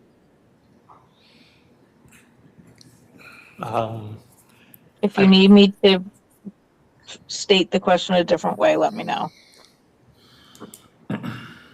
Yeah, I'm not really sure how to answer that. I mean, I think the viewpoint of the fiscal committee is that, even though, as Director Farrell says, some of the language in the Resolution 6 would imply that you could do riskier investments, we aren't right now, and neither does RAFA. So I think the feeling was that, this wasn't overly risky. And I think part of the reason the CAT fund is they're looking at being heavier equities is because it's intended to be longer term. I mean, a catastrophe could hit tomorrow, but I think the goal is that this is more of a long-term fund, and over the long term, equities, tend to do better over time. So I think that's the belief. But as far as risk, I don't know how we might reword it. I mean, like Bob Petrine said, kind of keeping in line with how we currently invest with RAFA is how he worded the fiscal resolution. But that would be the intention. And I mean, just another FYI, in talking with Mark Murphy, the Rafa investment advisor that we have, we talked about feathering this in over a year time period, so you didn't kind of do it all at once and, have that risk as well. So that was some of the other discussion, and a way to minimize the risk somewhat is to, layer it in over like a year period rather than all at once. And that would still keep us in compliance? I mean, we're not in compliance, but in talking to the WSSI controller, I mean, she said that yes, we should be following that, but I mean, it didn't seem like there was a big concern about it. So I don't think there was a urgent need to get in compliance. Just, we should in theory get in compliance, but we can look into it further and, I'll get with Tony on it and we can come back to you. So sounds like maybe we aren't ready to make a decision tonight, and I don't think that's the end of the world. Okay, Director Flashman, you've already taken 2 bites of the apple, sir. Yeah, I'd just like to make one brief comment. I'm sure you did, but you've taken 2 bites of the apple already. Thank you. Does anybody else have any comments before we take a vote? I do, and I'd like to do. Director Juszczyk, please. My comment is, while I understand everybody has different tolerance levels for investments, I just want to remind the board that the tolerance levels that we are in currently have been decided by the board and fiscal. Every 3 years, the board and fiscal take a survey from RAFA where we all vote, and then they come back and give us the results, and they give us a suggestion on where we should be based on our risk tolerance level. And this is where the risk tolerance level of the board and fiscal came out last round. We do get to do that every 3 years. And I believe, to be honest, it already came up. We normally do it in May, and we decided at fiscal to wait until after the audit for that to happen with Rafa. But we did not come out of thin air on this one. But I think that we have a decent compromise in another substitute motion, which is one, to accept the changes to the resolution due to, to keep us in compliance with our contract, and direct staff to go back and renegotiate the contract for a lower risk level. Question. I'm sorry, Director Mullen. I need a second, or we can't talk about it. Yep. I will second that, actually. I'm in agreement with Jennifer, and I'll just speak to it real quick. We discussed this in fiscal. I have confidence in the way it was expressed and the way the allocations are handled by RAFA. So I think we have materially addressed the bookends of the risk. Yes, there's room for a future worst-case scenario decision, but that's not where we're at today. So I think to Jennifer's motion is appropriate, except where we're at today and renegotiate going forward. So I'll second the motion. I thought we're still on Farrell's motion. I think she made a substitute on my substitute. To the Farrell motion. Yeah. Yeah. Okay. Mr. President, can I inquire? Yeah, this is substitute motion number 2 now, correct? Oh. Uh-huh. All right. Mr. President, can I inquire, has WSSI made any sounds or noises that they're going to bring an enforcement action regarding the contract? Of course not. No. No. Speaking to the motion, I've sat through a RAFA presentation, unpersuasive, because they cannot and do not compare our portfolio to other nonprofits. And they make comparisons to individual humans, individual persons' investment portfolio. Okay, but that's not what we are. We have a fiduciary duty. And that fiduciary duty is much higher than RAFA appreciates. I've sat through their presentations, and I was appalled that they were so willing to put our funds at risk, at substantial risk. So I am not comforted by the advice of Rafa, because it's very clear they are not making their recommendations to us on the basis of the non-for-profit industry. And so maybe the fiscal committee is persuaded by that. I certainly am not. I believe we are violating our fiduciary duty by engaging in so much risky investment. And that's why I will not vote for the motion. Further comments on the substitute motion? Can you repeat it when we're ready to vote? Yes. Director Lanza. Question for clarification is, this is essentially our emergency fund.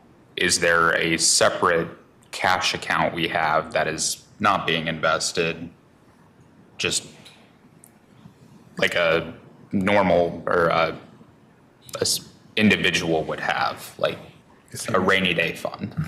I mean, we have several funds, but I mean, in the stream wetland world, we have the Stream Wetland Credit Fund, which is, 2.8 million or something like that. And that is just with Truist, our bank, and money market, basically. So that's no risk. The CAP fund's about 1.4 million, and that's the part that's with Rafa. I mean, we have other accounts for, capital and operating, but, in the stream wetland world, those are the two accounts.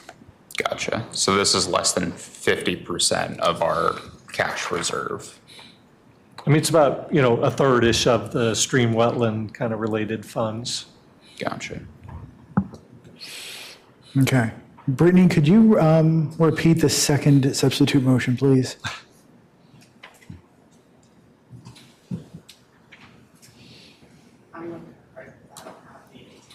Fair enough. We'll correct you as necessary. Microphone. I'm going to paraphrase because I do not have the entire motion written out. The motion was to update the resolution, the Assessments and Finance Resolution 6, and have council go back to renegotiate The investments. the The investments. investment mix. Is that correct, Jennifer? Yes. There you go. Thank you. Okay. I think we've got all the comments that we need. All in favor of substitute motion number 2? Aye. 2, 3, 4, 5. Okay, 5 in favor, against? 2 against, and abstaining. I'm sorry, Director Perry, I think did I miss your aye? I voted yes. Thank you. So we've got 6 in favor and 2 against. And now we do the overall motion. Who's going to do that one? I already did it. Okay, so we're going back to Director Santa's motion, Is now the which main was the motion. initial motion. Correct. Yes, which is now the main motion. Correct, so just. Yes, so any further discussion on that? Nope. All Can in it just favor- be repeated, please? Yes, please. It's- It's the one that's in our packet. Page 2. Thank you. Okay, taking the vote. All in favor? 1, 2, 3, 4, 5. 6 in favor, against. 2 against. Motion carries. Thank you very much. And now we've got, should we extend before we go to executive session? Thank you. Extend to 12? Motion to extend till 12 a.m. I'm sorry? Yeah. Move to extend the meeting until 11:59 p.m. Okay. Out of principle. Okay, is there a second? Second. It's been moved and seconded. Comments? Hearing no comments, let's take a vote. All in favor? 1, 2, 3, 4, 5. 1, 2, 3, 4, 5. Okay, 5 in favor. Against? 2 against. 3. Flashman. Yeah, Erwin had his hand up for both. To no. You voted no. Erwin, you voted no? That is correct. Okay, So 1, 2, 3, 4. Who voted? Let's do that again, because Erwin, your hand was up longer than I was prepared for. All in favor? Oh. 1. Thank you, Erwin. 1, 2, 3, 4. We have 4 in favor. What's Perry doing? That's what I'm going to find out. Okay. Against? 3 against. Abstaining? Abstaining. So we've got 4, 3, 1. Motion fails. The motion fails. Yeah. So the meeting ends? So, I well, the meeting moved to adjourns at enter 11:30. 11:15. I moved to enter executive session on contractual matters, personnel matters, and consultation with legal counsel. Can't do it. Yes, I can because it's before 11:15. She can move. That doesn't mean you got to Okay, vote for we it. have 2 minutes, ma'am. That doesn't mean you got to vote for it. So is there a second? Second. All right, moved and seconded. Comments? All in favor? Can I ask a question? Please, no, because I Okay, just did fine. finish the comments. We're doing the vote now. All in favor? 1, 2, Aye. 3. 3 in favor. Against? 1, 2, 3.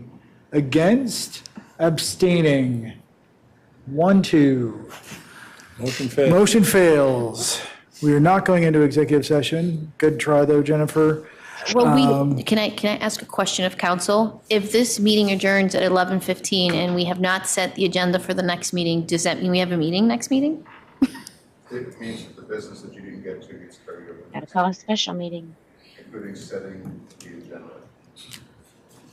Okay, well. For unanimous consent. I make a motion to extend the meeting to 11:30. Second. Can I speak to my motion? Please. I would like to have the grace of this body to do one thing in executive session that we need to do for a leadership purpose. And the second thing is we need to set the agenda. So even if I can have 15 minutes of your time, I would greatly appreciate the extension. Second. Moved and seconded. It was already. Yes, it was already seconded. That's why she was talking to it. Thank you, though, Matt. Moved, seconded, comments? Council. I have an attorney Waiting in line. We're not going to take her up with me. Maybe You have to put your mic on, Yes, please. please. Thank you. Thank you. Can we take a vote? It's 11:15. We're adjourning. I don't know what Tony said at all. He wanted to talk to the attorney and let her know that we're letting her go because she was supposed to be with us in executive session. My motion is still pending. We have been out of time before when we've made motions about extending the meeting. So you have to vote on the We motion. just voted on the motion. We did? Yeah. The 11:30? This is a new motion. This is a and new it's motion. open. I have a new motion. Thank you. 15-minute grace period. That's all I want. Okay. Even if it's an Moved, FYI. seconded. All in favor? Aye. 3, 4, 5. 5 in favor, 6 in favor. Against? 2 against. All right. You've got your 15 minutes? Move to convene into executive session to consult with legal counsel and to discuss personnel matters. Second. Second. All right. Let's take a vote. Is Director Juszczak speaking to the motion, or does she want to vote on it? Yeah, Director Juszczak, are you speaking to the motion? Yes, Okay, please. I have no idea what you're referring to, Izzy, when it comes to what we're discussing in executive session. I don't. It's the So calendar hold that is in everyone's calendar regarding the CEO's evaluation performance and the process that we're going to put forward timeline-wise to inform the board of what we've worked with HR. It was on the calendar hold. So I am against the motion. There are other things that I actually think are more pressing than that, and I appreciate, and that is nothing against our CEO, but I think there are other things that are more pressing. And so to limit ourselves to that is not meeting our fiduciary responsibility. Thank you. The motion passed. Yes, So we're still counting votes. Did we vote? We haven't voted started. yet. We haven't voted. Comments are done. All in favor? 1, 2, 3, 4, 5. 5 in favor. 5. 6 in favor. Motion carries. Against? One against. Abstaining? One abstention. We're going into executive session.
Governance Administration here at Reston Association, and along with LaShonda Graham, the Community Standards Manager and DRB Secretary, we are presenting revisions and additions to the design guidelines follow-up.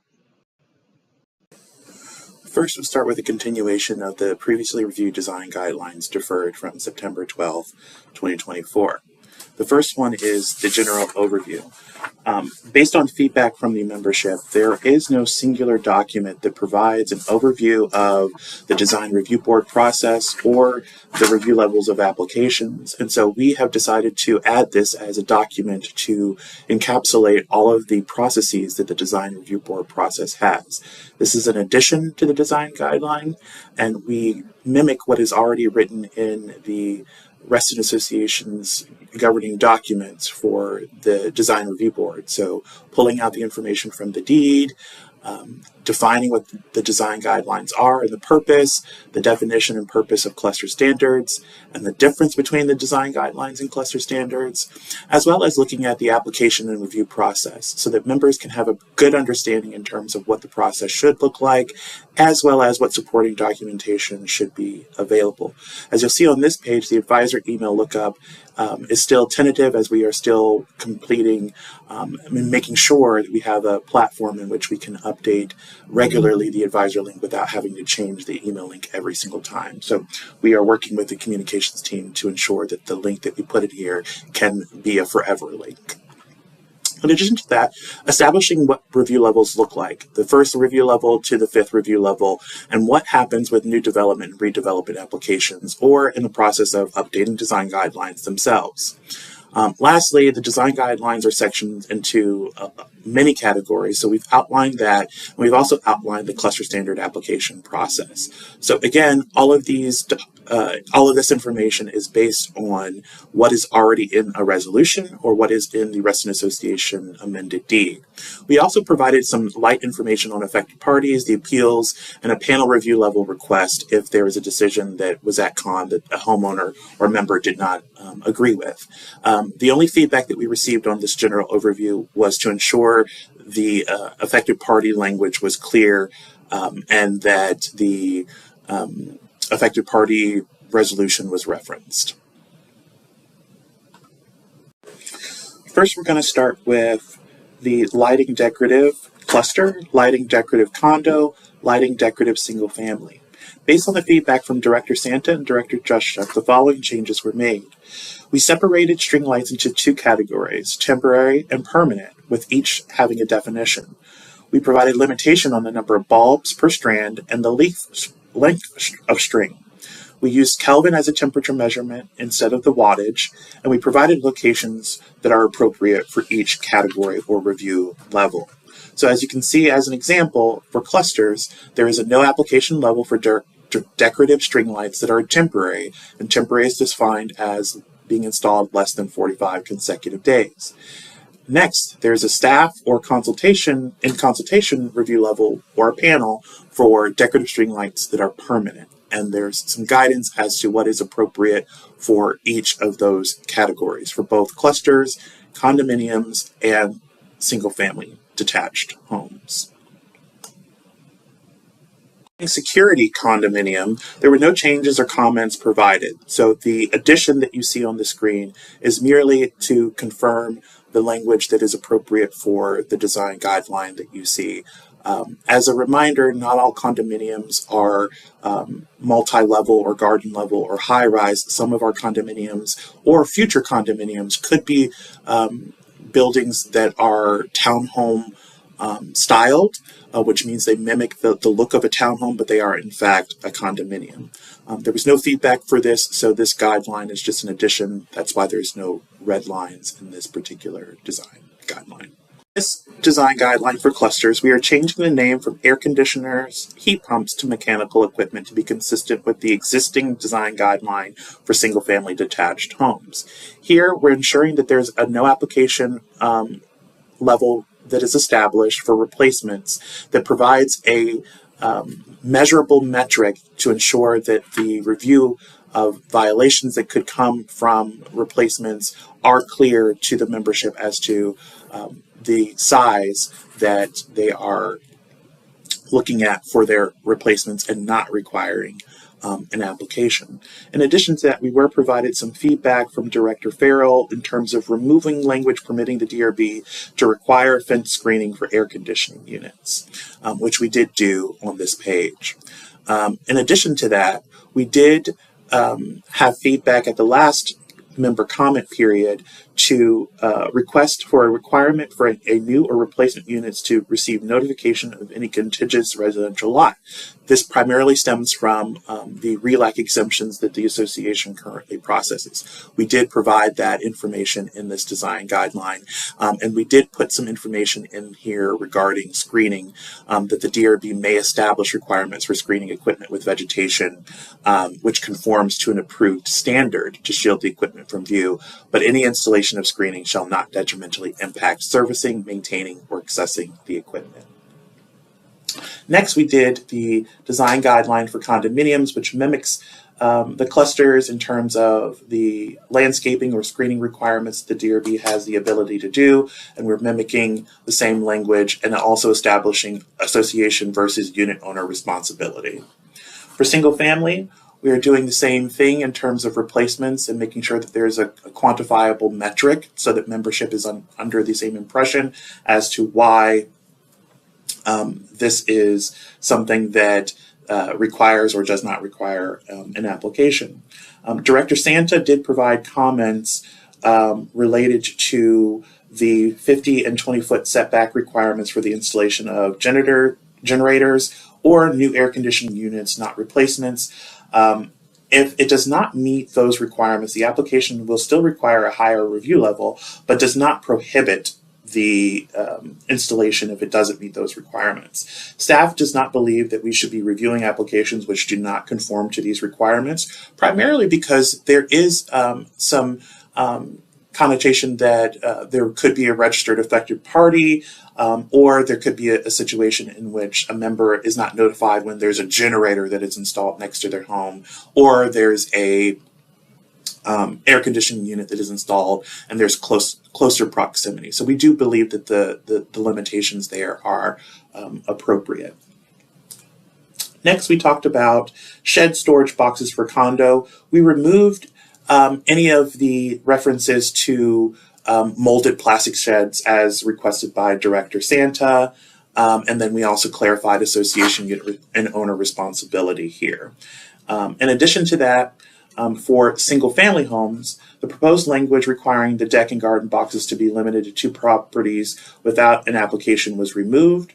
The original distance of 20 feet from the nearest property line was restored, removing the recommended revision of 10 feet. And again,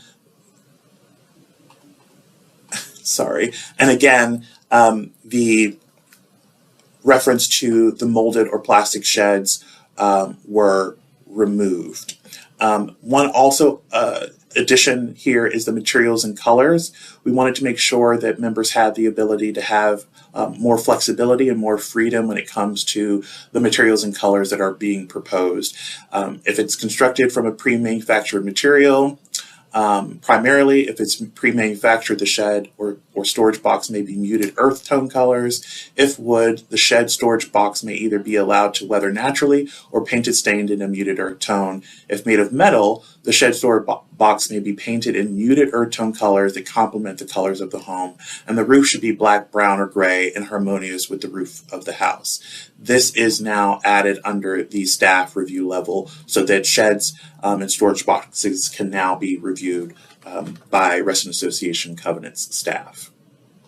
Now that we have completed the previously deferred design guidelines, we're going to go into design guidelines that have been seen by the association before, but not reviewed at the Resident Association board meeting. These new design guidelines include: here are the additions and alterations for single-family detached homes. In this particular design guideline, the only change that we made was adding the staff in consultation with the DRB review level, as there are similar approvals in other neighborhoods or similar neighborhoods that the association has approved through the design review board process. The staff confidently feels that if there are similar projects that have already been reviewed within the neighborhood, it could potentially just be reviewed in consultation with the DRB member as opposed to going to a meeting. Of course, the caveat there is as long as there is not an affected party. The next design guideline is twofold: gutters and downspouts for both cluster and single-family homes. For single-family homes, these revisions came from the Environmental Advisory Committee, which encouraged perforated pipes and that all water remain on the property. Here we are looking at minimizing surface runoff and an impact to neighboring or adjacent properties. The EAC added the no application is required if there is an extension of a downspout less than 3 feet. Or if they are installing a dry well or a rain garden that is generally not going to be visible. In addition to that, there's some language in terms of crossing adjacent property lines that the EAC wanted to provide and make sure there was comment on. There's some slight language changes to ensure that runoff does not cross property lines, and that incorporating buried perforated pipe with 6-inch gravel fill under it to collect and direct stormwater to a rain garden or a dry well, and that downspout extensions again are permitted with no application so long as there's 3 feet in length and that it's hidden with plant material or buried. One thing to note is based on feedback from the membership,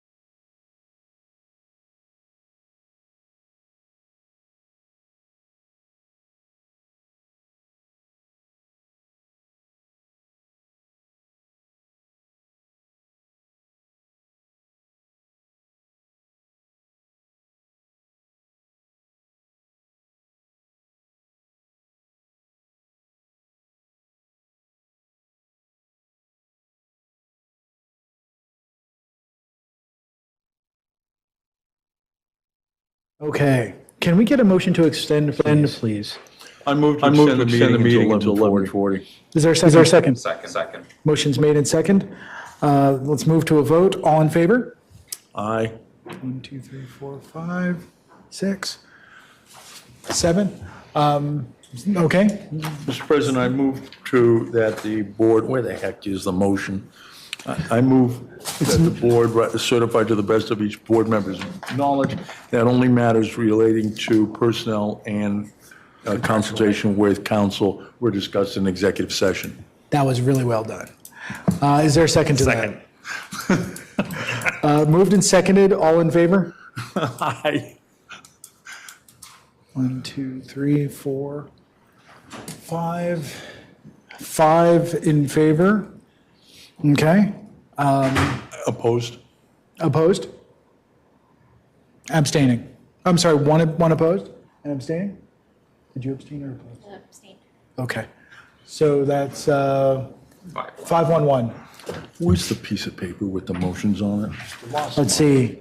Moving on to. Mr. President, I'm going to move to appoint the 3 individuals who came to us for appointment to the Friends of Reston. So I'm going to move to approve Regina Morrow. Rangan Morrow. I'm sorry? It's Rangan Morrow. Rangan Morrow, thank you. Juan Salazar and Matt Ramsey. Mark Ramsey. Mark Ramsey, sorry. I'm getting a new prescription soon. I literally am. For positions of board members on the Friends of Reston. Is there a second? Second. Motion's made and seconded. All in favor? Aye. I have comment. I'm sorry, there's a comment. The board did not deliberate on these in executive session. Thank you. We did not. That is true. We did not discuss these in executive session. Nevertheless, I made the motion I made. Have we called a vote, Mr. President? We have. I'd like a question, if I may. Vote. I thought the We've vote already was called the vote? But let's indulge. We've already called the vote. I'm not going to, we've got too little time. All in favor? 1, 2, 3, 4, 5. 5 in favor. Motion carries. Is Director And against? Perry still with us? She is not. She is not. Against and abstaining. Mr. President. 2 abstentions. The motion carries. When you're ready. Thank you. Director Mr. President, Farrell. I'm going to move to adopt the June 26th draft agenda as it appeared in the materials with a couple of changes. What the heck? What did we kick over? Resolutions. It was the 5,000. The change to In regards to a budget. to the budget, to the finance, the 5,000 versus a higher number, that needs to be added. And I'm going to suggest, with the concurrence of my friend from Barton Hill, that we replace that instead of committee resolutions, because I don't think we're going to be ready for committee resolutions then. I also want to add to the agenda a decision on directing the staff to engage in outreach to the current apartment owners regarding the impact on their, of the TSA apartments not contributing. Trying to think, there was something else I thought we carried over. The appointment of the vice chair for legal. And for appointment covenants. of the vice chair for covenants needs to be carried over. Somebody help me, what else did we kick down the road? I have deletions. I would like to remove the secretary's update, the Friends of Reston update, and departmental updates. And did you have dates you wanted to move them to? I do not, and I don't think I need to decide that right now. If I might make one suggestion on the departmental updates, these are informational only, they're not discussion items, and we have videos that will be ready. We can certainly just upload the videos. There's always discussion. Let's be clear. However. Okay, would we like to rename this discussion, or? Let's let's keep it informative and stick with the videos. Yeah, my question is, so we put them on a future agenda for discussion, or we're ready to give you out all the information, but I'm unclear as from an agendizing. I'm just suggesting this is one way to get you all the information, but if you think you're going to have discussion anyways, just move it to a different agenda. Remember, this is a joint board fiscal meeting. Yes. So I don't think we need to subject the fiscal meeting to departmental updates. But we discussed splitting this into two meetings the same night. We haven't operationalized that yet. Can you help me? I don't want these to disappear. Give me a date. Secretary update can move to the first one in July that we're having.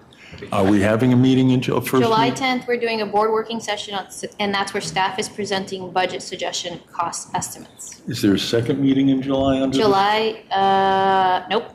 And the next one is July 28th, because August 28th, because prior to that, on the 22nd, they released the first draft of the budget. I'm going to suggest that we look at our calendars and have a special meeting at the end of July to catch up with all this stuff. You should do that.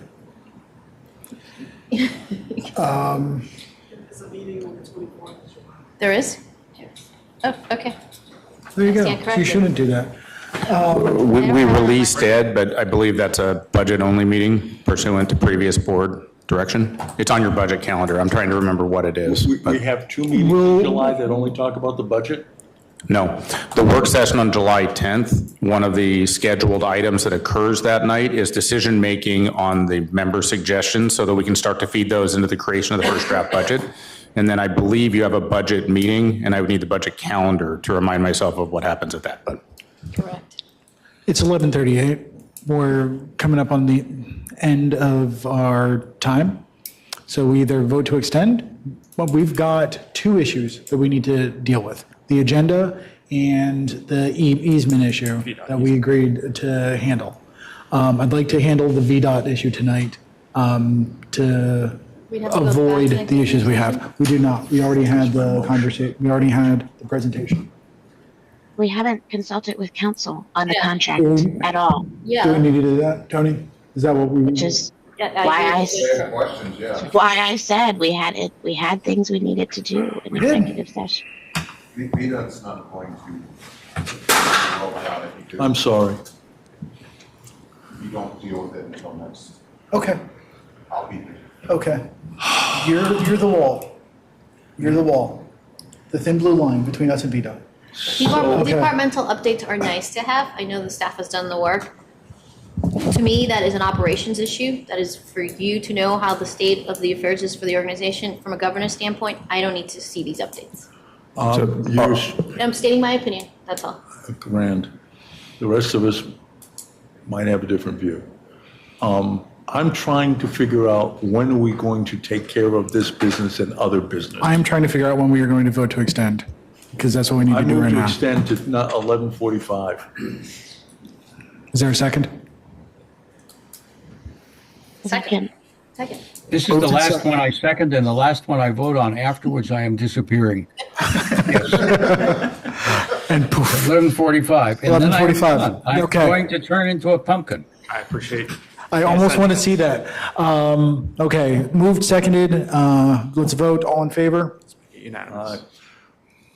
Unanimity. There we go. So what we have is we need to put the VDOT easement on for the 26th, or can we wait to put that on until?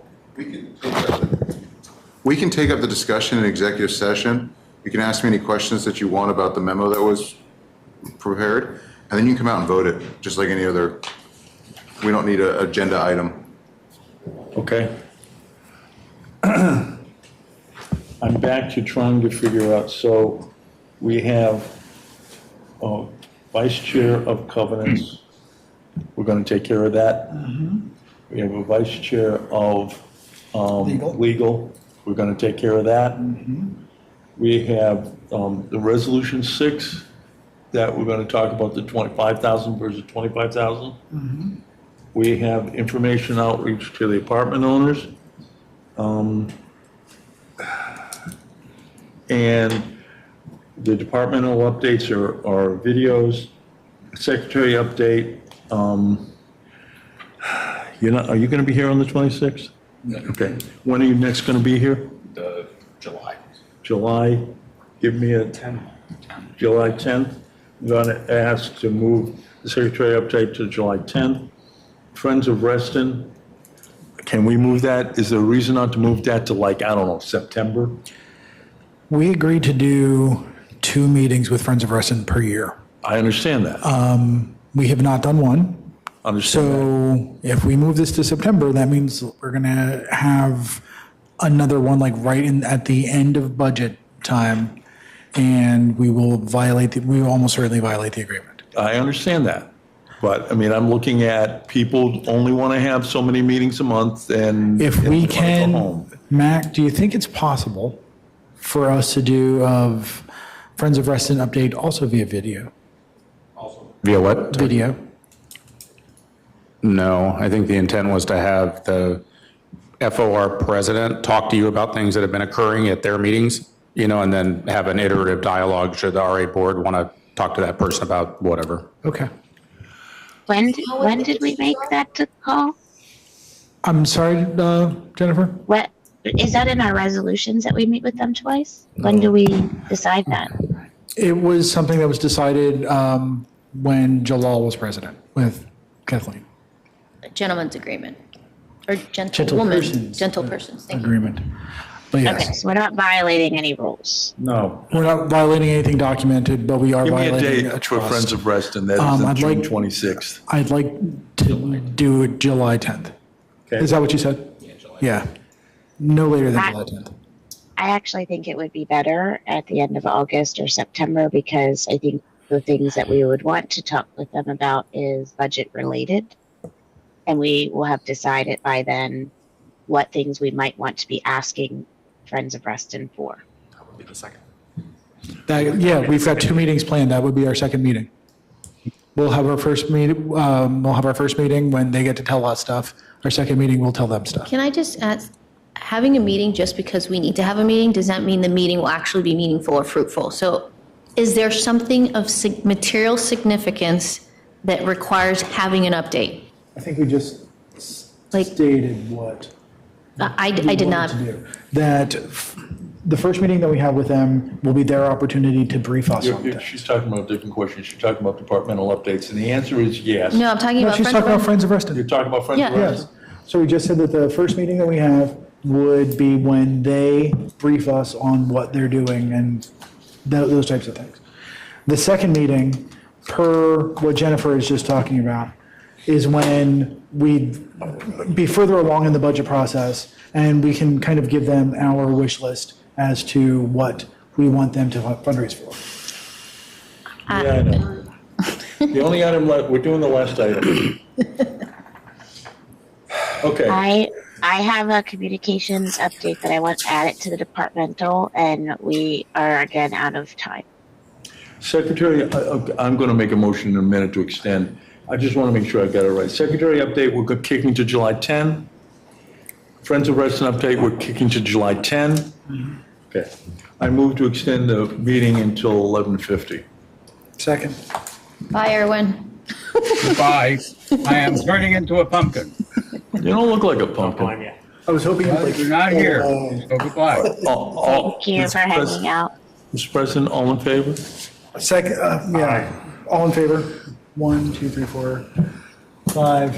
Okay. Okay.